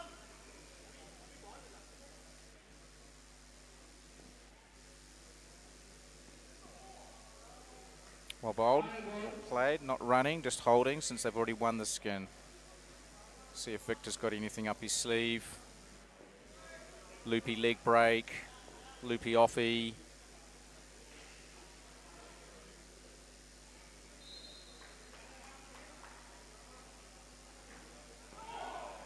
Great delivery. Well played, New Zealand, and great effort also from the UAE. Thanks for watching and listening, and we hope you enjoy the rest of the tournament. That's Tony Chisholm out.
Can I have a ball in, please?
Coming around, please.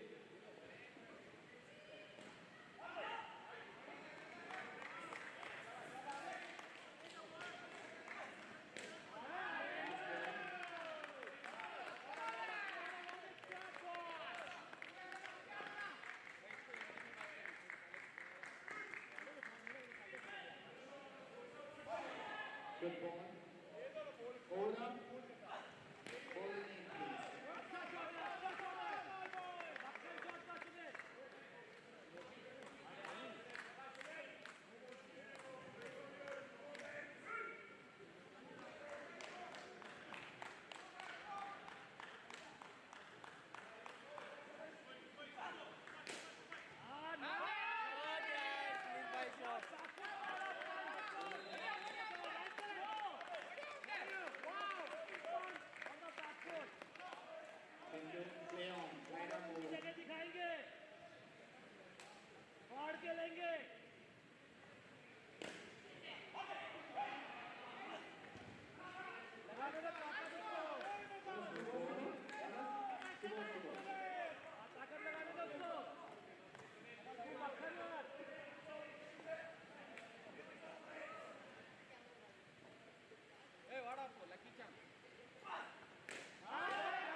बैटर एंड वाला है ना, batter and इधर देख नीचे, इधर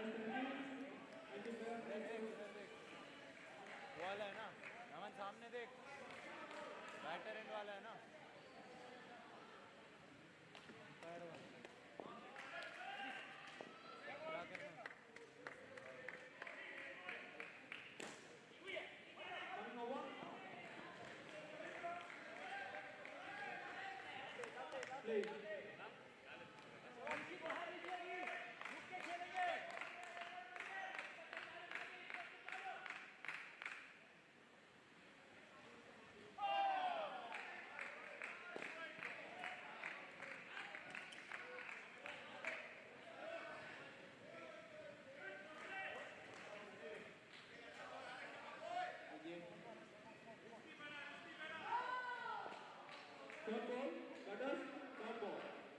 क्या करना है?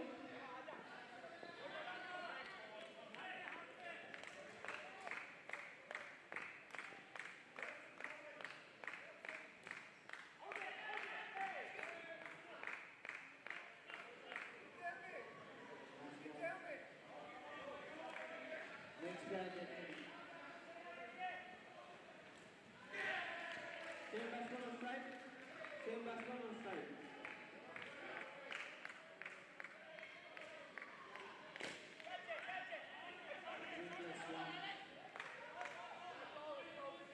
Over up.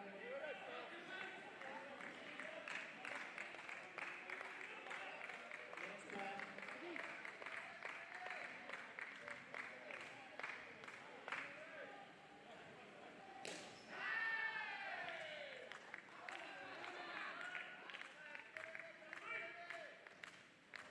That's 2 balls to go. 2 balls to go.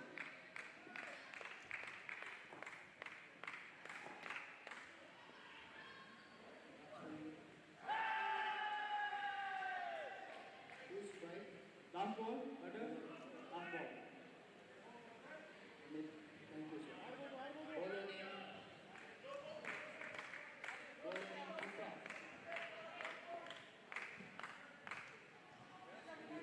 Thank you, sir.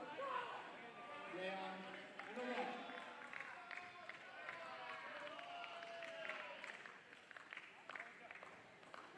Right down. Over. Play.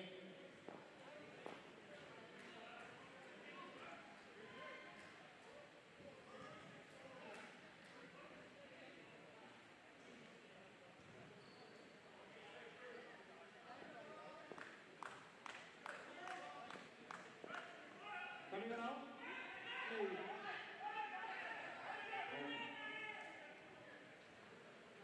Out.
Two balls to go, batter. 2 balls to go. Third ball. Third ball.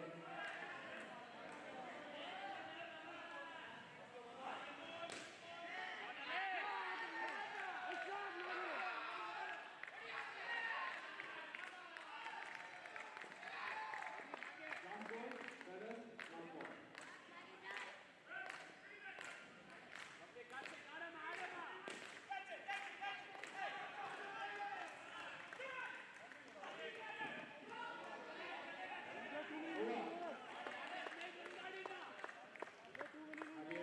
Batting team, don't waste time.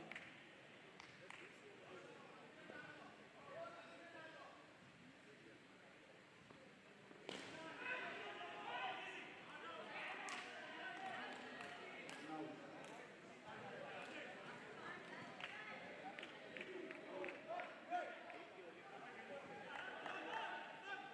Coming around, play.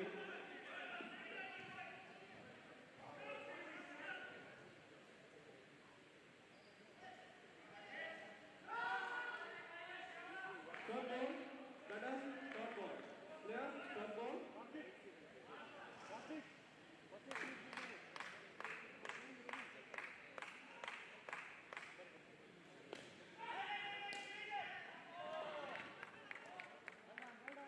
Over up.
Thank you, players. Players, thank you.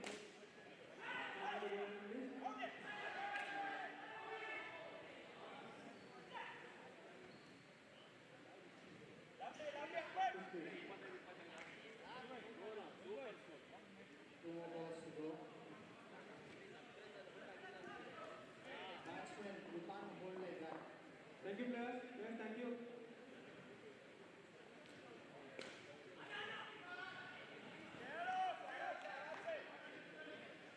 For the coming over, please.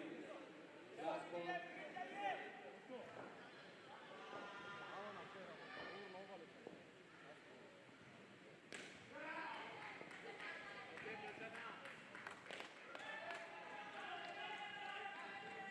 Order. Bowler's name.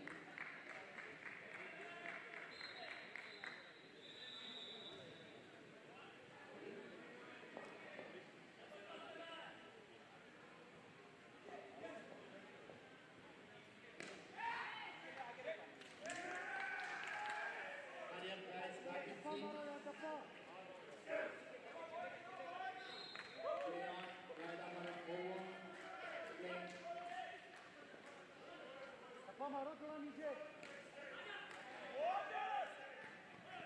Indian Development Masters at the time, nothing to claim on. But on the other side, UAE Development Masters, UAE Masters are on a peak on their form against this team. Look at this, 8th over, 5 more balls to go. 7 runs on the scoreboard. Meet Dalal, last match hero from the batting end. He scored 44 runs along with Khalid Hussain.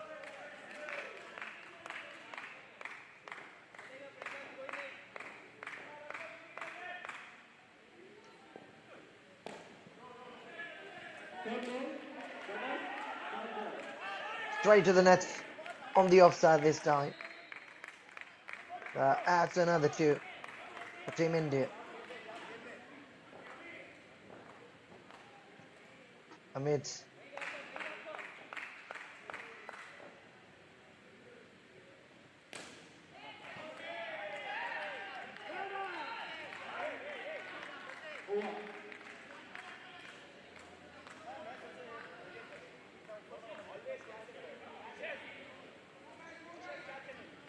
Ten runs. That's these 2-digit number comes up on the scoreboard for Indian team.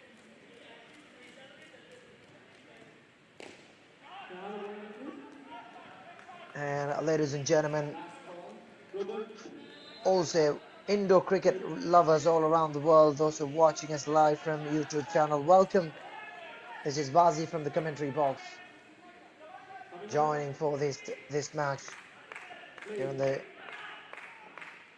fine evening here at Bangalore. So happy to meet you all here once again. Vinod Singh has finished with 12 and Amit KG with 1 run. Meet Dalal has given 12 runs for 0. So the second pair for Team India slightly better than the first one. Started with 4 the first pair, second one 13 runs. A total of 17. Team UAE are claiming their victory for sure from the first 8 overs. Bowling really well, fielding really good, and all over the match they are in. You can see the Telesheri guy.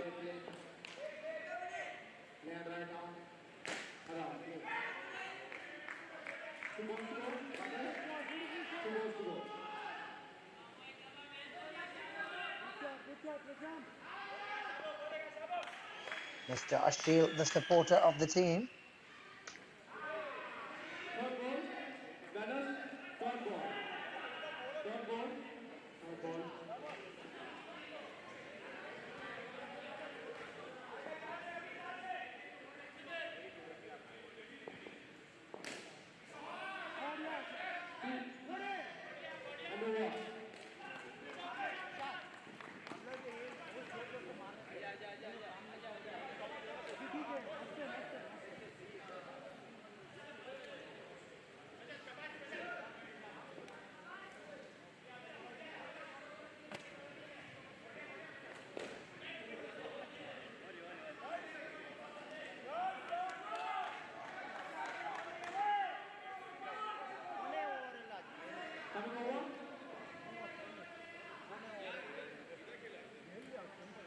The numbers 27 Siam finished innings with Himanshu in the last match against New Zealand. Team UAE.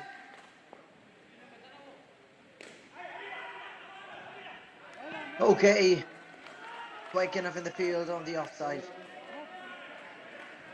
But the striking end to Ranjana Chiru, Nagaraj B. Have to be super strong here. 9 overs is finished. 20. Himanshu with his second over of the match. Team Indian Development Masters against the Team Indian Development Masters. And UAE Masters are really doing a great job so far. Controlling this Indian team under 20 on 9th over is a great deal indeed. But whereas the Indian team will be really working hard to come back to this match at any how. Mr. Jezzo, fielder from the straight, was quick enough.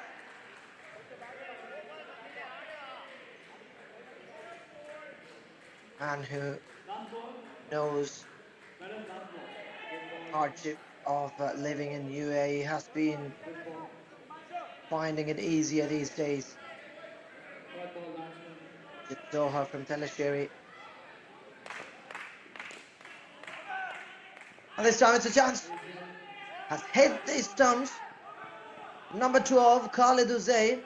And in between, Chiru has finished his second run. Look at that. The way Chiru has gamed.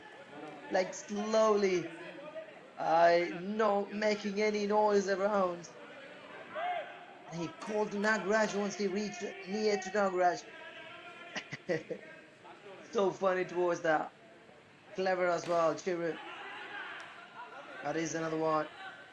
But this pair at any goals have to take Team India back into the fight. This battle have to be so serious for both teams.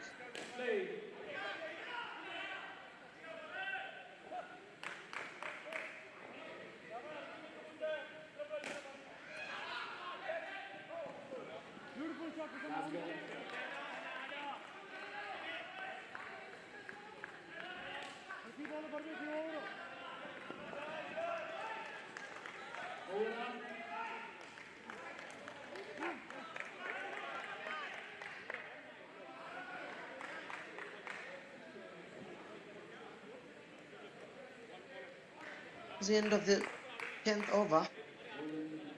Score is 28 for Team Indian Development Masters. 4 to start with the first pair and 13 for the second. And 11 so far. 2 more overs to go in this over. So far, Sergey for Chiru and Nagaraj.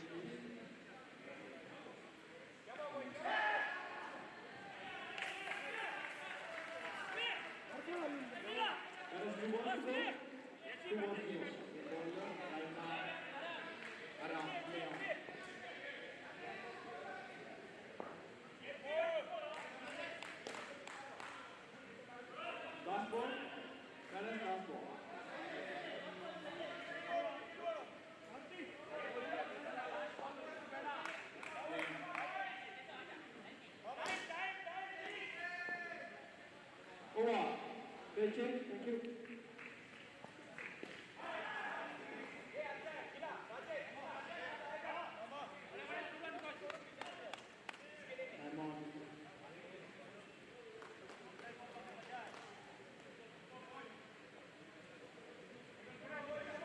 28 says the scoreboard for Team India. UAE Masters under such great control. Bowling and the fielding. All the parts of the game, Team UAE are leading at the moment. So good to watch. Team India is slowly but in a firm way they are coming back into the match. Especially this pair, Nagaraj and Chiru.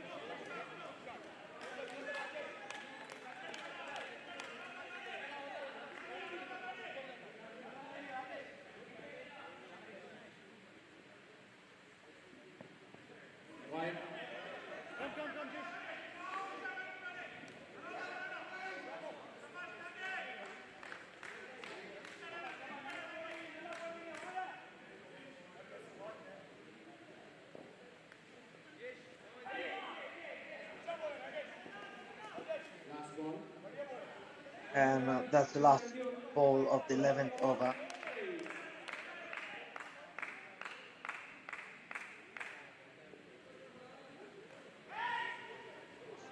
It's like showing, if you move an inch out of the crease, I'm here with the ball.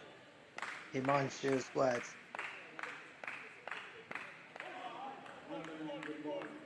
Rajesh finishes over with a wide at the end of the 11th over. Chiru with 5 and Nagaraj with 9. Rajesh G has finished us over with 0 for 1, 5 runs given and taken a wicket, so that's equalizing.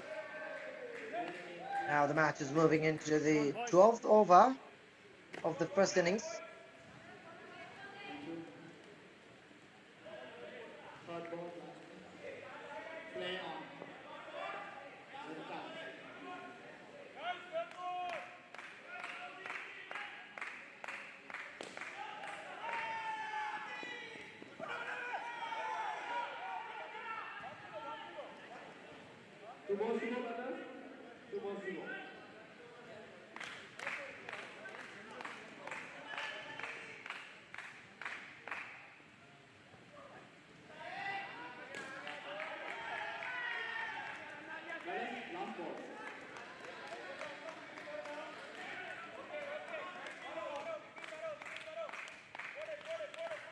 Thank you to the sponsors of this tournament.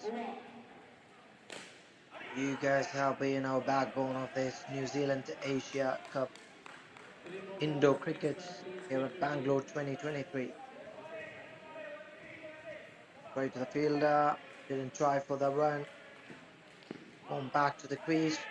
Make sure that we're not giving that extra 5 runs, but it's bowled. The low pitch delivery had its pace on. Offside through. The batter has lost his eye contact with the ball. Or it didn't work well for Mr. Chiru. 19 became 14 now. 36 now became 31. UAE are having a nice ride on Indian batters so far. Last ball of the 12th over. This is last ball for the pair. Chiru and Nagaraj as well. That's a boundary and a single, so that's 5 runs. 19 for Chiru and Nagaraj. That's the end of the two batters. Nagaraj with 11 and Chiru with 8. 19 runs. That's the end of the 12th over.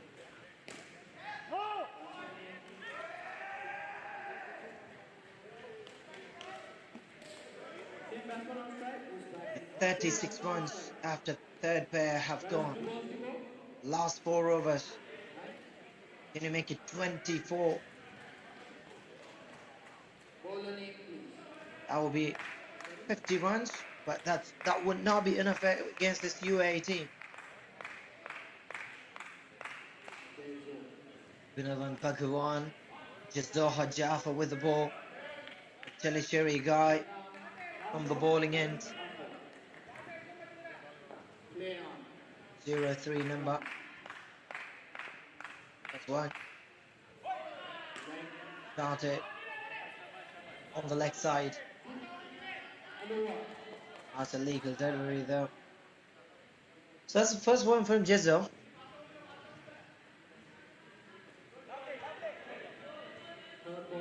Very good. Easy delivery once again beats the batter.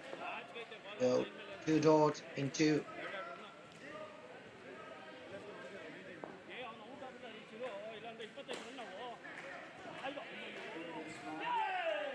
But this time it's a fumble from the bowler first, then number 12, Mr. Khalid Hussain, has an extra 4. 4 runs from that ball. There have been another door, but unfortunately that connected it.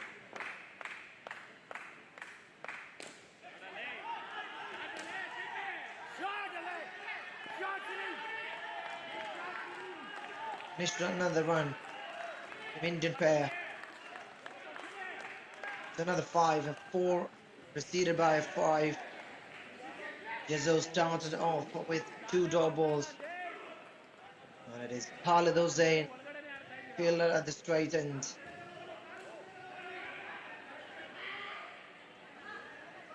Line up full toss delivery onto the leg side. The batter has connected it.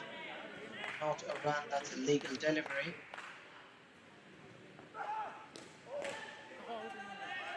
It's another one. Jizoha came with some spin deliveries in between towards the tail end. Started off such a great way. 21 on Jizoha's name after 2 hours bowled. 49. That was an expensive over from Jizoha. 13 already from the first over.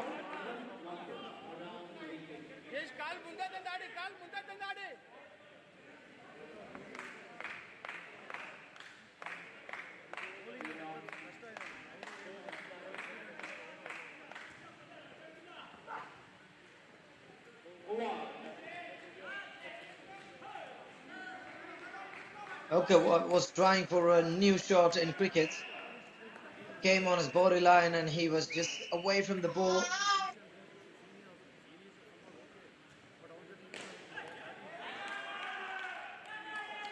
Catch return, and that's a wicket.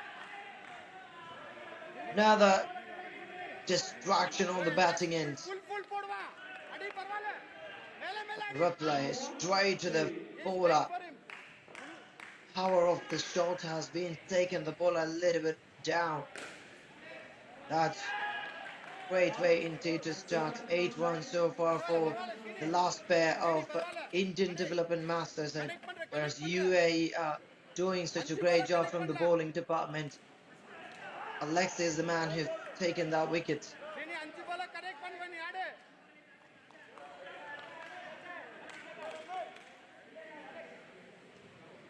Thank you, madam. Thank you. Thank you.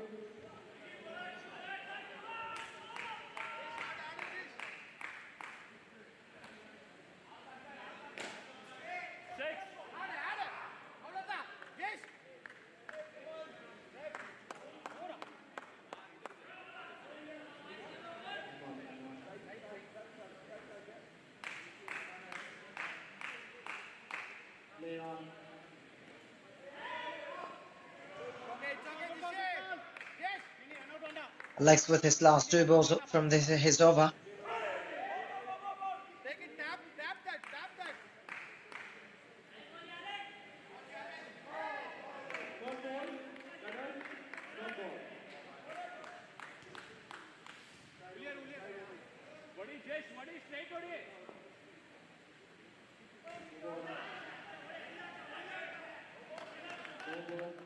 You can hear the sound from the supporters of India team. This is the time, just go for big hits, go for on the roof. It's okay, no problem, get maximum runs onto the scoreboard. This is the right time where Himanshu is coming all the time. The man is coming towards the tail end with the bat, tail end with the ball.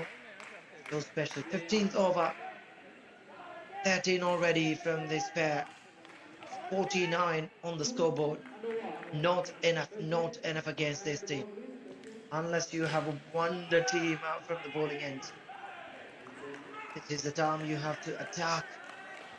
Keep attacking again and again and again. Maximum. Get 10 to 20 runs per over. Make a score at least 60 or 70 runs. Oh, there's a confusion again. Communication from the fielders, lack of that. There was a time where both batters were in the non-strikers end and the fielder was not aware of it.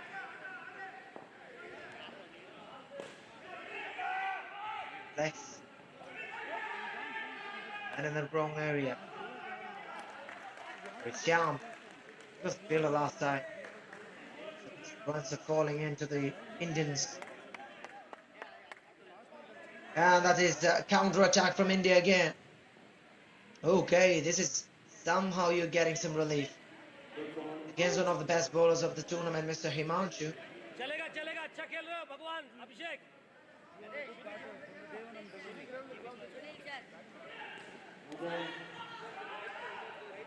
That's full toss and no ball.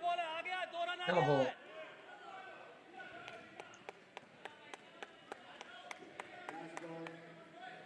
.56. That's a decent score for this pair. 20. First down there. Hitting 20. And that's going just so. Didn't make a mistake of collecting that catch in the straight end. Manchu again. Striking it again and again. Team UAE Masters again. Indian Development Masters. Himanshu has finished his 2 overs for 10 for 1. Abhishek Wesley with 11. Bhagwan Singh 4. Last over from Meet Dalal for UAE. Indies only 51. Throw again. Confusion again. Non-striker didn't go for the run, but striker has finished it. I would say they had time.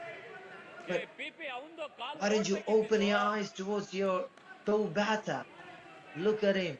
Whether you go on or talk to him, communicate.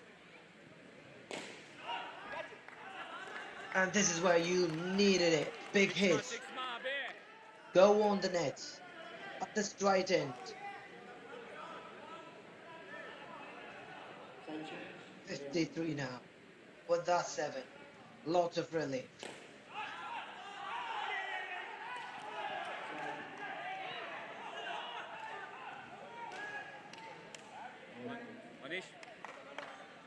One more time run out. This time just Zoha gets to his prey.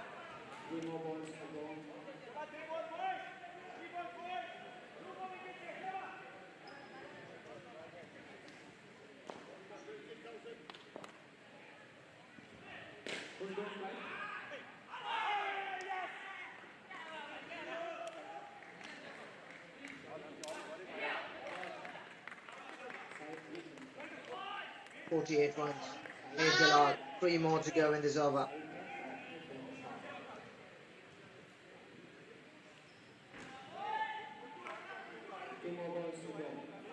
Another catch.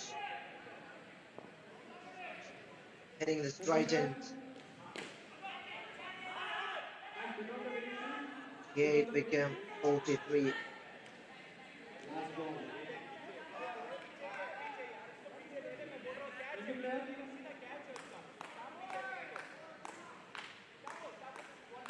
Thank you. Bola running over. Play.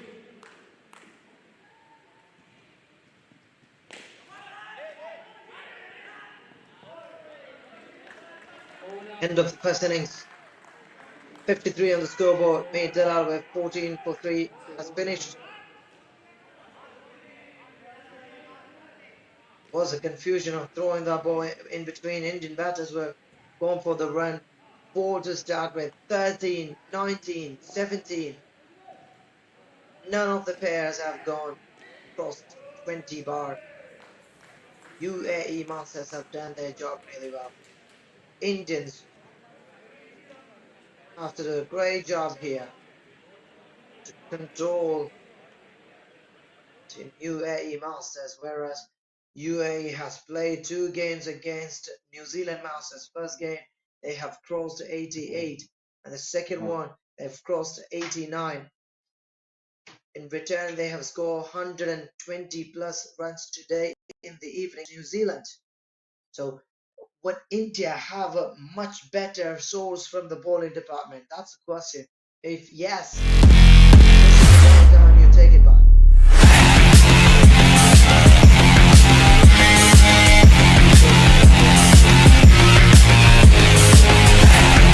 '24.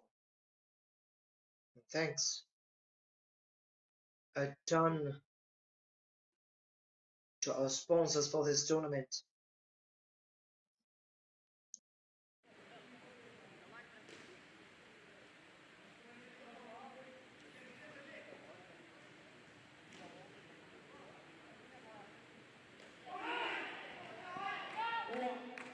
Yeah, next ball is third ball.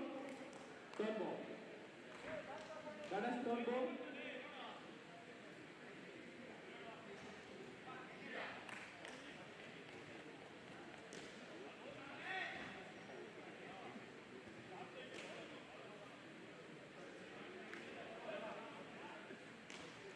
Thank you, batters. Batters, thank you.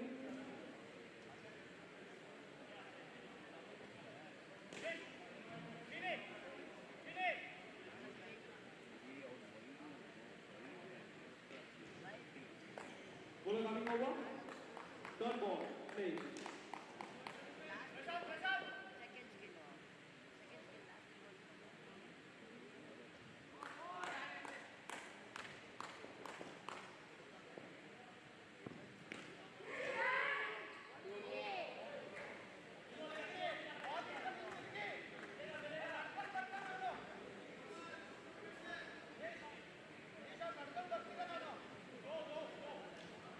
Bowler coming around.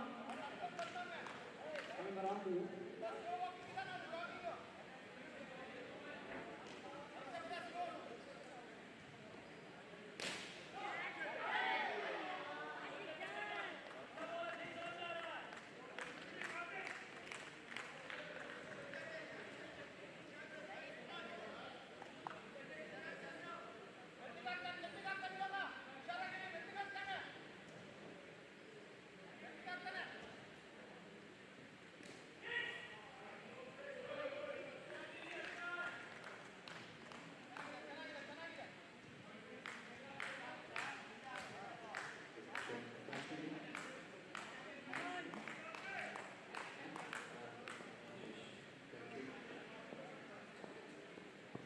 Bowler name, please.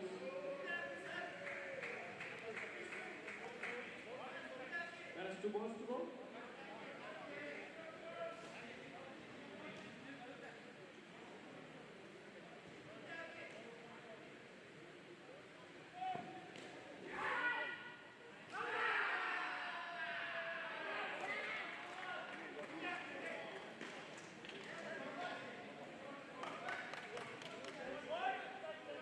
When the bowlers take the out, so you have to inform the umpire. Bowler's name, please.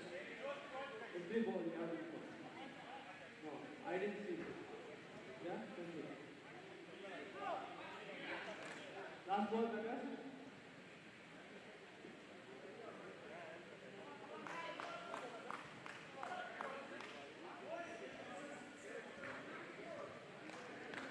Thank you. Thank you. Play. Last ball. Coming over. So on the scoreboard, ahead is 53. Crossed by UAE Masters and have to keep their wickets not falling once they have crossed the runs. On the other side, UAE Masters and Indian Development Masters bowling. Chiru is getting ready to bowl. Thank you, That's batters. the first ball Thank you. Batters, thank you. from Team India. That's a reply for the first time maybe. It is Himanshu opening the batting door. Usually comes at the last moment. Today he's there. Early call for the man. Batters, thank you. Left arm over. Early call Play. with 2 doubles.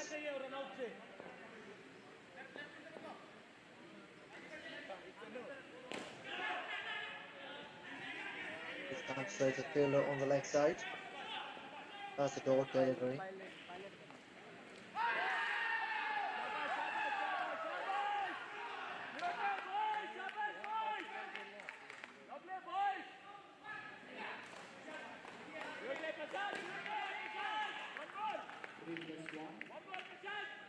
Yorker delivery. Can you center the wicket? It's a kind of gift to the both batter from the Batters, bowler. 5 balls to go. Play. Straight hit. Dawn touches the boundary rope.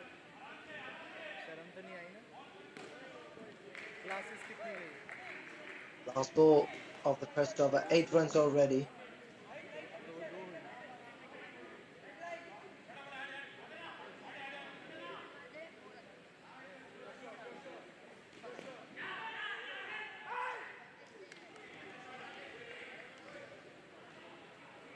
Over up. Over up. Bowler name, please. Himanshu with 3 and 5 runs on the other pair.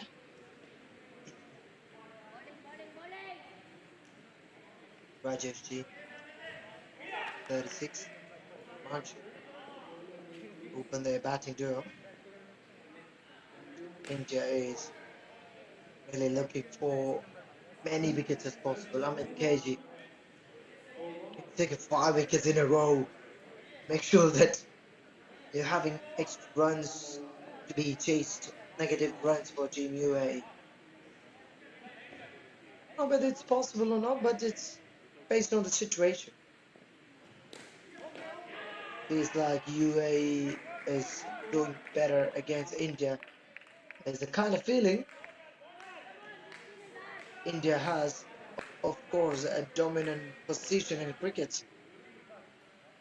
But in terms of this indoor cricket, things are different for sure. Now, watching this game, it is indeed UAE are dominating so far of this match. Now, who knows and what India is going to do? Let's just wait for those wonders in the history coming back like a phoenix bird. यार यहाँ rules ही अलग लग रहा है Nos, ना बिल्कुल वही तो साला 2 बार रन आउट हुआ भाग सकता है नहीं पता क्या होता है हम बहुत टाइम मिल जाता है Thank you. Thank you.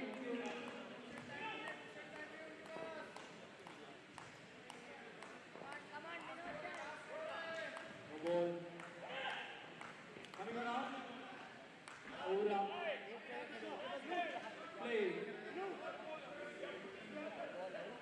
मैंने उसके ऊपर हाथ मारा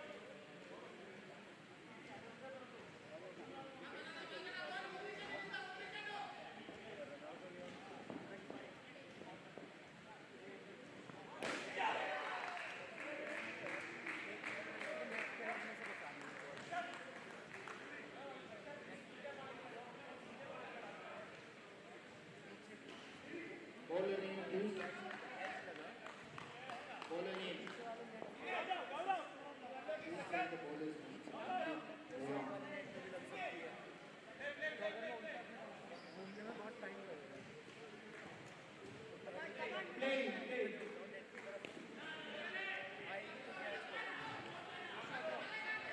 Thank you, madam.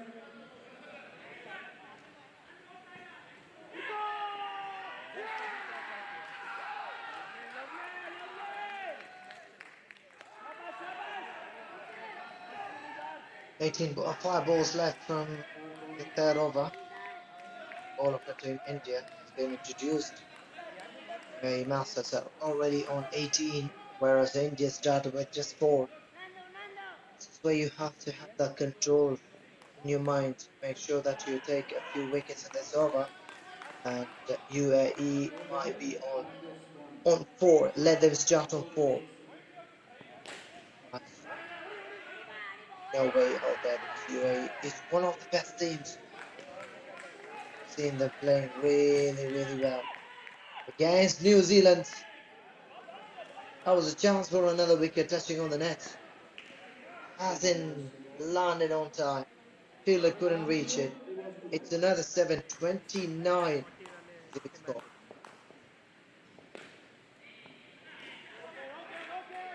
हमारा 8:30 Yes, who wants to go? Madam, who wants to go? Coming over. Over up. Next bowler's name, please. Batsman, Gaurav Kampli, 11 for 0. Himanshu, 19, and Rajesh, 10. Continuing the batting duo for Team UAE. Yeah, whereas yet to find the first wicket. First 5 runs as the bowlers. Players, thank you. Thank you, players, thank you. 3 overs, 29 runs. New bowler Santosh DB. Play. Right arm over.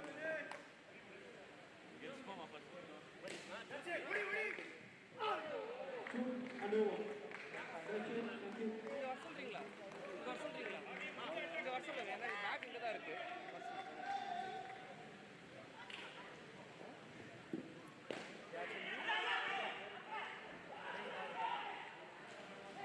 Thank you. Can I have the name, please? Lawrence Watson. And striker. Thank you.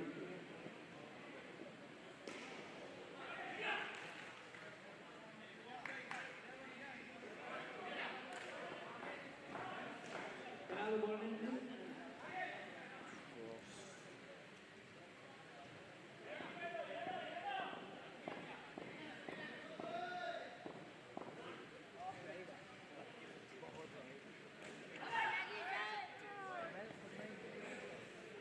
Coming forward.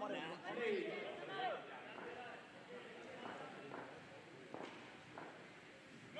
Run out for this bowler. It's indeed confidence booster for Team India. To come back with many like that, they have to work hard in the field. Have to be really quick, swift as a bird, 2 bowlers will start. collecting the ball and watching where the batter hasn't reached, connecting that area. It's all a Herculean task for sure. It needs skill. Look at that. Even that ball, he has just put it away. And later on, he understood that maybe the batters will take advantage of that situation. So he ran towards the ball to stop its way. Over. Next ball. 2 balls to go, batters. 2 balls to go.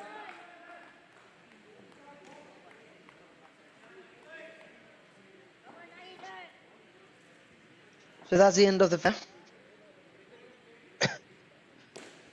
They have scored 30 runs on the scoreboard. And here is Khalid Hussain and Mr. Shyam.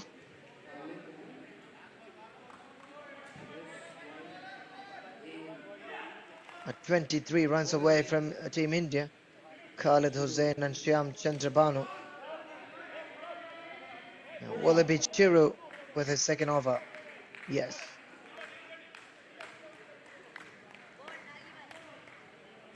Right arm over. Play on. Sorry. Play.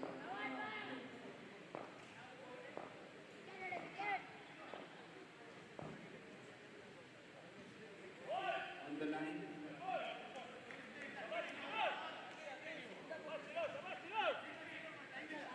Bowler coming over.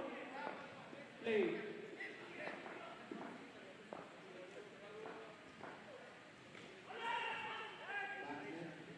Batsman.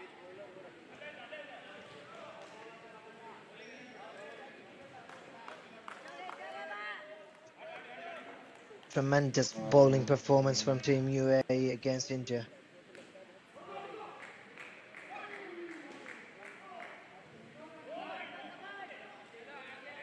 It's been so good, been under control at any moment of the game from while India was batting. Team UAE wasn't given up. As a result, you're watching this match. Halfway UAE has made sure the way already.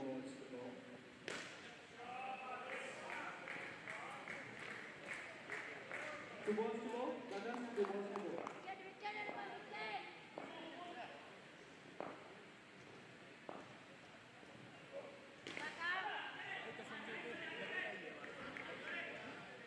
Last ball.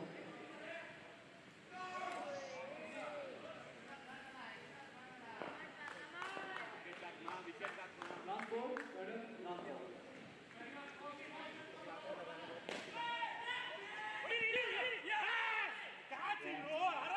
ball.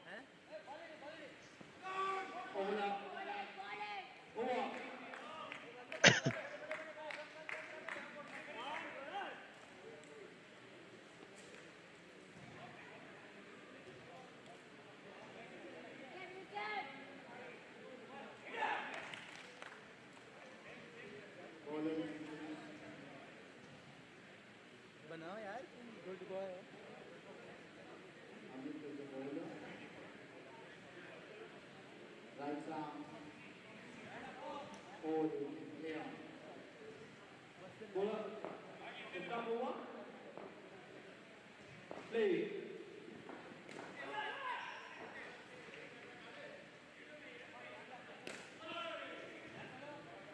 Third ball. Runners. Third ball.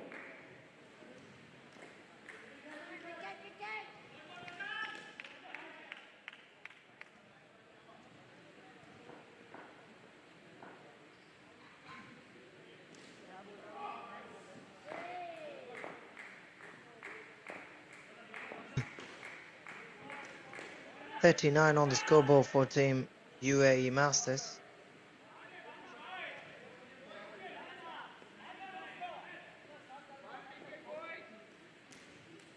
बाकी सब हो गया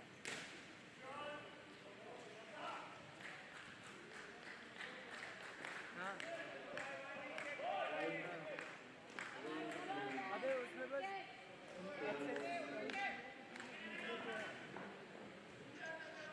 It would definitely give a great start because of the number, as the target for Team UAE was less, because you might have seen them playing against New Zealand last two matches.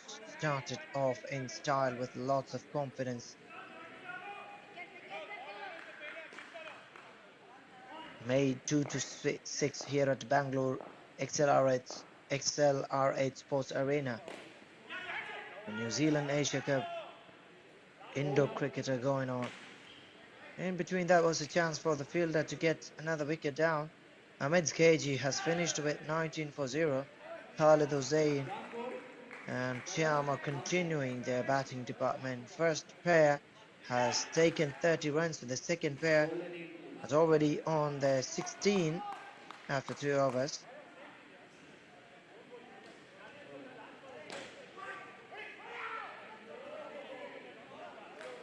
They have 2 more overs left in this match for Chiam and Khalid Hussain.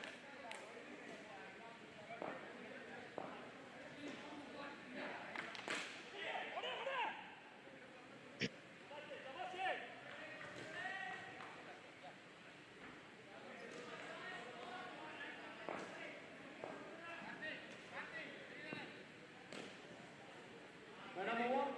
Third ball. Runners third ball. Play.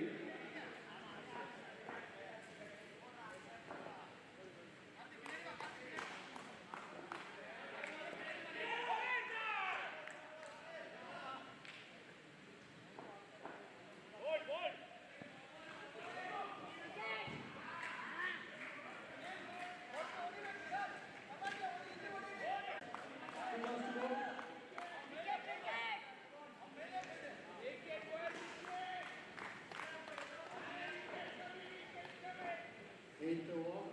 Bowlers change.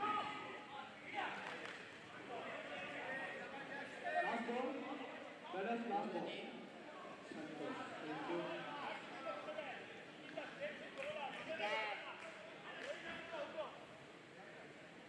Khalid and Shyam are on to their last over. And over.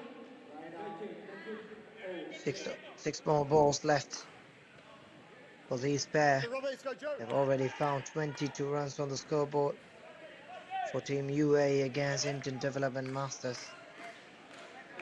There was a chance to get another run, but both the batters were not Second ball. watching. No ball it was. One thing, Robert. Bill Third ball. Play. against the batter. That's 2 more balls left, and here comes the third ball. Halfway down. Already they are going to cross India's 53. And after that they have... Oh, Mr. O. And after that they have 8 more overs to go. So actually that is kind of advantage for Team India at this moment of the game. Not advantage. It's actually advantage for Team UAE. Those 8 overs are a chance for Team India. You have enough time to come back to the match if you're setting yourself up for this battle. So that's a chance for Team UAE, Team India. Otherwise, finishing this match. Runners, 2 balls, 2 balls.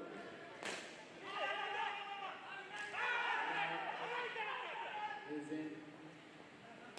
Last ball. Last ball.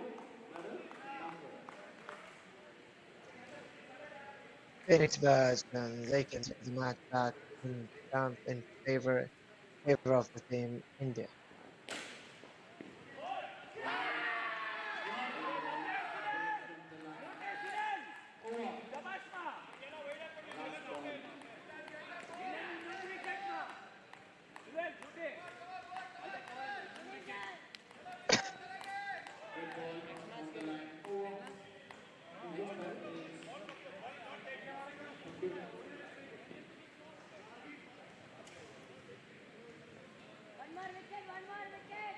So it's 59. UAE Masters are leading. They have 8 more overs to go for Indian bowlers. They have 8 overs in hand. That means taking wickets and bringing back your team will be easy if you work hard. 29 from the second pair, 30 from the first pair, in spite of India's 4 and 13. So now 2 more pairs to bat for Team UAE Masters. Indian Development Masters will have new bowlers to be introduced to the bowling end.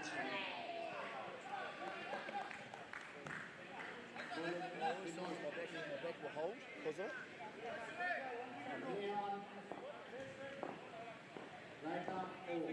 Play.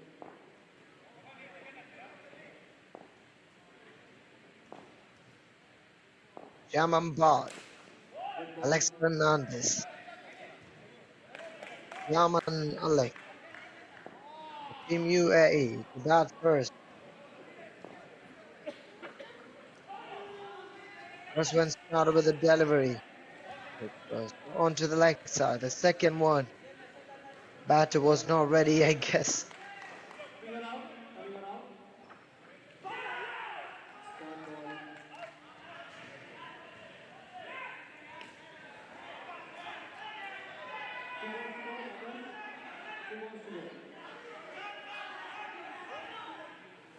You need to take off the pace to get the third ball out. It's 1 point. Batsman, if you are on the pitch, the ball is on. If you are on the pitch, if you are not ready, step off the pitch. UAE Masters 60 in 53. This is where you have to cut short those numbers. Alright. Take wickets in each intervals. Let it be a run out, and after that a bowled, and be a few catches. Cut it now, cut it now. This is the right time you can come back to the match. If not now, then when? Could be difficult.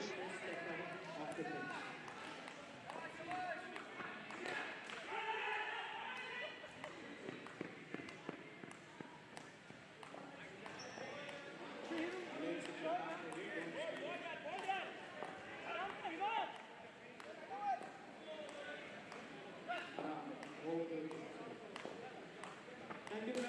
Please, thank you.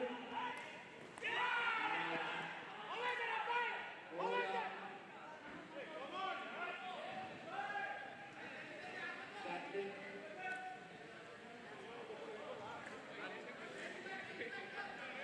Please, thank you. Coming over. Play.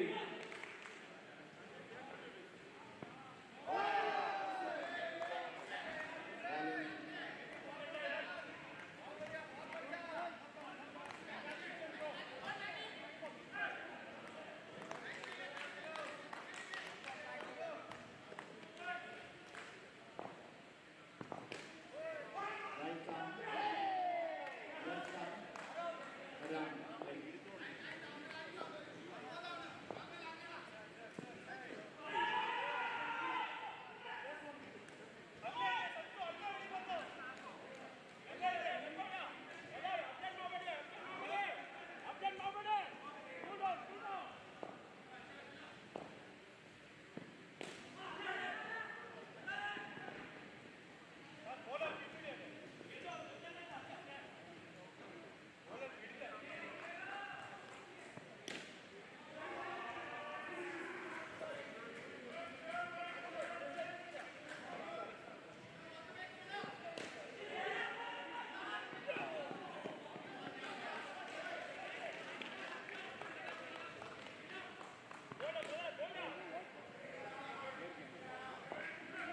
balls to go. That is 2 balls to go.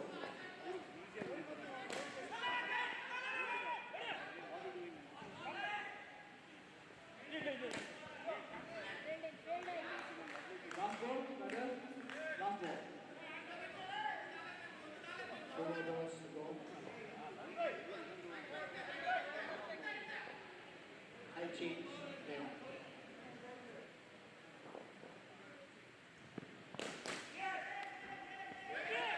3 plus 1.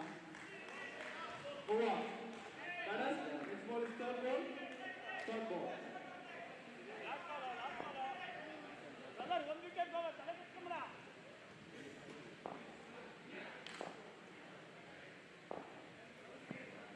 Ball. Over up. Ball back.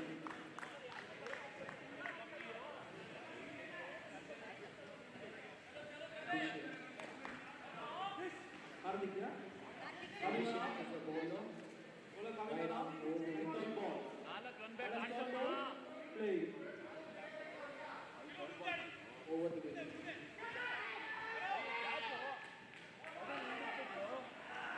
Play on.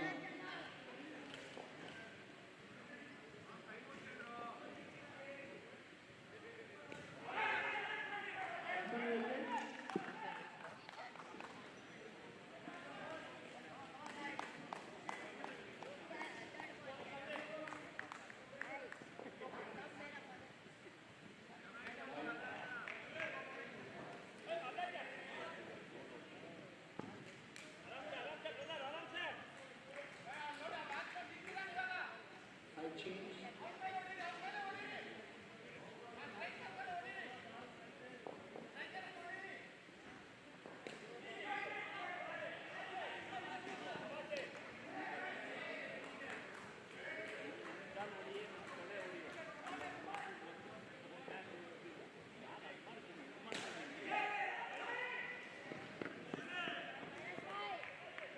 Team UAE Masters are 4 more balls to go. clearly leading this match. 2 balls to go. That is 2 balls to go. Off the line with ball. Last ball. 24 runs difference. That means exactly 5 wickets for Team India have to get it and Over. Last ball. stop the batting department a lot. 12th over. Bowlers need this.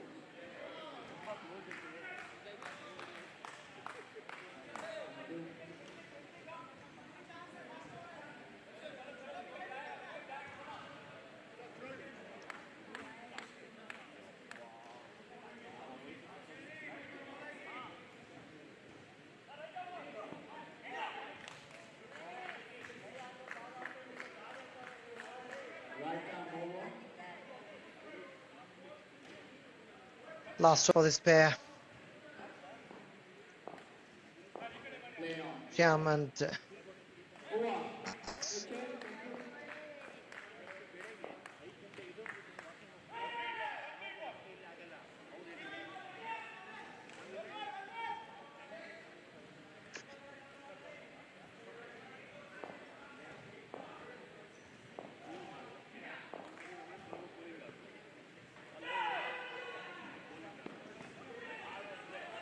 Third ball batsman.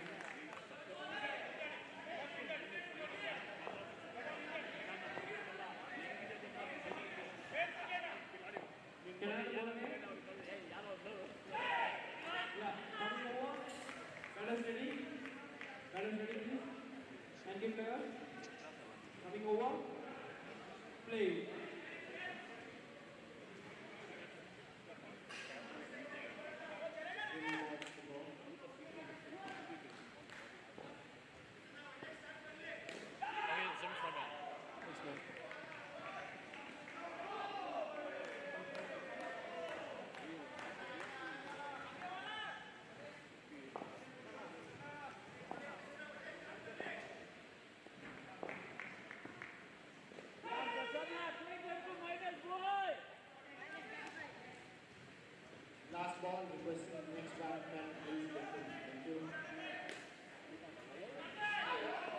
83 on the scoreboard for Team UAE Masters against India Development Masters of this tournament.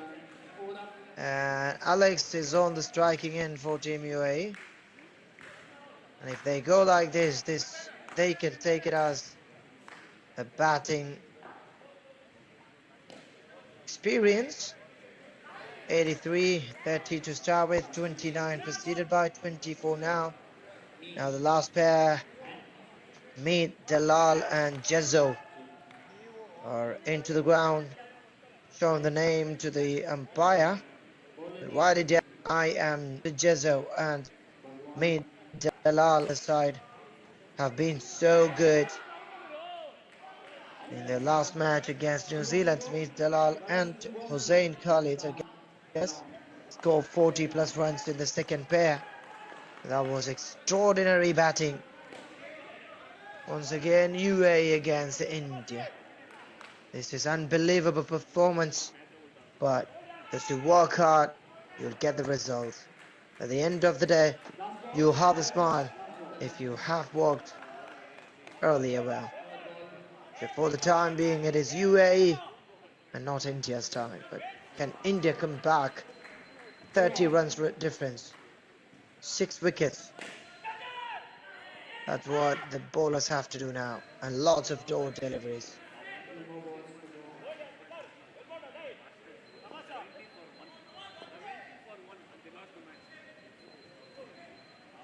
Jezo to face his first ball. Thank you, batters. Batters, thank you. Bowlers a lot. Thank you. Boys. Number one, please.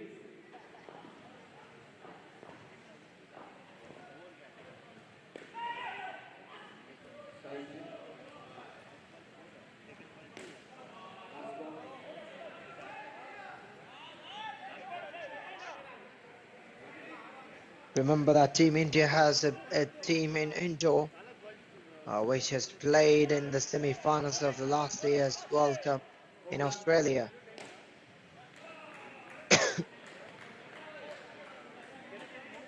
So the Masters of Indians are having trouble against UAE.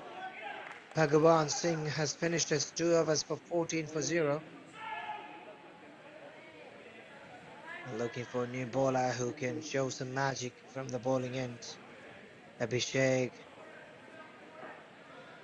Vinod Singh is the bowler.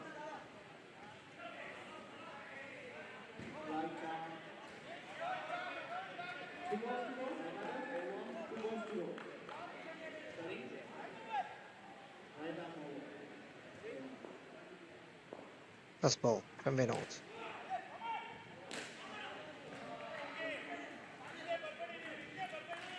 Jazaha is off the mark with a single.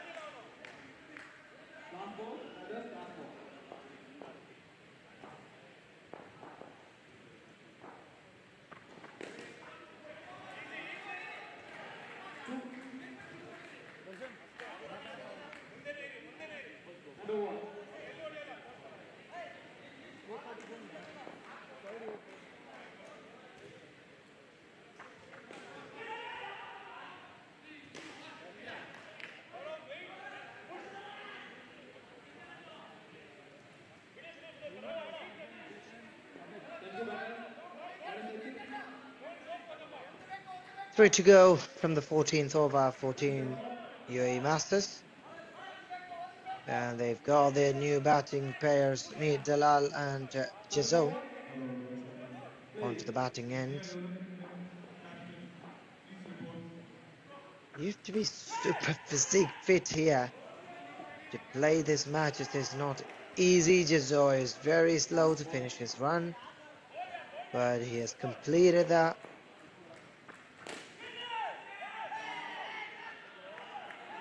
That's a written catch, caught by the bowler. And now that's a 5 runs down. Meet Dalal -3 and Jezo Jaffer with 6. So 86 on the scoreboard for Team UAE Masters. Last 2 overs. And the bowlers have to take back And they're still confident. They might be thinking about reducing the run, now giving and taking some wickets. But 12 balls are remaining. It's reduced one now. 5 balls remaining. 11 balls remaining.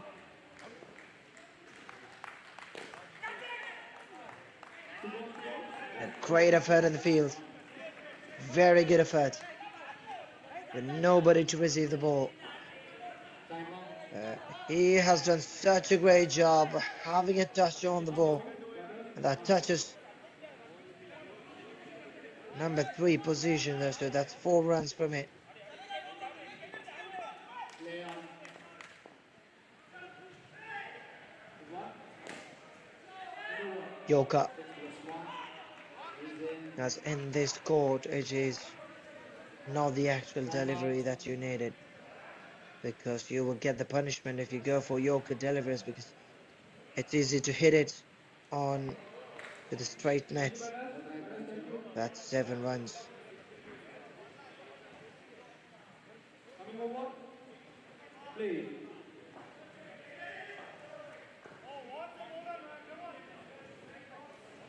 Play on.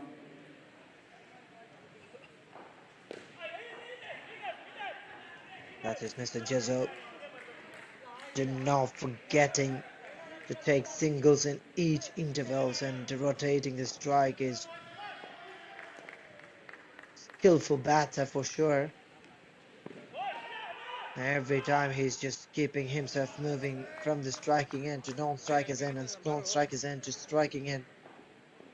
That is so good to watch for Team UAE Masters. They're slowly climbing a big hill. This is the team that they have scored against Team New Zealand 128 in the afternoon, and they are meeting Team Indian Masters.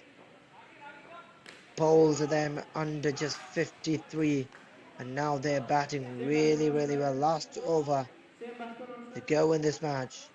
101 on the scoreboard. Two balls to go.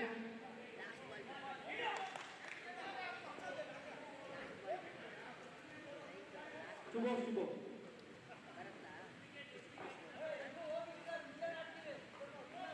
Ball and in. Thank you. Play on.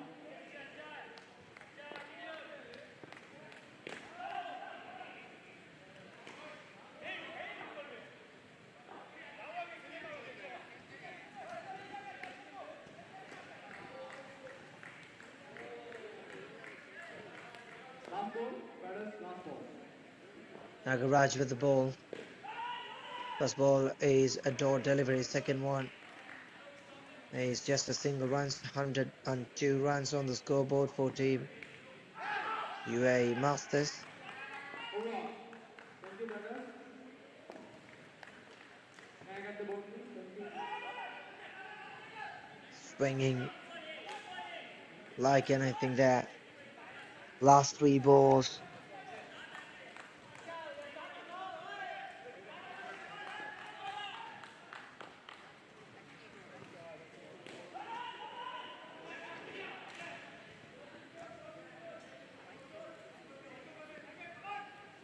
If you have enough runs on the scoreboard, you're never gonna fail. Are you going to take some big shots here? And Giselle face to faces. Maybe the last ball of this match, or that's legal delivery. One for the last one. Nagaraj has been so good. Now look at Team India, 4 runs from the first player, whereas the UAE Masters have got 30. And Indian Development Masters have got 13 for the second, and UAE have got 29. Huge difference for each and every players batted here.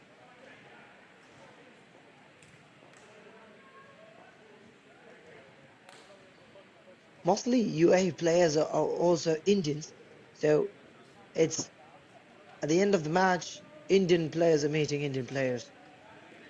But the UAE team, they're giving their time in UAE in the soil, their residents there, working there, running business there.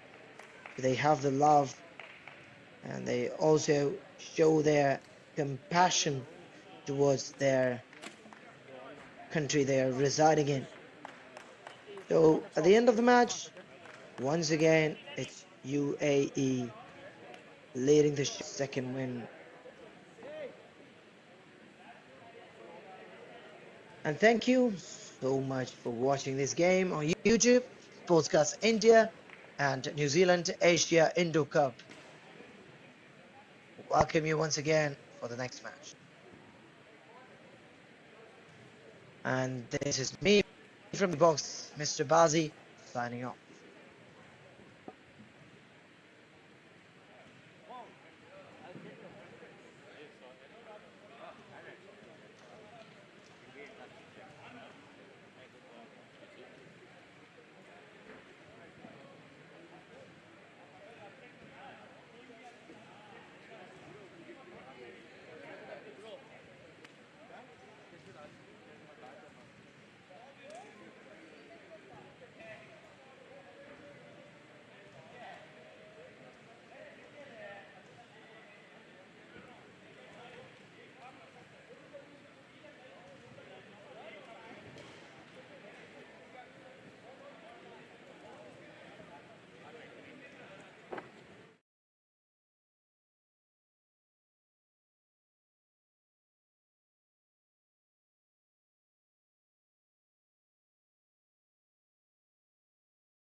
Jay, are you there?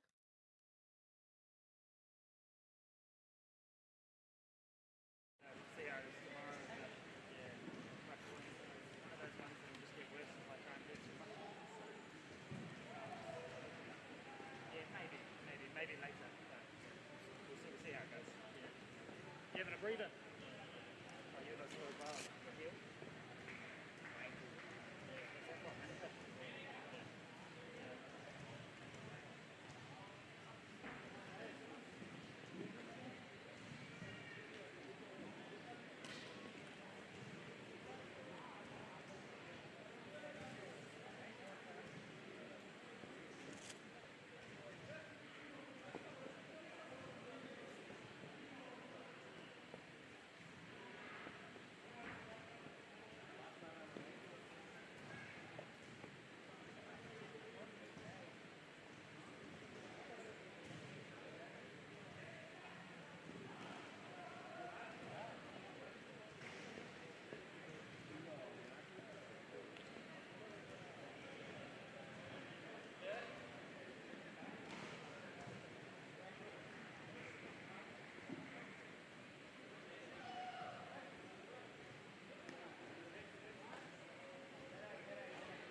Big boys.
Ravi.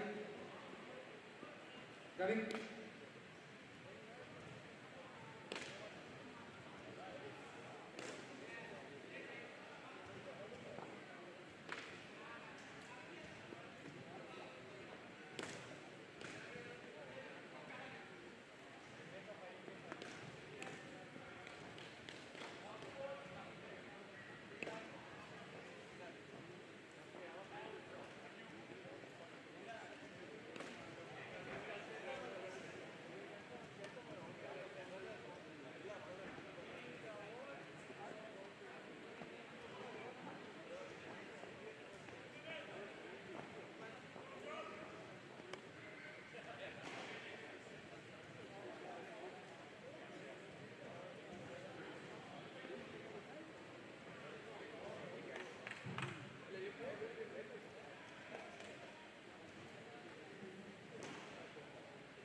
Thank you, India.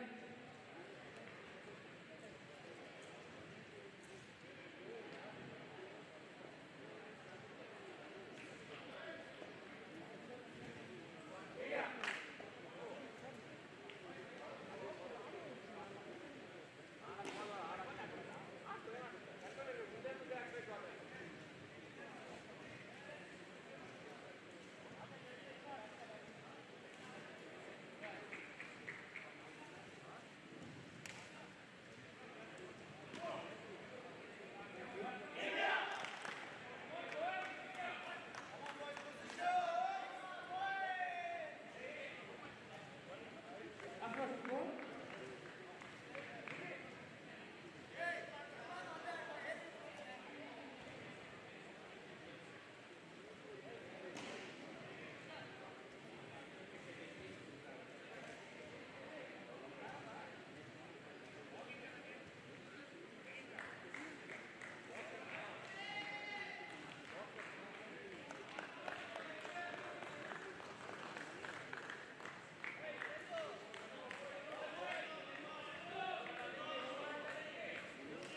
Players ready?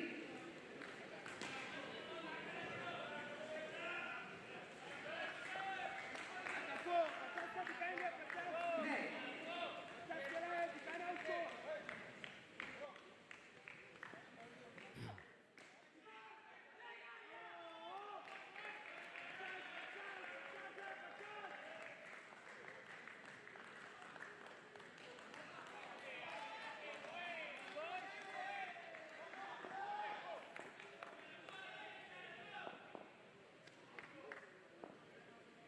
All right, ladies and gentlemen, we are here for the match between India Development Men and the Singapore main open men's team. The Indian Development men's team has started in the field and started off badly with a wide ball down the leg side.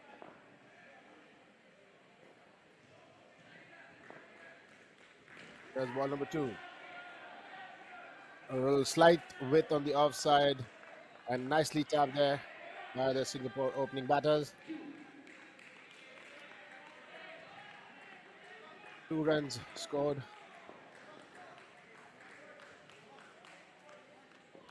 For Team Singapore. A huge, a very wide ball there. Lack of control to begin the first over. It's not an ideal start for the developmental Indian team. They need to come back stronger in this instance. Yes, a good ball there. Very well played by the batter.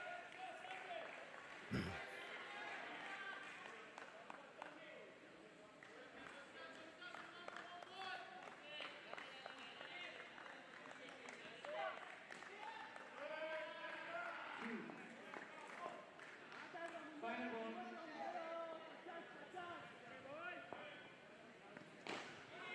That's a good shot, and that's not a run. Good shot that was, but straight down the throat of the receiver. Need to get the nets connected. But this is a decent start by the batting team. Oh, swing and a miss, and the keeper was standing way too early to collect that delivery. No harm done for the batters. And that is the end of the over.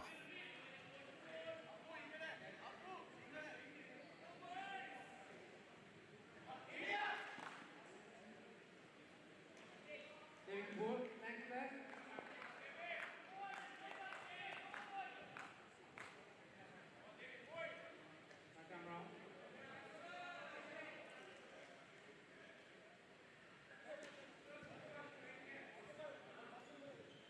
Camera. Jersey number 14 coming into ball. That's Abhishek Rajaguru.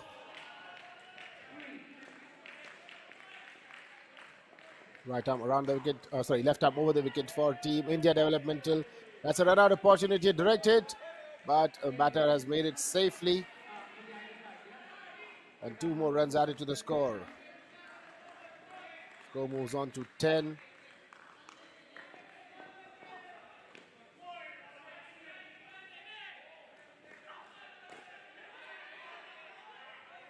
That's a run-out opportunity. Went a begging for Team India Developmental. That should have been a wicket, a sure shot wicket, but the fielder, yes, that was out by at least 4 to 5 centimeters there.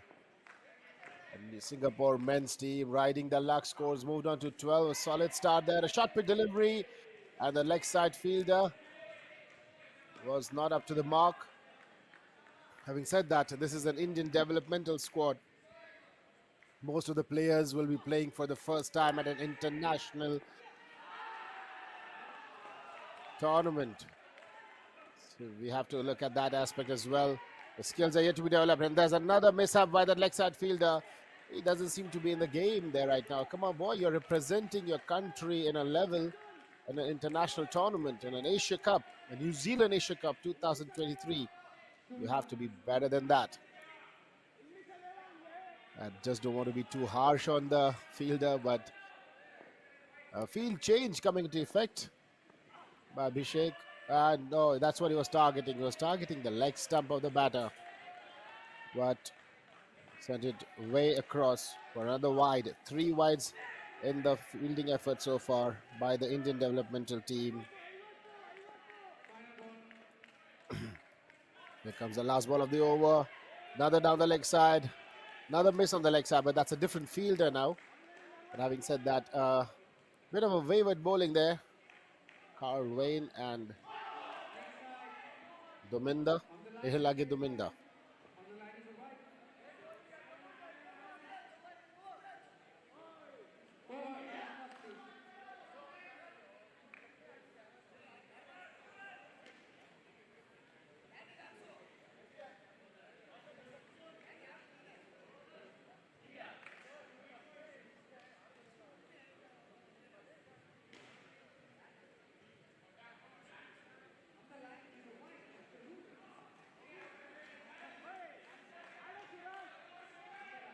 Always. That's the name of the batter. And we have Carl Narona.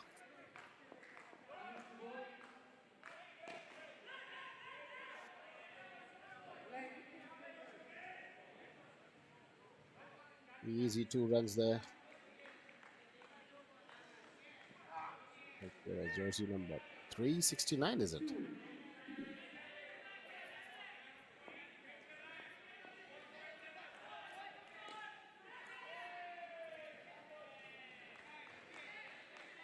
It's a good tap there by Sanjeeva.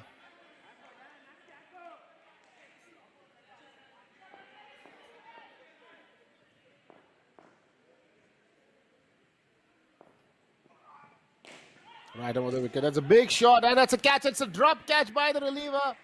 That should have been gobbled up without any issue. But I guess it was a bit too quick for the fielder there. And he dropped a sitter. That should have been taken 10 times out of 10, in my opinion. But Darshan, the reliever, missing it out completely.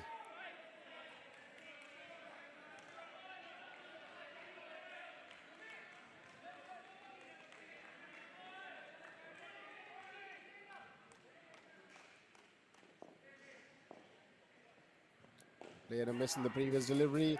Another outswinger. This has been a much better line and length by the bowler. The second over for the Indian developmental men's team here at the New Zealand Asia Cup 2023, an annual affair featuring the best of the Asian indoor cricket teams and the New Zealand squad, as well in different verticals, the Masters, the Opens, and Carl Narona, who was recently featured in the team of Barbarians in UAE for the Club World Series, is batting very nicely along with Sanjeeva Alvis.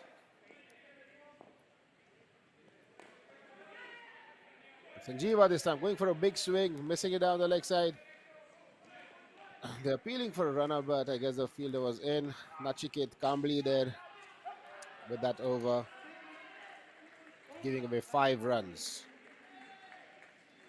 Score moves on to 24.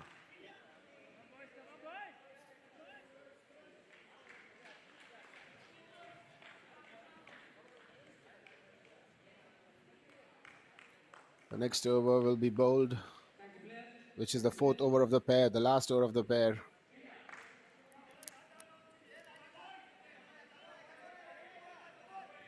Right arm over the wicket. It's Shiva Darshan, jersey number 45, the reliever of the team. Let's see what Shiva has to do. Right arm over the wicket. Beautiful swing there. And a 3-point miss. Another one. The developmental team needs to get the basics correct in the fielding side. This is already a good score for the Skin. A great start for the Singapore men's team. Right arm over the wicket. Another delivery. Good outswinger. That's the catch. Oh no, it was a good tap there. Good down up by Carl Narona. He's looking solid today in this match. Yep. A smash down on the pitch. And easily ran for 2 runs to his team. This time a shortish delivery. Very well played there by Sanjeeva. And he manages to get another couple of runs for his team. Score moves on to 30. It's already a big score. Jersey number 21, Carl Wayne Narona on strike. 3 balls to go. Right over the wicket there by Shiva. And a huge 7 there. They're looking for a run out there. But I think that's a 7. Carl Narona has smashed a huge 7 for his side. And that smile said it all. Confident as ever. Beautifully picked up. And a good work there by the reliever as well. But unfortunately for them, and very, very fortunately for the batter, he had made his ground safely. Sweet running between the wickets as well. What a shot that was. Here comes the last 2 deliveries.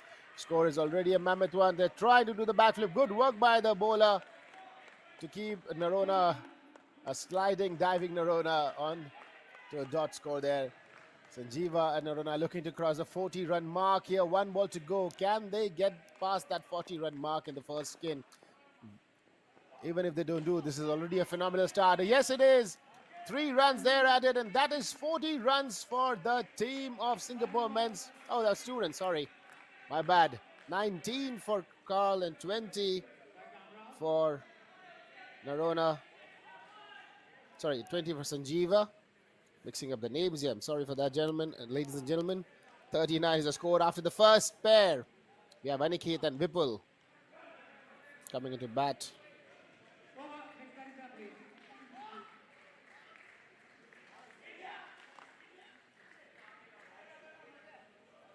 The next batting pair for Team Singapore.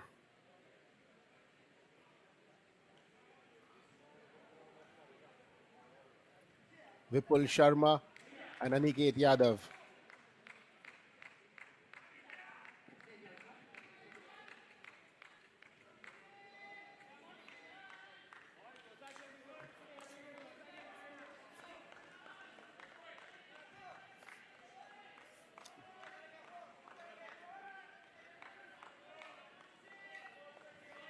The next bowler for Team India will be jersey number 24.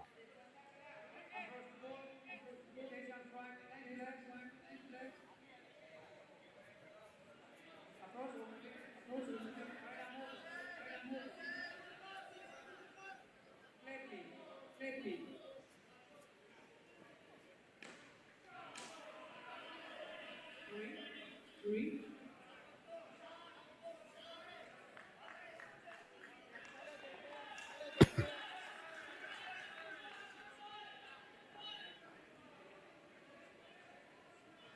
Muhammad Ishan, jersey number 24 for Team India developmental squad. 39 runs. What a start there by the Singapore men. Let's see what Aniket Yadav and Vipul Sharma have to offer. That's directed by the bowler himself. Good work. But 2 runs to Vipul Sharma there. And now Aniket Yadav on strike. Let's look at the replay. Yep, easily done by Vipul Sharma. Coming in nice and easy, grounding the bat very well. 2. And now for the ball number 2 of Ishan's over. Oh, what a shot there. What a flick by Aniket Yadav. Cool as a cucumber. Superb flick. The Singapore men's team have batted extremely well to this point in this match. The Indian developmental men's team looks very much under pressure, and that is what pressure does to you. A good bowler, Ishan, but spraying it down the leg side for another white ball. So far, the Indian developmental team yet to pick up a single wicket. They're looking for the first wicket. They're searching for the first wicket. They haven't been able to crack through the Singapore men's team as of now.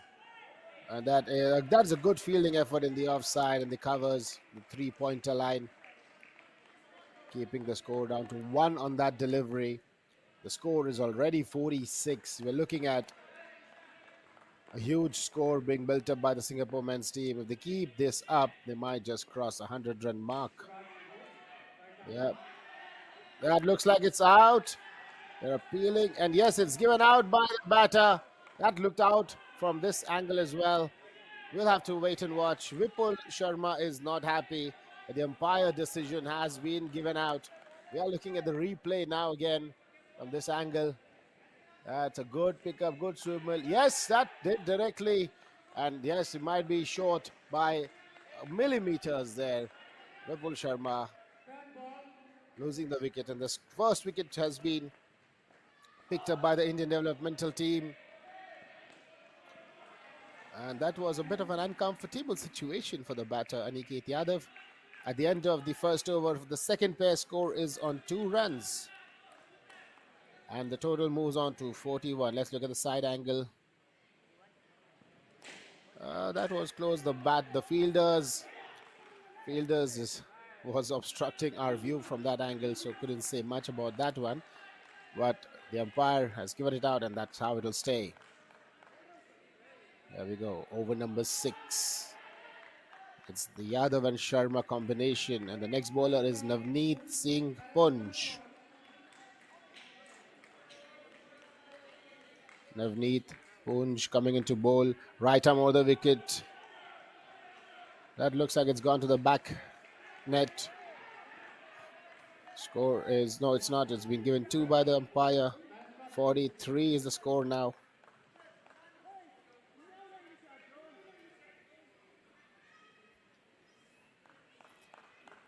Excuse me. Is coming around the wicket to the batsman. That's a good ball, and the wicketkeeper again not able to collect anything. Looks like it's a stopgap keeper in the Indian developmental team. He's getting up too early. Let's have a look at that. Yes, he's getting up even before the bowler has released the ball. And a quick scamper for another run there by Aniket Yadav. Vipul Sharma on strike now. Yep. Good fielding effort in the offside. The Indian developmental team looks like they're under pressure here, and they have to be. The score is already 46. But this skin is where they need to make a comeback and get the Singapore men's team under pressure. They've already picked up a wicket That should boost their confidence, these young lads from the Indian developmental squad. Who's stepping out, a full toss thrown, rather targeting the batter with that full toss. Aniket Yadav looking for a no ball, but he was outside the crease. And in indoor cricket rules, you must stay within the batting crease to get a full toss no ball. There's go Vipul Sharma looking at it as well, but get brushed up with the rules, young lads. There was a very good decision by the umpire. A fielder was there. The reliever should be taking that. The bowler trying to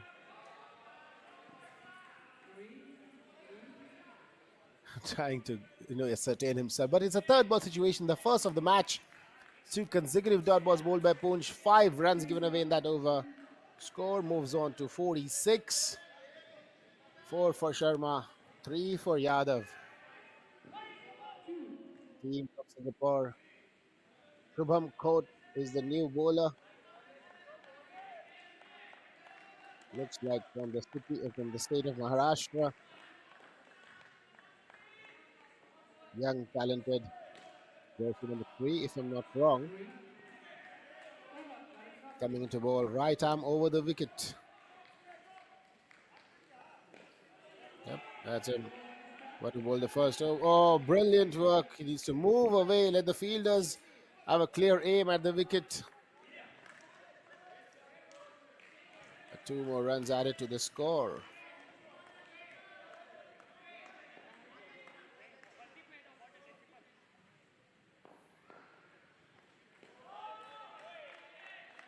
Good. Again, another miss from the keeper. What's happening there? How is generating some pace here. Coach coming up to bowl. Third ball of his over. Yes, that's a good pace. Good fielding effort by the fielders, working in tandem. Extremely good work there by Nachiket Kambli at the leg side 3-line field position. Here comes Shubham Kot again. 3 balls to go in this over. A slightly loopier delivery. A good call there. Good fielding effort there by Navneet Singh Poonch. He looks more of a settled player in the indoor format compared to the rest of the team members. He's got an air of confidence around him. He's trying to make all the right moves. Score is 10. So far, it's been a good skin for the Indian team. That's another wide. That's what they need to control. They need to control the extras because they've got good pace. They're athletic fielders. And as a developmental team against a more experienced men's side from the Singapore team, they need to basically keep the line and length correct, not give away too many extras. Yes. That should have left. That should have been left for the reliever. The bowler too greedy for himself and let the ball touch the 3 net. 3 runs added. Score moves on to 52.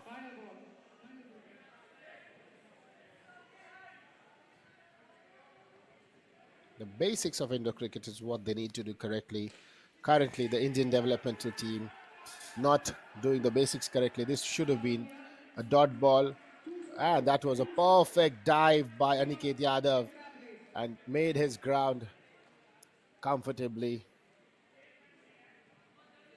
I'm sure the coaching staff of the Indian developmental team would be talking to these young lads and giving them valuable insights.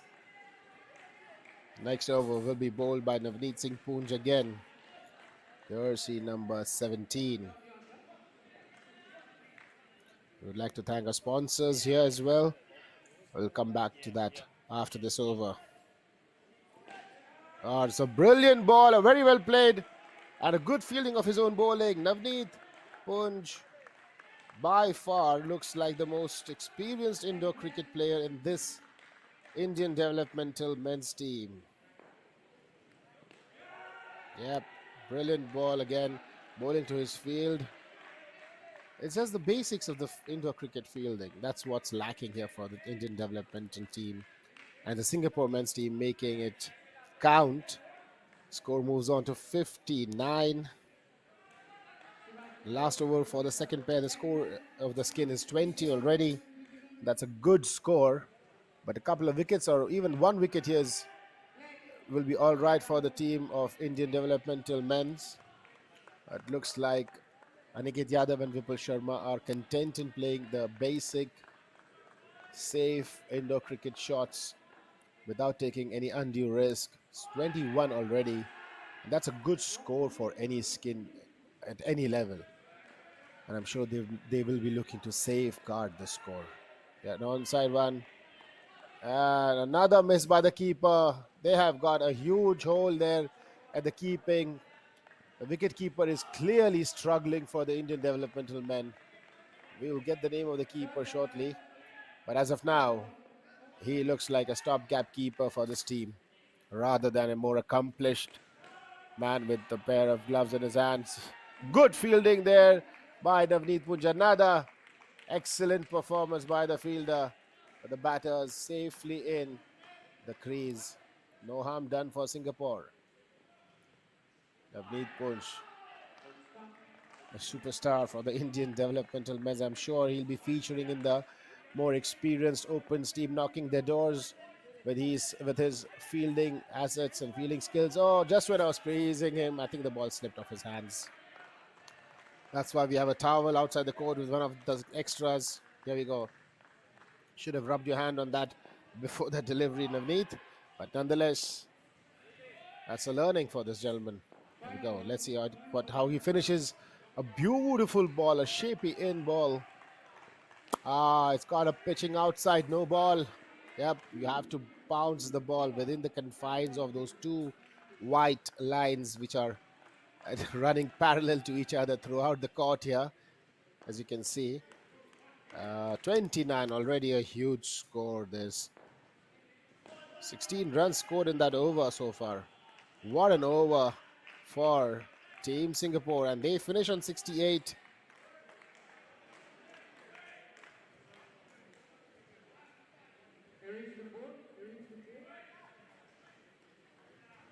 My goodness me. What a score this is. 68, a huge start. Nanda and Naga, the next batting partners in for Team Singapore.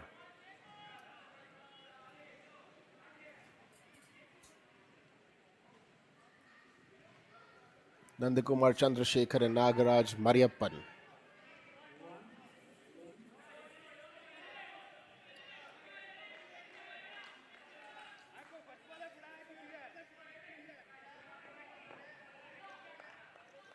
We have KR Chetan Raj coming in to bowl the next one.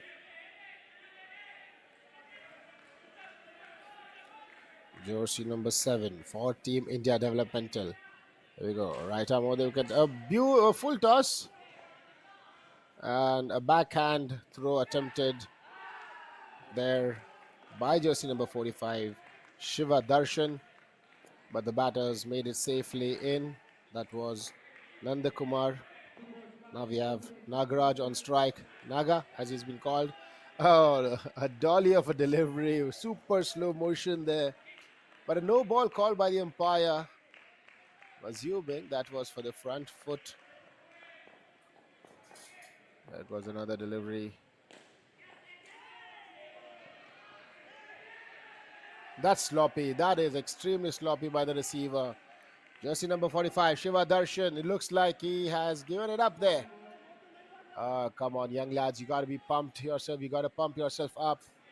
Keep supporting each other. All is not lost yet. Still 2 more skills to go. You can get the negative in. You can get a couple of wickets here and there and put the pressure on the Singapore team. A dot ball for Nandakumar.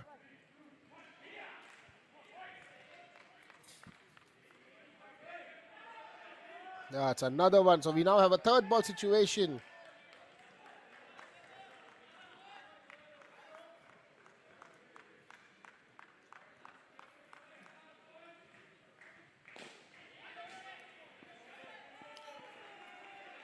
And that is given away by the Indian men's team. The third ball, while we were watching the replay, 2 more runs added.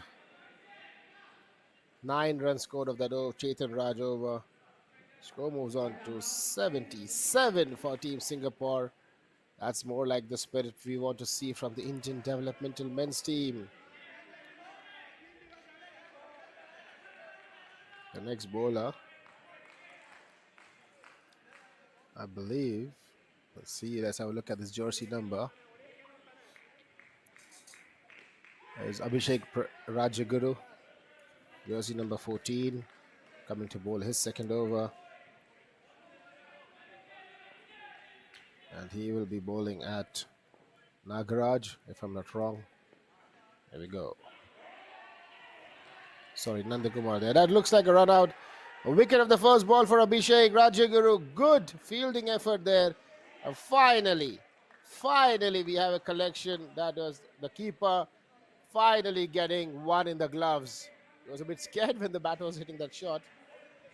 But it was a good recovery from the keeper. Yeah, look at that. Hands on the face, but a good alert keeping there by the wicket keeper. Finally manages to contribute for his team in some way. Good effort there. Wicket.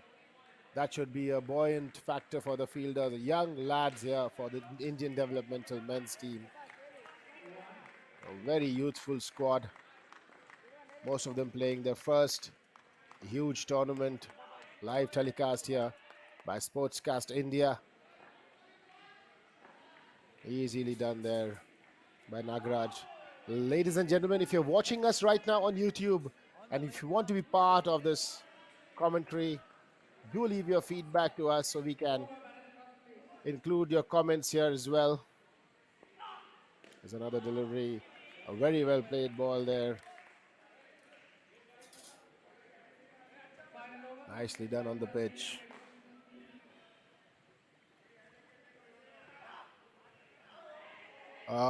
Swing and a miss. That was a very, very rough shot by Nandakumar Chandrasekhara. But he manages to get one more run added to his and his team's tally. We are in over number 10. 1 ball to go. Abhishek Rajaguru coming left arm over the wicket to bowl the last ball of his spell. Moving across the batter. That was a very slow throw from the fielder. He should have gone for the base with full strength. But trying to make a bullseye. Ended up compromising on the field. Good spell from Abhishek. 10 runs and 1 wicket in 2 overs. Not bad. Score moves on to 76 with -1 in that over. This is the first over where we had a negative score for the team of Singapore men's. Mohammad Ishan, the next bowler on line, jersey number 24. Let's see what he has got. Right arm around the wicket. Good nippy pace. Looking up. Good jump there. Good basics exhibited by Ishan there. Jumping high in the air for a very short and sprightly fellow. He's very athletic.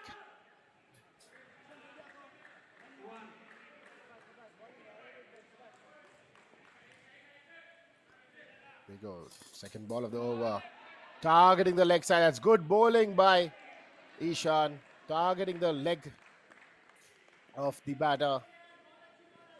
Nandakumar looks to be slightly uncomfortable with that line of attack from the bowlers. Can they keep this up though? Yep, trying to go for the leg. Again, ended up giving another wide ball. Lots of extras already, about 8-9 extras already bowled in this innings. There you go, Nandakumar. Very short stance. Bowler changing his side now, coming over the wicket.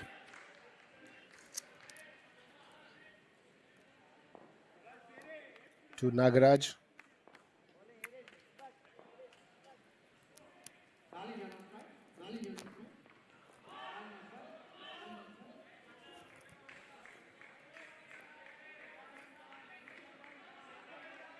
A dot ball. Mohammad Ishan, one of the sprightliest bowlers on display today. Can he finish well? One more ball to go. Another leg attempt. Another play and a miss. Good over there by Ishan. He finishes off his spell with the third ball for his team. 10 runs for 1 wicket again. Same figures as Abhishek Rajaguru previously.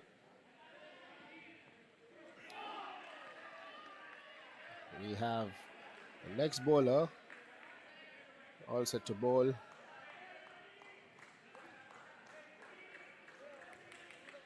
I think it's going to be Shiva Darshan coming into bowl, jersey number 45. Yes, it is.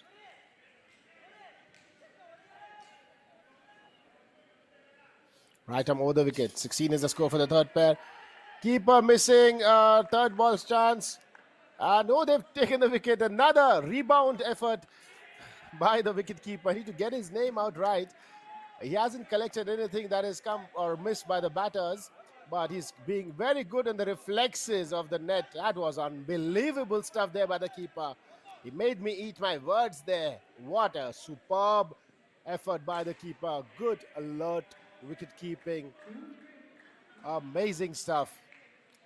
He's excellent off the nets, but he also needs to collect the full one. See, another miss there, trying to get the wickets out. This wicketkeeper is a fun bag there. We need to get his name out.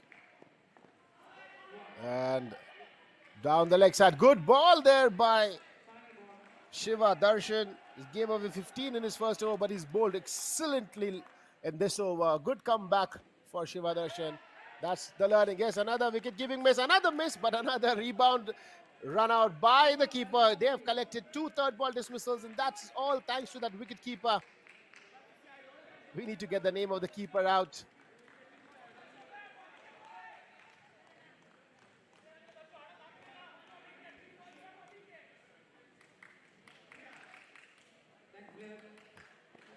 There's the last 3 balls of the over. No, it's a miss. It's a miss. I think it's a miss. It's a miss by the fielder. I think it's Poonj. Missed out on collecting that one.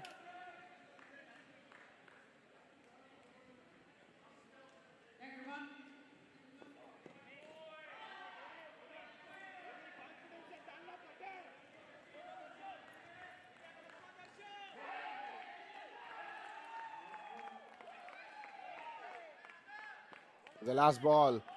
And that's down the leg side. Looks like it's a wide ball. No, it isn't. A good ball called by the umpire. So an excellent over. A good comeback by Shiva Darshan. Giving away 15 in the first and giving -8 in the next one. Very good performance there. 76 is the score. Pulled back. 8 runs for the team of Singapore. There's Tamim and Karthik coming into bat.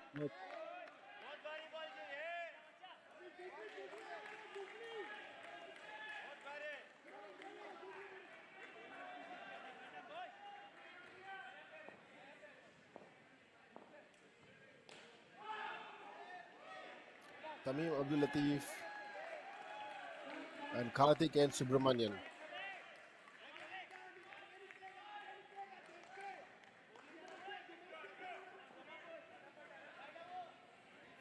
We have jersey number 25. Yashwardhan Dani. That is my favorite wicket keeper.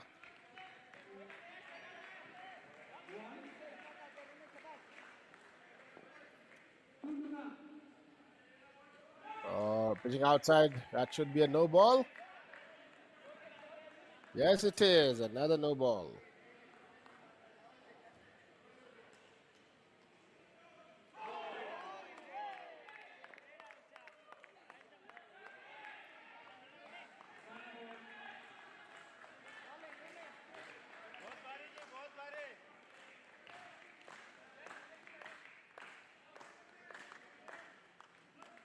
Loopy off spinners there by Yashwardhan Dani, the wicket keeper of the team. Coming and bowling his dollies. I was wondering what he's doing there as a wicket keeper, and he was missing everything directly, but he proved me wrong by getting 3 good runouts for his side and keeping the third skin on 8 only.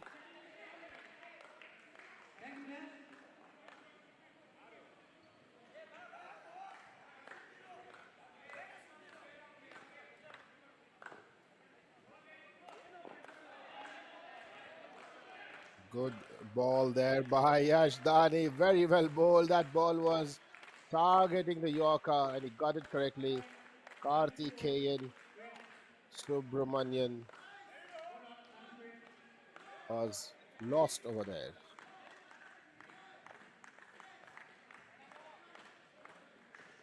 We have Chetan Raj coming in to bowl the next one.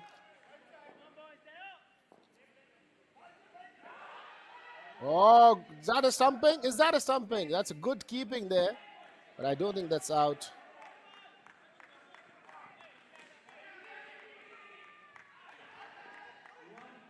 Jersey number 7, Chetan Raj.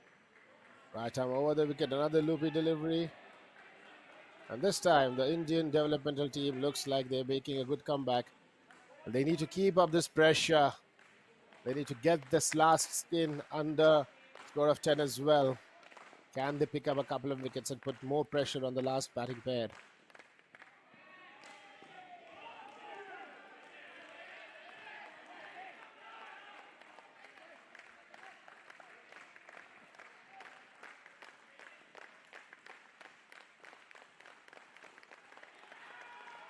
That's a catch. Yes, it's a catch. Straight to the offside fielder there.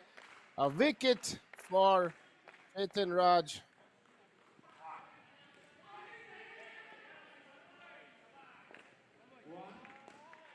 Well bowled there. That looks a good stop by the reliever. Jersey number 45. That is Shiva Darshan. He bowled an exceptional over in the previous, the first over of the skin rather.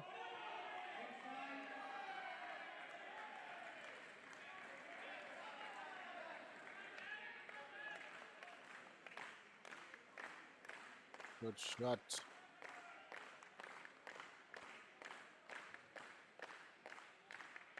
.92 the score.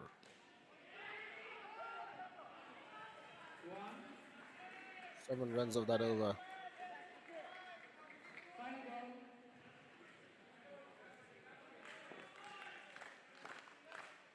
Ashdadi bowling in the next over.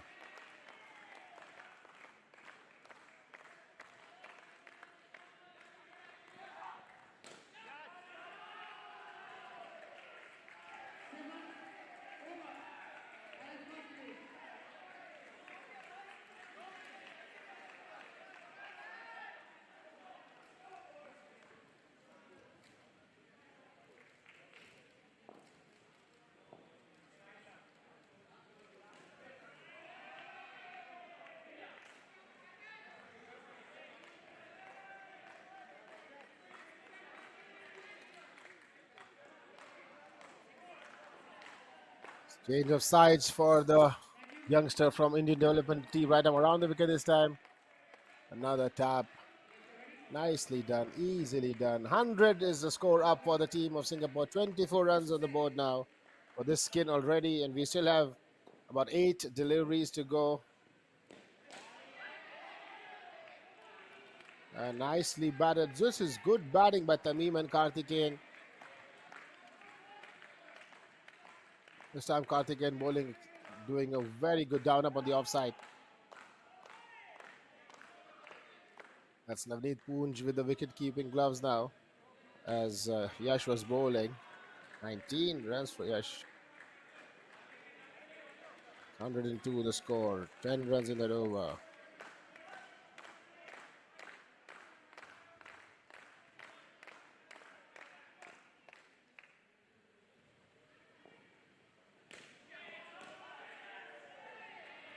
This is the last over being bowled by Nachiket Kambli.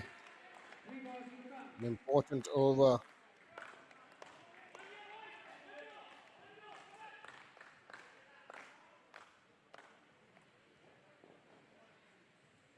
Tamim, jersey number 10 on strike. Already the score's 20. That's a wicket. Looks like it's a wicket. Dive put in by the batter. Karthikeyan Subramanian making it by the whisker there.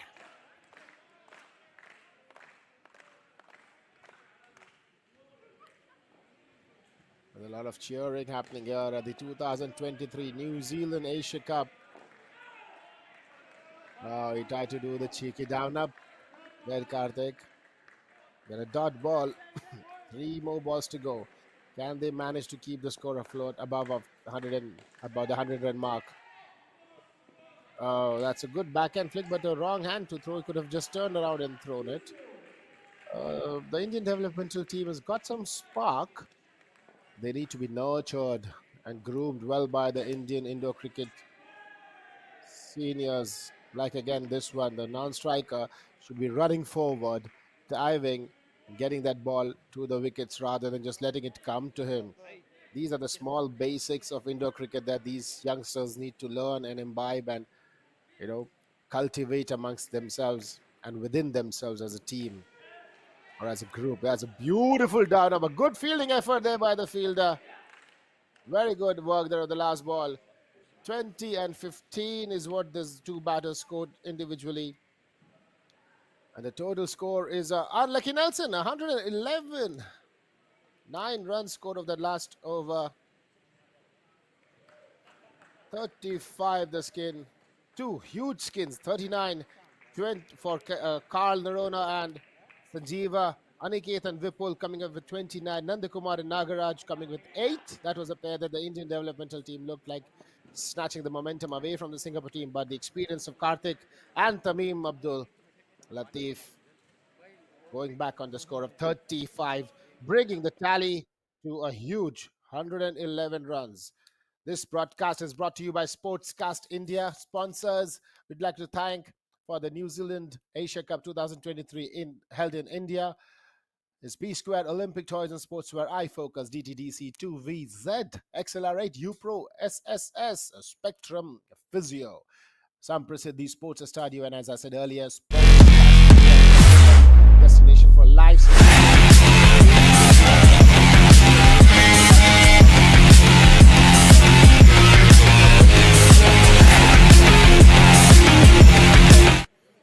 For the clubs rather than the national sides has been inaugurated and in Dubai, in the UPro Dubai, the first of its kind event held just about 10 days ago. And what a great event. I was lucky enough to be part of the commentary team in that event as well. And we had a phenomenal event organized by UPro Dubai. That was Manish Kishore, the mastermind behind the event. And the champion of that event was the best indoor club team from UAE.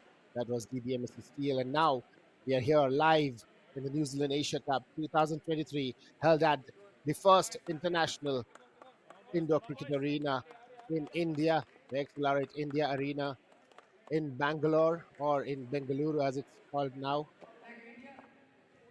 And the second innings commencing between the Singapore men's and the Indian developmental squad. A huge target of 112 to win for the Indian developmental team. And we already have the first batting pair inside.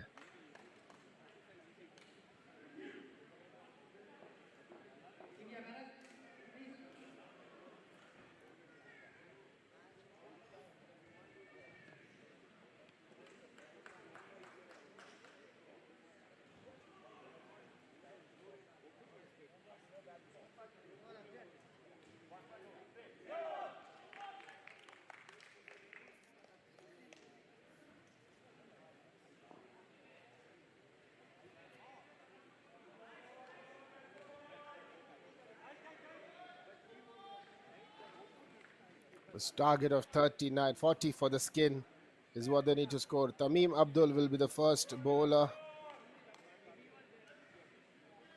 for Singapore men. Jersey number 10.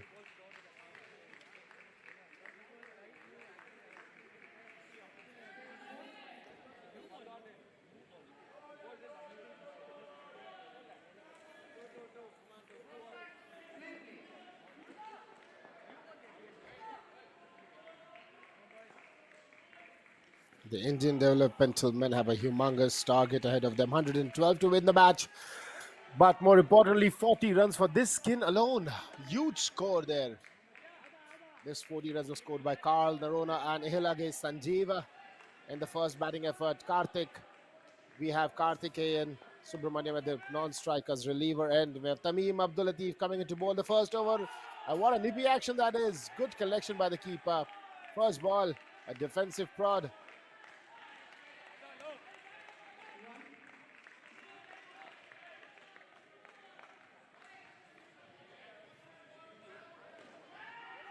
Ball number 2, shortish delivery. And nicely tackled there by Yash Dani.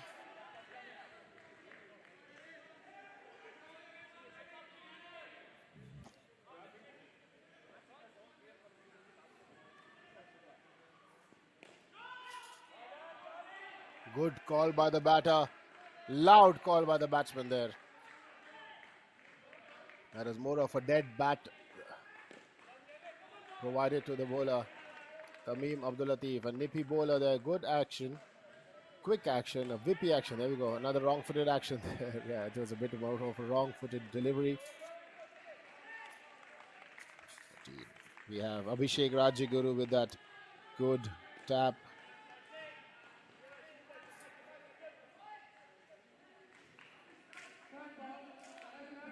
Tamim coming into ball the next one. Right arm over the wicket, way outside off stump. Waiting for the wide ball, the batter, but it was inside the wide marker. And a dot ball bowled by Tamim.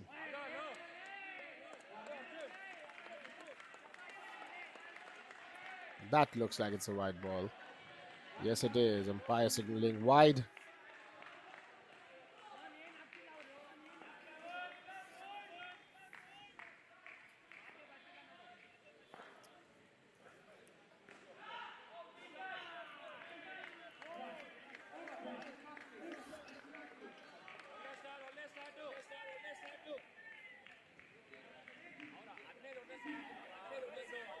We have Nandakumar Chandrasekhar coming into bowl the next one. Jersey number 4.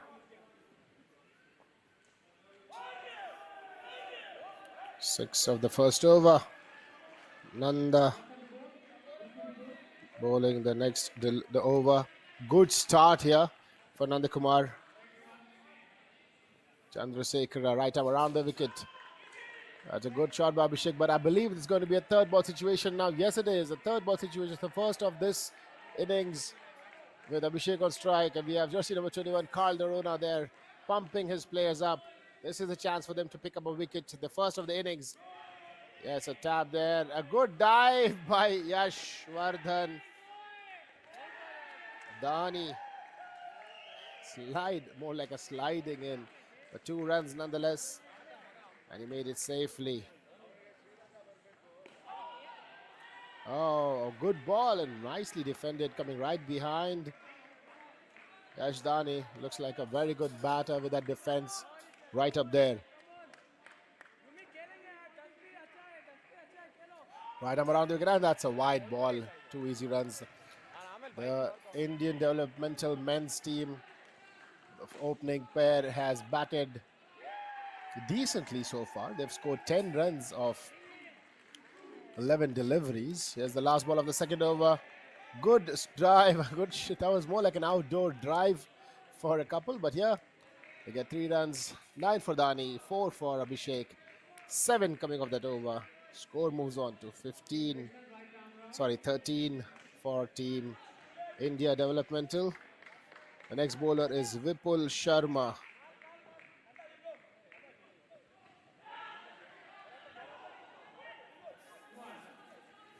That's jersey number 42. Vipul Sharma bowling right arm around the wicket.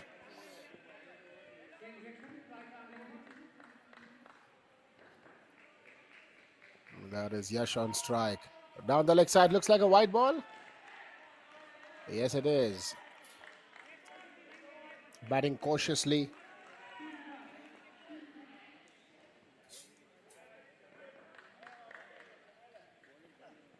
There's another ball. Trying to defend rather than go for those taps. They're not looking to tap those balls. They're either looking to defend it or play their expansive drives or the more aggressive shots. So it's the 2 ends of the spectrum for the Indian batters. There's another big shot. Oh, he missed out a clear wicket there. Vipul Sharma, that was a wicket to be taken. backing way too much there, Abhishek Rajaguru. There was no way that was a run. The inexperience of these youngsters showing. But a very good flick in the meantime by Yashwardhan Dani. That was a stylish flick from this youngster. 2 runs added to his and the team's tally 17. It's a decent start. On any other day, that should have been tapped. Abhishek Rajaguru showing his inexperience. Premeditated defense there. But as they grow with experience, they'll be looking to score more runs of each ball.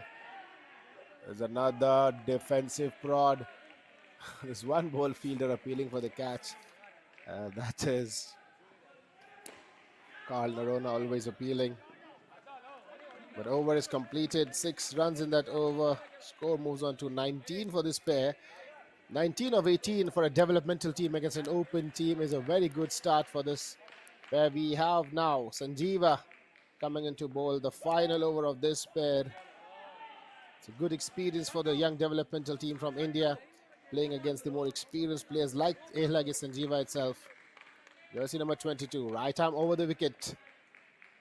Coming to bowl at Abhishek Rajaguru. And that is ball. That's a good ball, or is it a leg side wide? Let's see. I think it's a wide ball called by the umpire. They are looking for an extra delivery. Not a good start by Sanjeeva, but anyway, 2 more runs to the batting side. That one looks like it's a good ball. That's a good ball, yes. A good call by the umpire. 5 balls to go. 19 to win the skin, but more importantly, they just need to make sure that the ball, they're batting well. But now, having said that, it's a 3rd ball situation. What the experience can do. Sanjeeva, more experienced veteran from the Singapore Open team. That's a 3 runs, is it? Yes, it looks like 3. It is 3. Good tap by Abhishek Rajaguru, not crumbling under the pressure of the 3rd ball. I've been discussing this in the commentary panel the previous tournaments. The 3rd ball pressure seems to be on the bowler more so than the batter. Come on, look for runs, batters. Give me a big shot here, guys. 2 more balls to go. Can we see a big shot coming in from this batting side? And a flick. And look at the pump in the air and a jump in the air there by Yashwardhan Dani. Good shot, 26 runs. That's not enough for them to take the skin, but it's a good start. A solid, positive start by the Indian developmental men's squad. And they're defending it. They know they're not going to go for the skin, but they don't want to lose any more wickets. So far, they did not lose a single wicket in this pair. A good, solid knock by Yashwardhan Dani and Abhishek Rajaguru. Guys should be proud of yourself the way you batted, guys, against an open international team coming in from Sri Lanka. The best of the, from Singapore, coming in from Singapore. I beg your pardon there. The next batters will be Shiva Darshan and Navneet Poonj.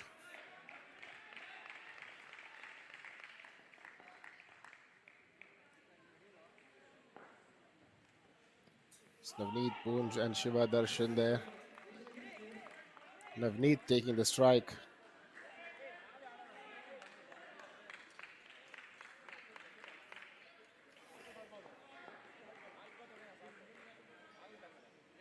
The next ball, oh, it's Nachiket Kambli, is it?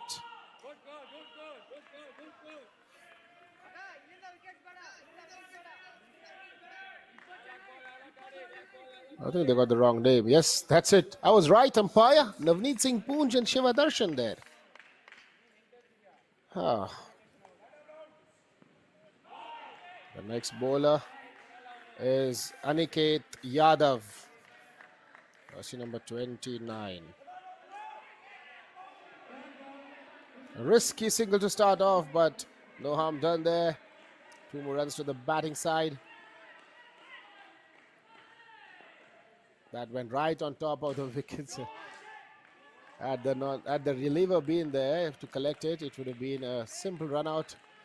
But having said that, a wide ball coming in from Yadav.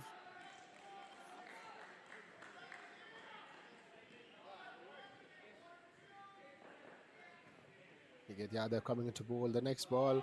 And that looks like it's another wide. Yes, it is.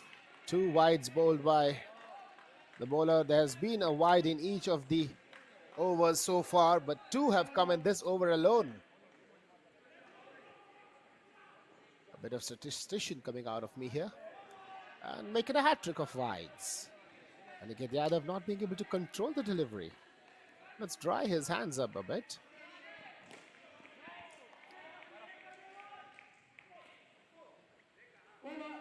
His next ball. That was a good ball. There's no way there was a run. Navneet Poonj was left stranded by his partner Shiva Darshan, who was ball watching. There you go. He played the shot, and there was another call as well. There was no effort from Shiva Darshan whatsoever to even try for a run.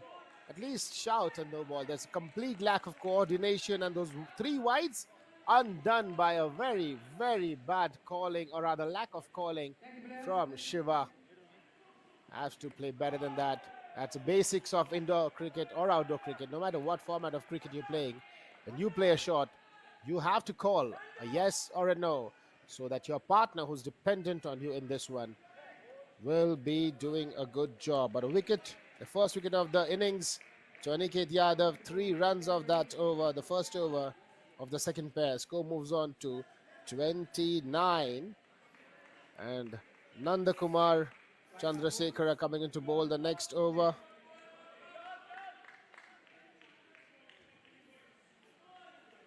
Jersey number 4, right arm around the wicket to Navneet Poonj. I don't think he will be a very happy man with that run out, but he has to push it away from his minds and focus on this over, especially this first ball. Right arm around the wicket, Nanda Kumar Chandrasekhara coming to bowl, and a good shot. Run out. Is that a 4?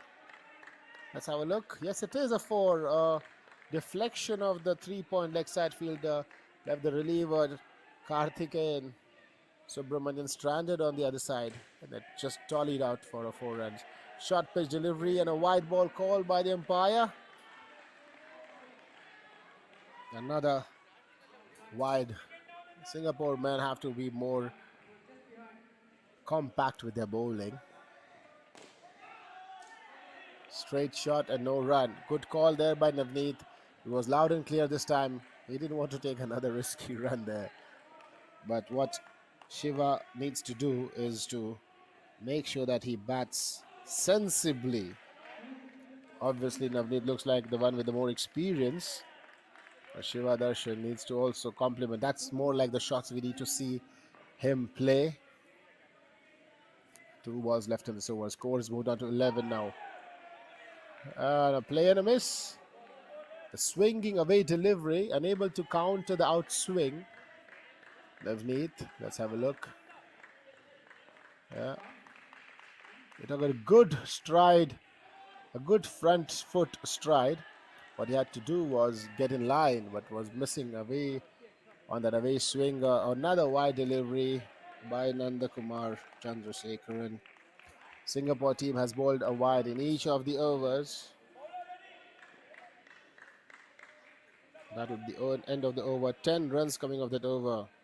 We have Vipul Sharma coming into bowl the next one.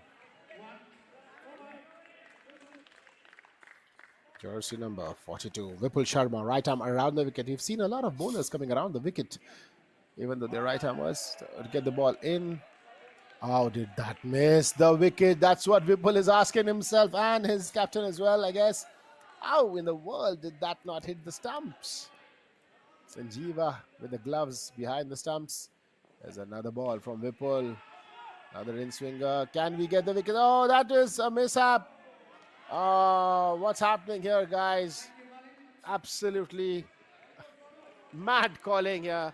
You can apologize all you want, Shiva, but you have to be better than that. You just cannot just hit and run every time. You have to make a call as well. Come on, young lad. You got to play regular basics of your game. Well, here we go. Vipul Sharma. Jersey number 42. And that is somehow managed to evade the fielders and they cross over for another 1 run.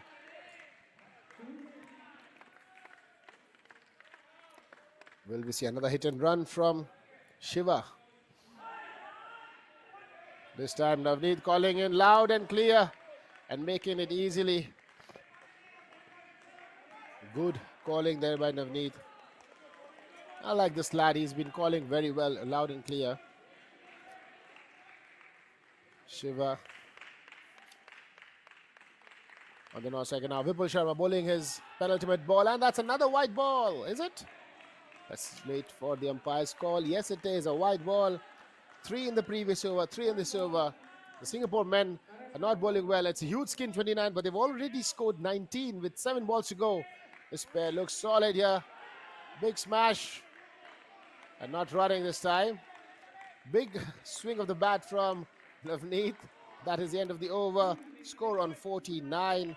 6 runs scored of that over.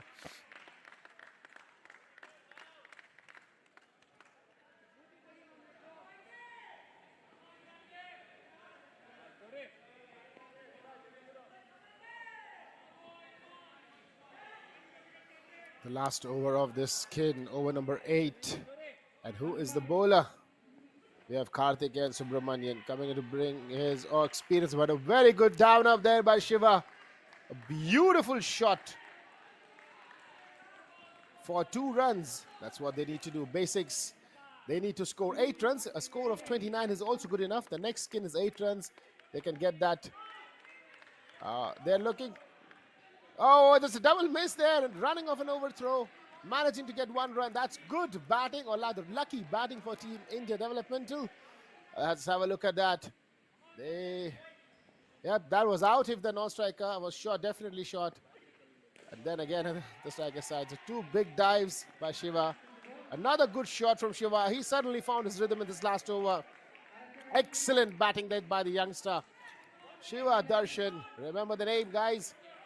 He's hit 2 beautiful down-ups. That's more like the batting we want to see in indoor cricket. This is an exciting finish to the skin.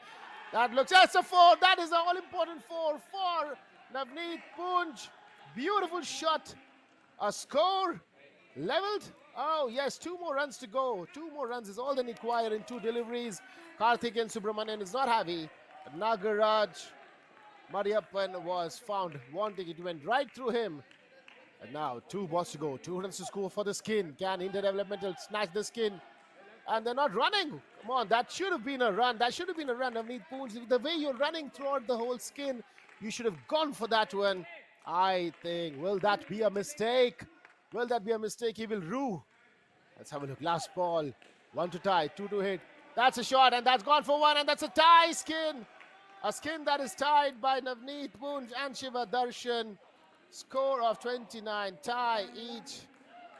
Good batting from Shiva in the last over, but I thought in the second last ball, the penultimate ball of that over, Navneet Poonj missed a trick by not going for that diving run that he's been doing throughout the innings. We have jersey number 24, Ishan.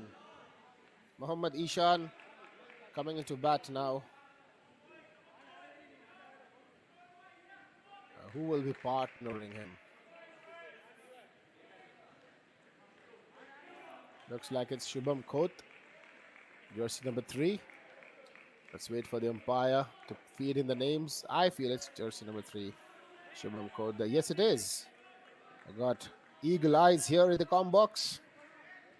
At the 2023 New Zealand Asia Cup, we have Mohammad Ishan, jersey number 24. Ishan and Shubham Kot, jersey number 3. The bowler is jersey number 10, Tamim Abdul Latif. What an exciting finish to the last skin. 29 runs scored by both the skins, both the teams second over. It's a good call there by Ishan, that he saw the ball going to the leg side fielder and asked his batting partner to go back. That's ball number 2. All they need to score is score 10 runs, and this skin will be taken by both this one and the previous skin is on the line right now. Third ball by Tamim.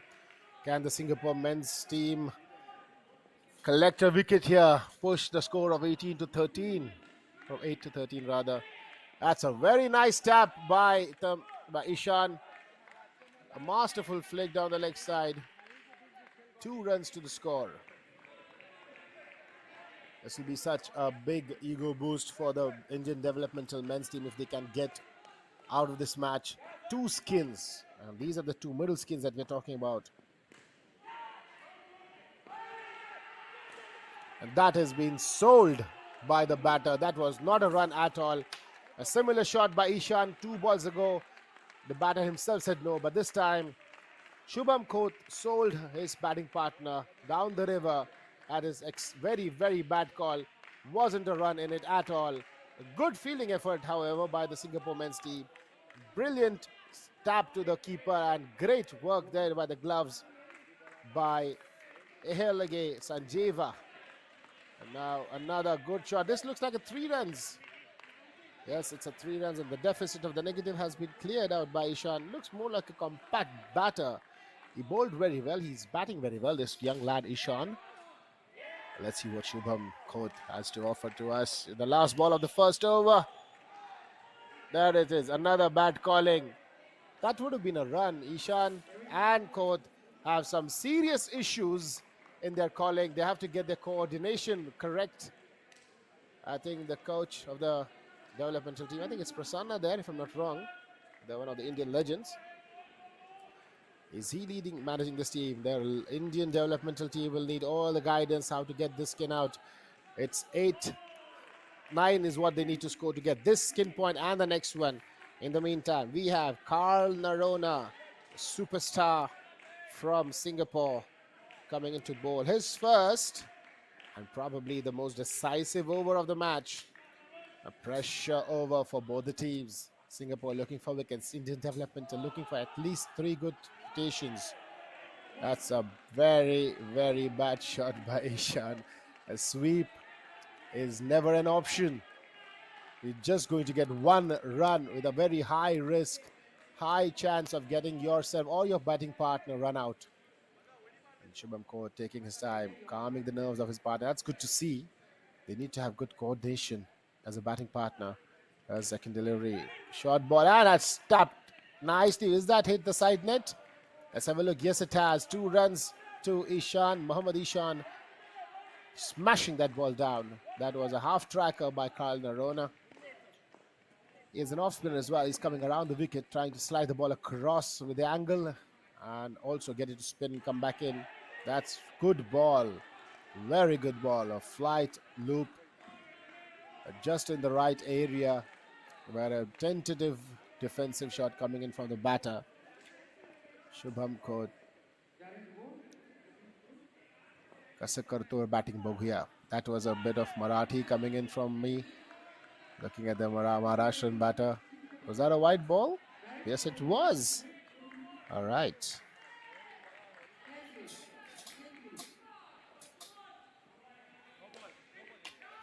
Four runs scored so far in this over. Narona. Good call, loud and clear. Now they've sorted their calling somehow.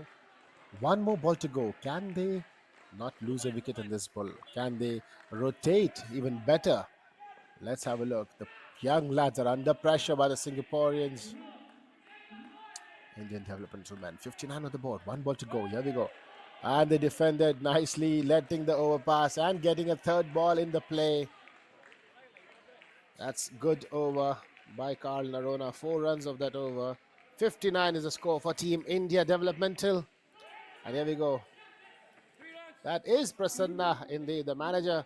Huge shout out, Prasanna. This is Shahbaz Masgaonkar bringing you the commentary for the match between Singapore men's team and Indian developmental team. We have Aniket Yadav coming in to bowl the next over.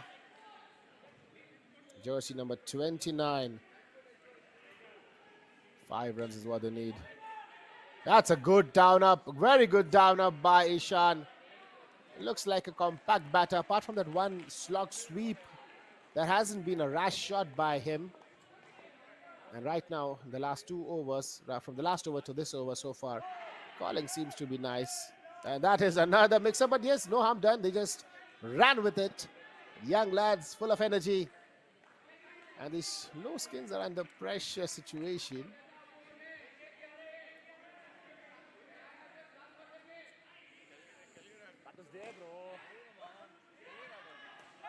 Oh, brilliant shot there by... They're looking for a second. Ishan says no. We're happy with that. Happy with that. A good shot by Ishan. And a good dive in as well. Score moves on to 9 for the skin, and that is the magic number for this pair. They have to score 9 or more to get 2 points for their team. Good delivery down the leg side. We have Coach Prasanna looking in from the side, guiding his young lads. Aniket Yadav coming into bowl, the penultimate ball of the 11th over. Another good flick, this time coming in from Shubham Kaur's bat. He is looking more confident now that there hasn't been a wicket fallen. And we are having a good banter between both the batters. One more ball to go. Look at the concentration on Vipul Sharma's face. Aniket Yadav right arm around the wicket. Big shot, and they're going for it, going for a risky run. The exuberance of youth. Score moves on to 67. 12 runs scored by this pair so far, 8 of this over. They need to just keep batting this way to make sure they go home with 2 skin points. That's going to be a huge, huge confidence booster for these young lads from the country of India. We now have Ehalage Sanjeeva coming into bowl the next over, bringing his wealth of experience against 2 youngsters. Can we see a turnaround in the skin from the Singapore side? Will the Indian batters be able to keep the pressure? I think we gotta have the ball reballed. It's a dead ball. Umpire wasn't ready, and looks like the cameraman isn't as well. Let's have a good view where cameraman.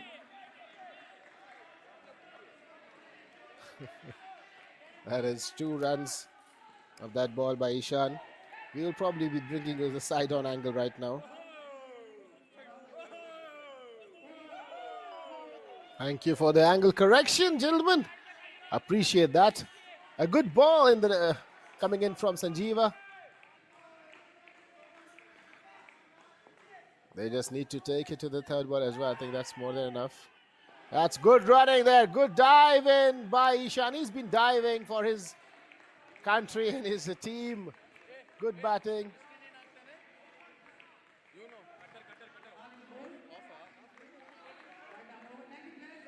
That's what. Let's see what these young lads can do right now.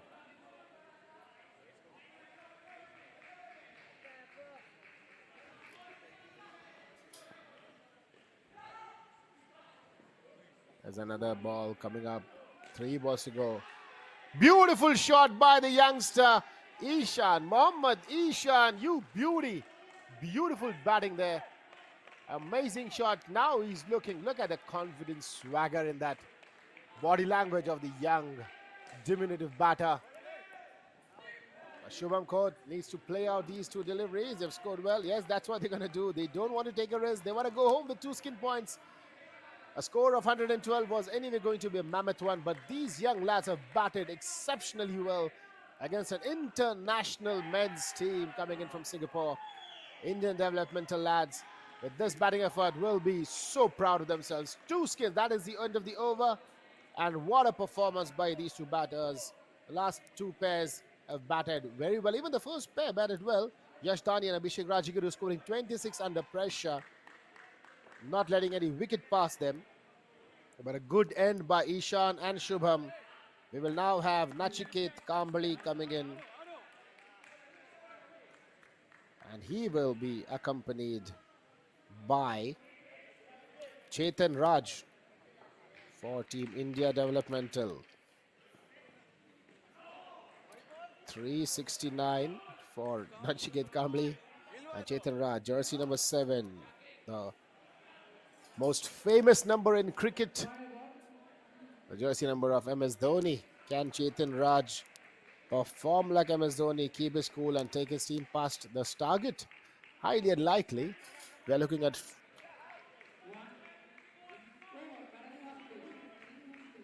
40 runs to be scored. It's possible. I mean, the Singapore team almost scored 40. They scored 39 in the first game.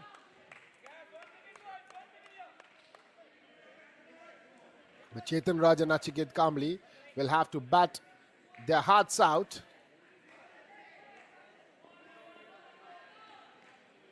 The bowler is Nagaraj Mayappan. Right arm around the wicket and starts off with a wide ball. Not a good start if you're defending. You're trying to make a match, trying to close out the match. But Naga starting off with a wide ball. Singapore men's team has not looked the best in the field as of now. Can they turn that around? Chetan Raj taking the strike.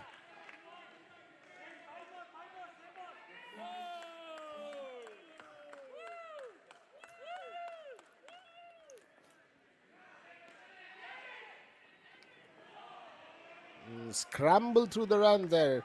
Nachiket Kamli was looking like he would have to tackle two fielders there before getting to his crease, but let's have a look what happened. Oh my God, that was headed right for the camera. A good fielding effort in the field, but that just evaded the wickets.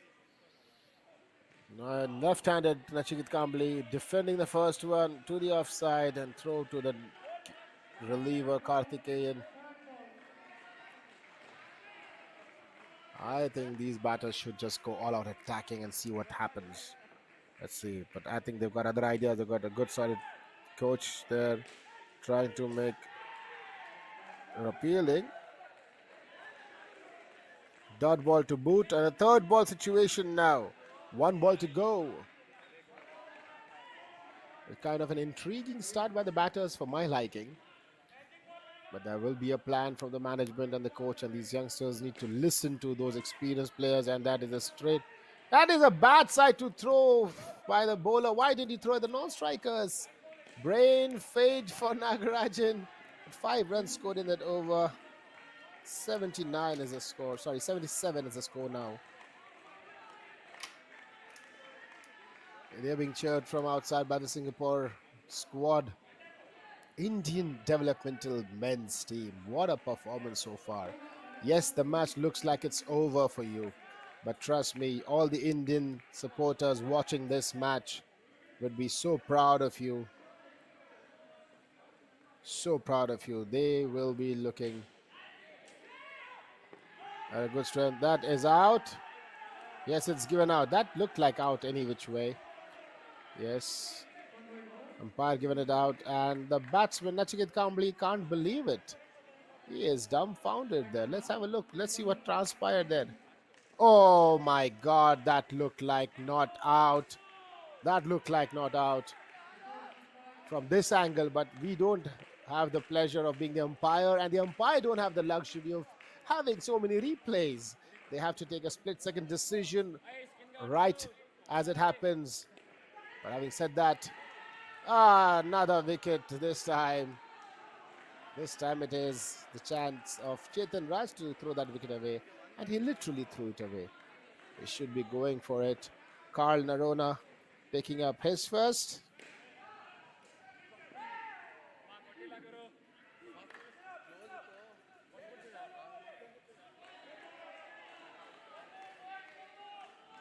Yep, easy catch. A very interesting catching technique. Half reverse cup, half straight cup. But anyway, a catch completed nonetheless by Aniket Yadav there. A flighter, looks like another one. Why? Ball, total harakiri in the calling now by the Indian developmental team. Have been talking a lot from outside. These both are not playing the game inside as much as they're playing from outside. People from outside should just let them play. I think the coaches and the support staff just need to let them be and express themselves, and that's more like it. No worries. Try to hit the side nets rather than the front. But having said that, these young lads will learn a lot from these matches, playing against the international teams and improving their skill sets, improving their craft. 69 on the board. -3 for the skin so far. Kyle Narona, 2 balls left. Right arm around the wicket to Nachiket Kambli. Short pitch delivery, and he missed out. Missed out on a tap. That should have been a tap.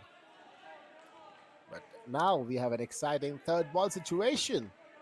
Can Carl finish it off and pick up another wicket? Can he make it 3 in the over for himself and his team? Here we go. Last ball. Right arm around the wicket. A flighted delivery. Smash. Oh, he missed it. Sanjeeva missed it as well. A rare miss by the Sri Lankan wicketkeeper from Singapore. Oh my goodness me. That was a basic keeping error. Very unlike Sanjeeva. He's smiling. They're all smiles. They know this match is in the bag. And even Carl is happy about it. Sanjeeva is a champion player. Been playing for quite some time for the squad. He should have taken it. Everybody knows that. But no harm done. Everybody has a miss every now and then. There we go. That's a catch. Yes, another catch. This time, wicket for Naga.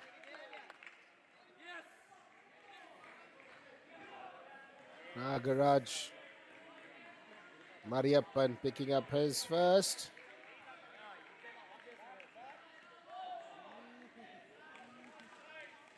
And that was a bad shot by Nachiket Kambli.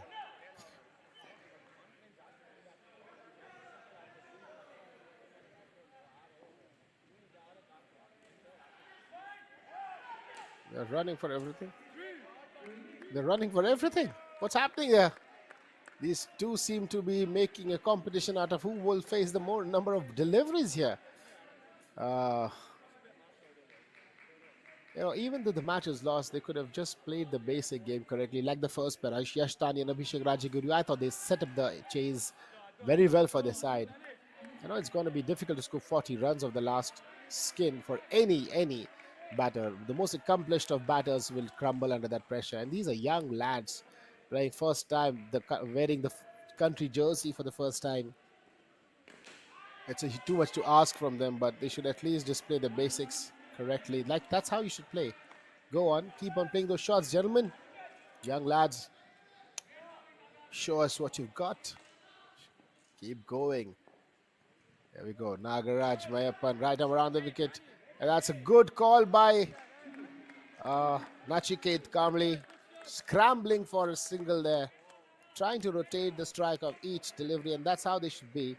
I'd like to thank our sponsors, V Square. And that's another appeal. Is that bowled or a cut? I think it's an inside edge.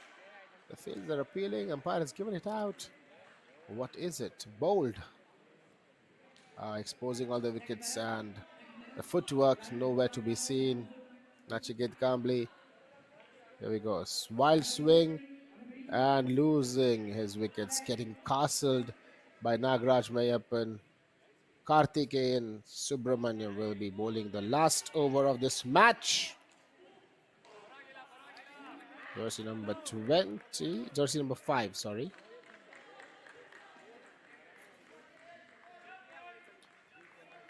Score is gone down. This pair started on 72 and have now managed to make -8 runs. -6 of those coming in the previous over. Karthik Radam around the wicket. Yes, they're just giving away wickets now. They're just giving it away. One more wicket there, this time for Karthik.